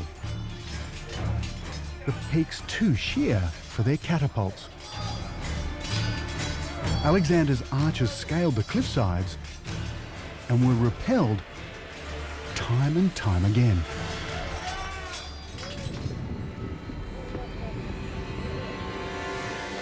Twice wounded just a valley or two south of here, it was the battles Alexander fought with the hardy men of these mountains that were the toughest of all. I've been given the chance to find out just how demanding doing battle at these extreme altitudes must have been. Today, the Kyrgyz are gathering to play a traditional war game called Kazi. And I've been invited to take part.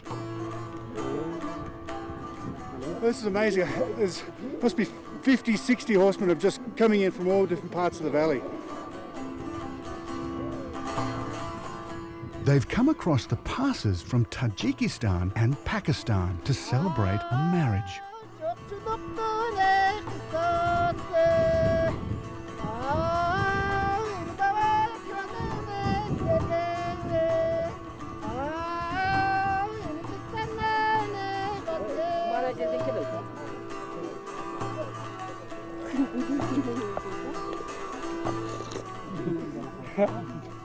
And no Kyrgyz wedding is complete without a wild bout of Bushkazi. It's game on.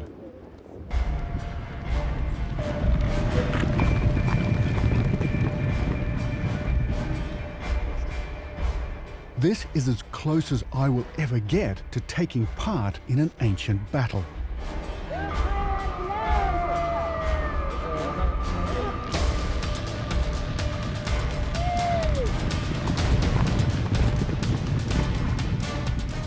And on one of the highest playing fields in the world, it's hard for me to breathe up here, let alone ride.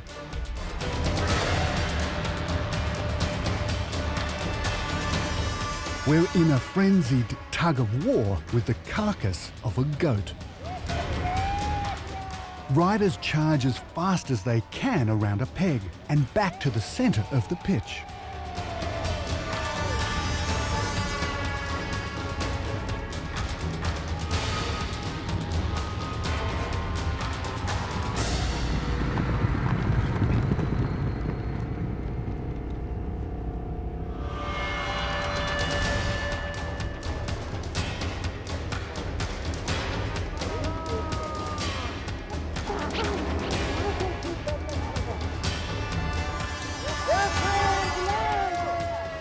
I finally get the hang of it.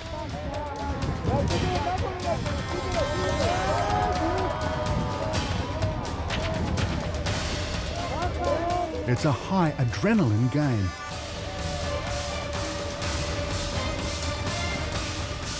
And the altitude takes the fight out of me.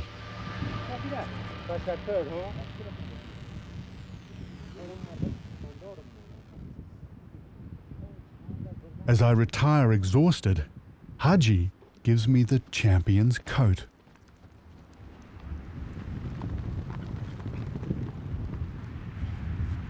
Well, I think I've been given some great honour by having this, but I certainly haven't earned it, considering the way that these guys ride. One good game was about all I had in me. At the moment, these guys can play forever. It's incredible the stamina these guys have got. And the horses, the power. It's just fantastic. You would never think that you could get this much out of a horse at 4,200 metres. Oh, wow.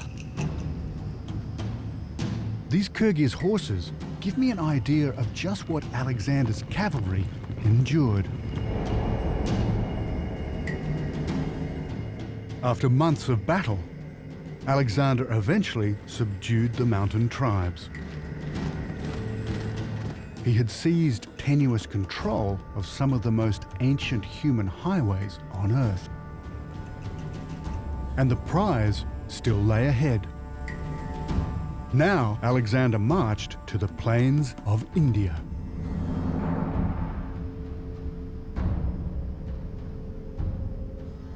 Next morning, it's time for us to move on. I want to find the source of the Oxus, the cradle of civilization in Central Asia.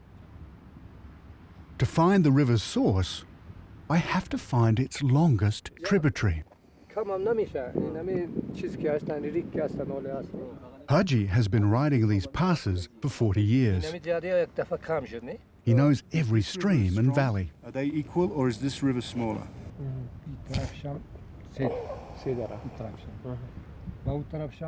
When Olafsson came here, he followed a stream called the Bergut. It's another day. But in here is the It's over 30 kilometers east of here, towards the border with China.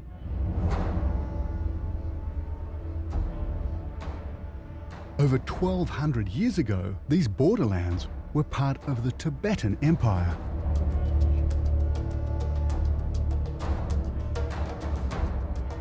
But then, the Chinese began to encroach on their territory.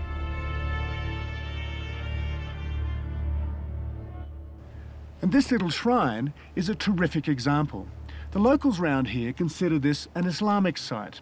So the story goes, a holy man once passed this way and they erected this temple in his honor. But we know differently, because when the Chinese had defeated the Tibetans, they came back through here and they noted that this temple was already here. Now that was 747, so that means this is very old, probably Buddhist. It just shows you how the stories change over time.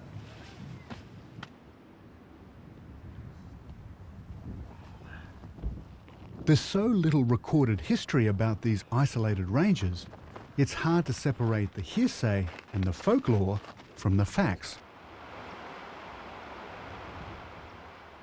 Trying to work out the names of geographical features, like valleys, tributaries and rivers, is even harder. Olafsson was meticulous in his search. He measured the length and flow of the Bergut and declared it to be the source. But he missed a vital link.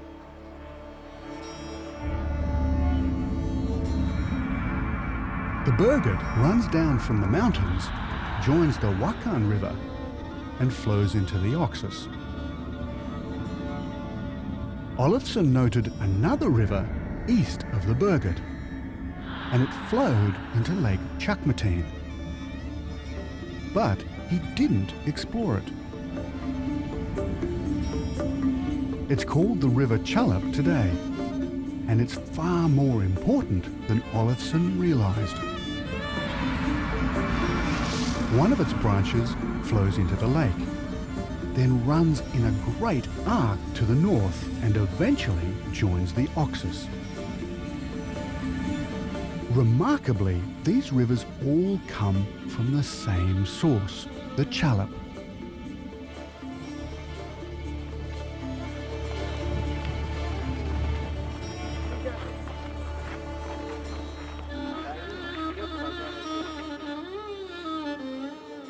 Well, this is the beautiful Lake Chakmatine.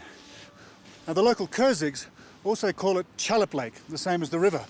And it's a real contender as the source of the Oxus, because the water comes way up on the Tajik border, down the Chalab, into the lake, And then through a series of lakes, it forms the Oxus River, which then bends right around, becomes the Maghreb River, and then flows into the Oxus. So the method in our madness in trekking along here is to go and measure the water coming out at the end of the lake, because now in August is the biggest time of melt off the glaciers. So it's ideal to see the real flow.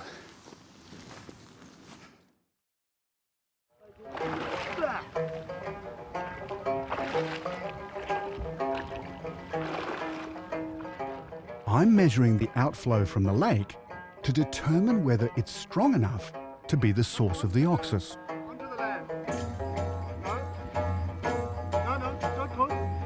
Come out of the water.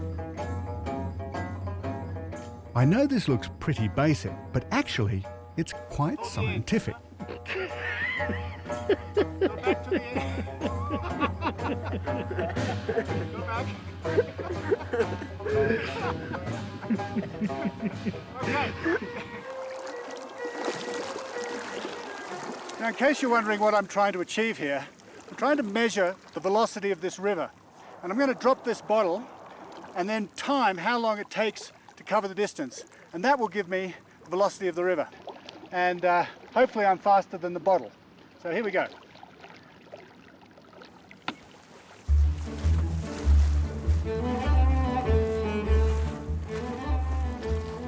Mad dogs and Englishmen, I think they say. Mad dogs and Australians.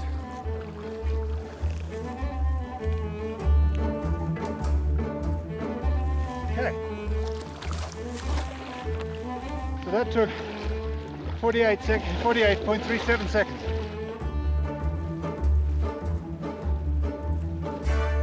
I'm sure these guys think I'm absolutely stark raving mad doing this, but there is a reason. Now, what I'm doing here is measuring the width of the flow, and then I'll measure with these marks, which are a foot each, of how deep this is. It's flowing at a heck of a rate. Foot. Now we need to know its length. By my calculations, it's 442 kilometres from the source of Olofsson's Bergut to the confluence with the Oxus.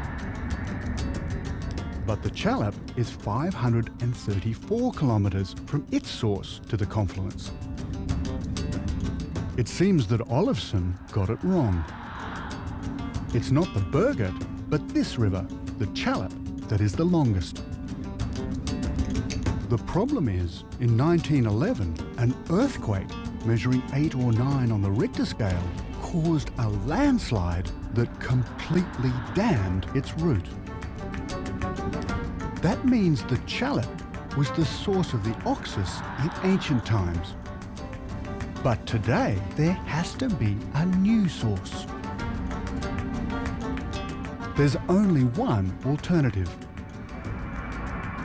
It flows down from the icy peaks of the Little Pamir, and it's called the Wajir River.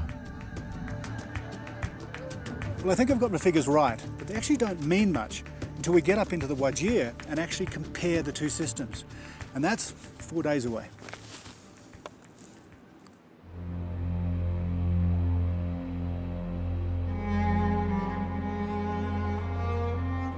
We're heading along the ancient passes that lead east towards China.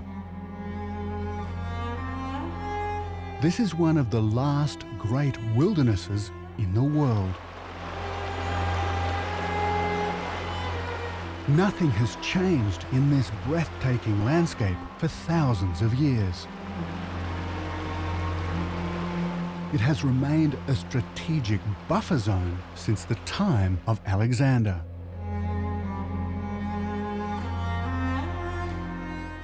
Down through the centuries, successive armies have passed through these borderlands.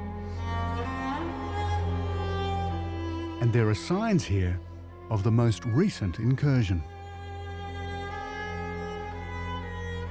This line of barbed wire is all that remains of the secret missile base built by the Soviet Union soon after they invaded Afghanistan in 1979.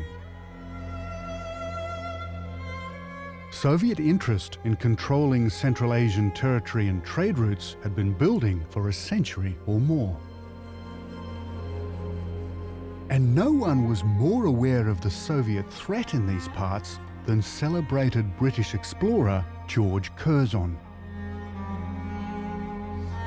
A politician and an aristocrat, he too believed the Oxus was a great parent stream of humanity. Curzon trekked to the Wajir River Valley in 1894 and concluded it was the source. But he was wrong. It's not as long as the Chalep, though it may be the longest tributary still flowing today.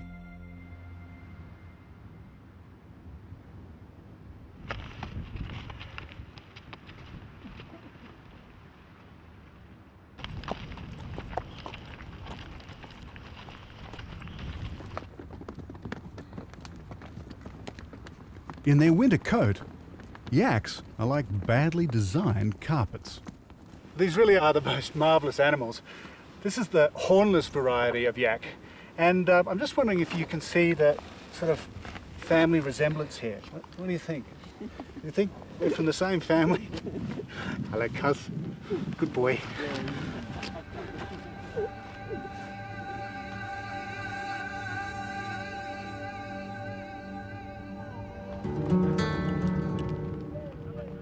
Since we set off from Sarhad to find the source of the Oxus, we've been trekking for more than 2 weeks.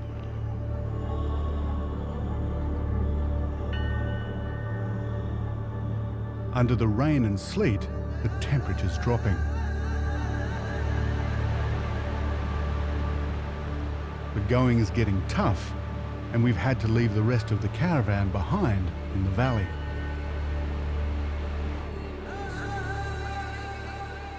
We make our final camp before the push-up towards 5,000 metres and the end of the Wajir River Valley.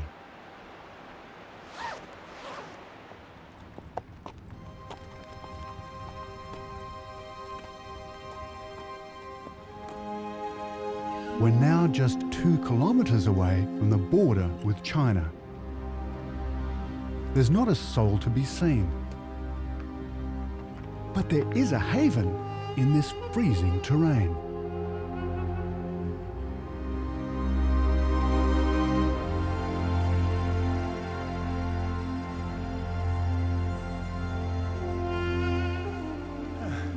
It's actually quite roomy in here. The name of this place is Koshtrabat, which means 2 houses. These are very old caravanserais. The caravans used to come down from China all the way through to Afghanistan in the middle of winter, and they needed a place to stay. It's clear that in ancient times, these rudimentary shelters were built for travellers along this inhospitable ancient valley.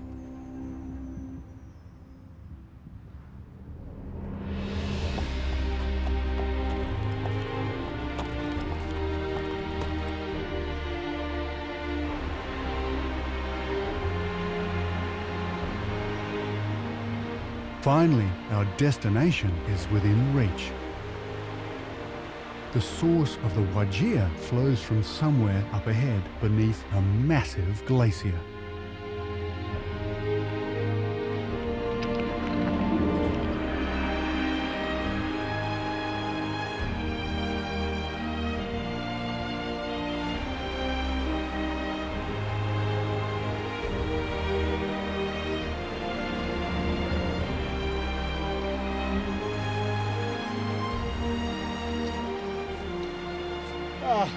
Fantastic!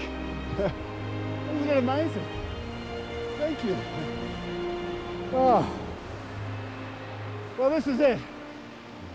There's actually 2 caves. You can see it goes a bit further, but there's also another one over there. And what we're going to have to do is get into the river and test the water, see how fast it's flowing and how much water's coming out. But just to give you an idea how high we are here, if you're living at sea level, and you walk outside and look straight up 4.5 kilometres, that's where we're standing. Now, coming out of this cave, there's an absolute full blast of cold air. It's absolutely bone-chilling. Ready, Shafi? And go! The flow is about as strong as the Chalep. Now, I want to work out its length. It's 459 kilometers from the ice cave back to the confluence with the Oxus. It is the longest tributary still flowing, which makes the Wajir the true source today. We began our epic trek at Sarhad and followed the Oxus up to Lake Chakmatin, then up into the glacial valley of the Wajir. This magnificent river begins at the roof of the world. It flows for over 2,500 kilometers.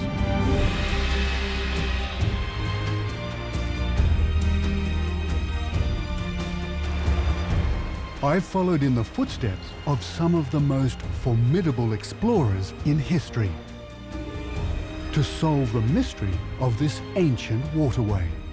After all this time and all this debate, the source really isn't the issue. What the issue is the amazing civilizations that this river has given birth to.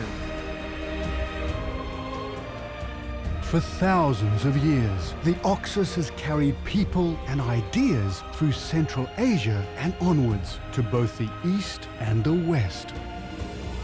I feel I've come a step closer to understanding Alexander's grueling campaign through these mountain passes. Over 2,300 years ago, he laid claim to the pathways that lead back to our earliest beginnings. This matchless landscape is all but deserted today. What remains are the mountain refuges and memorials to the lives claimed along the way.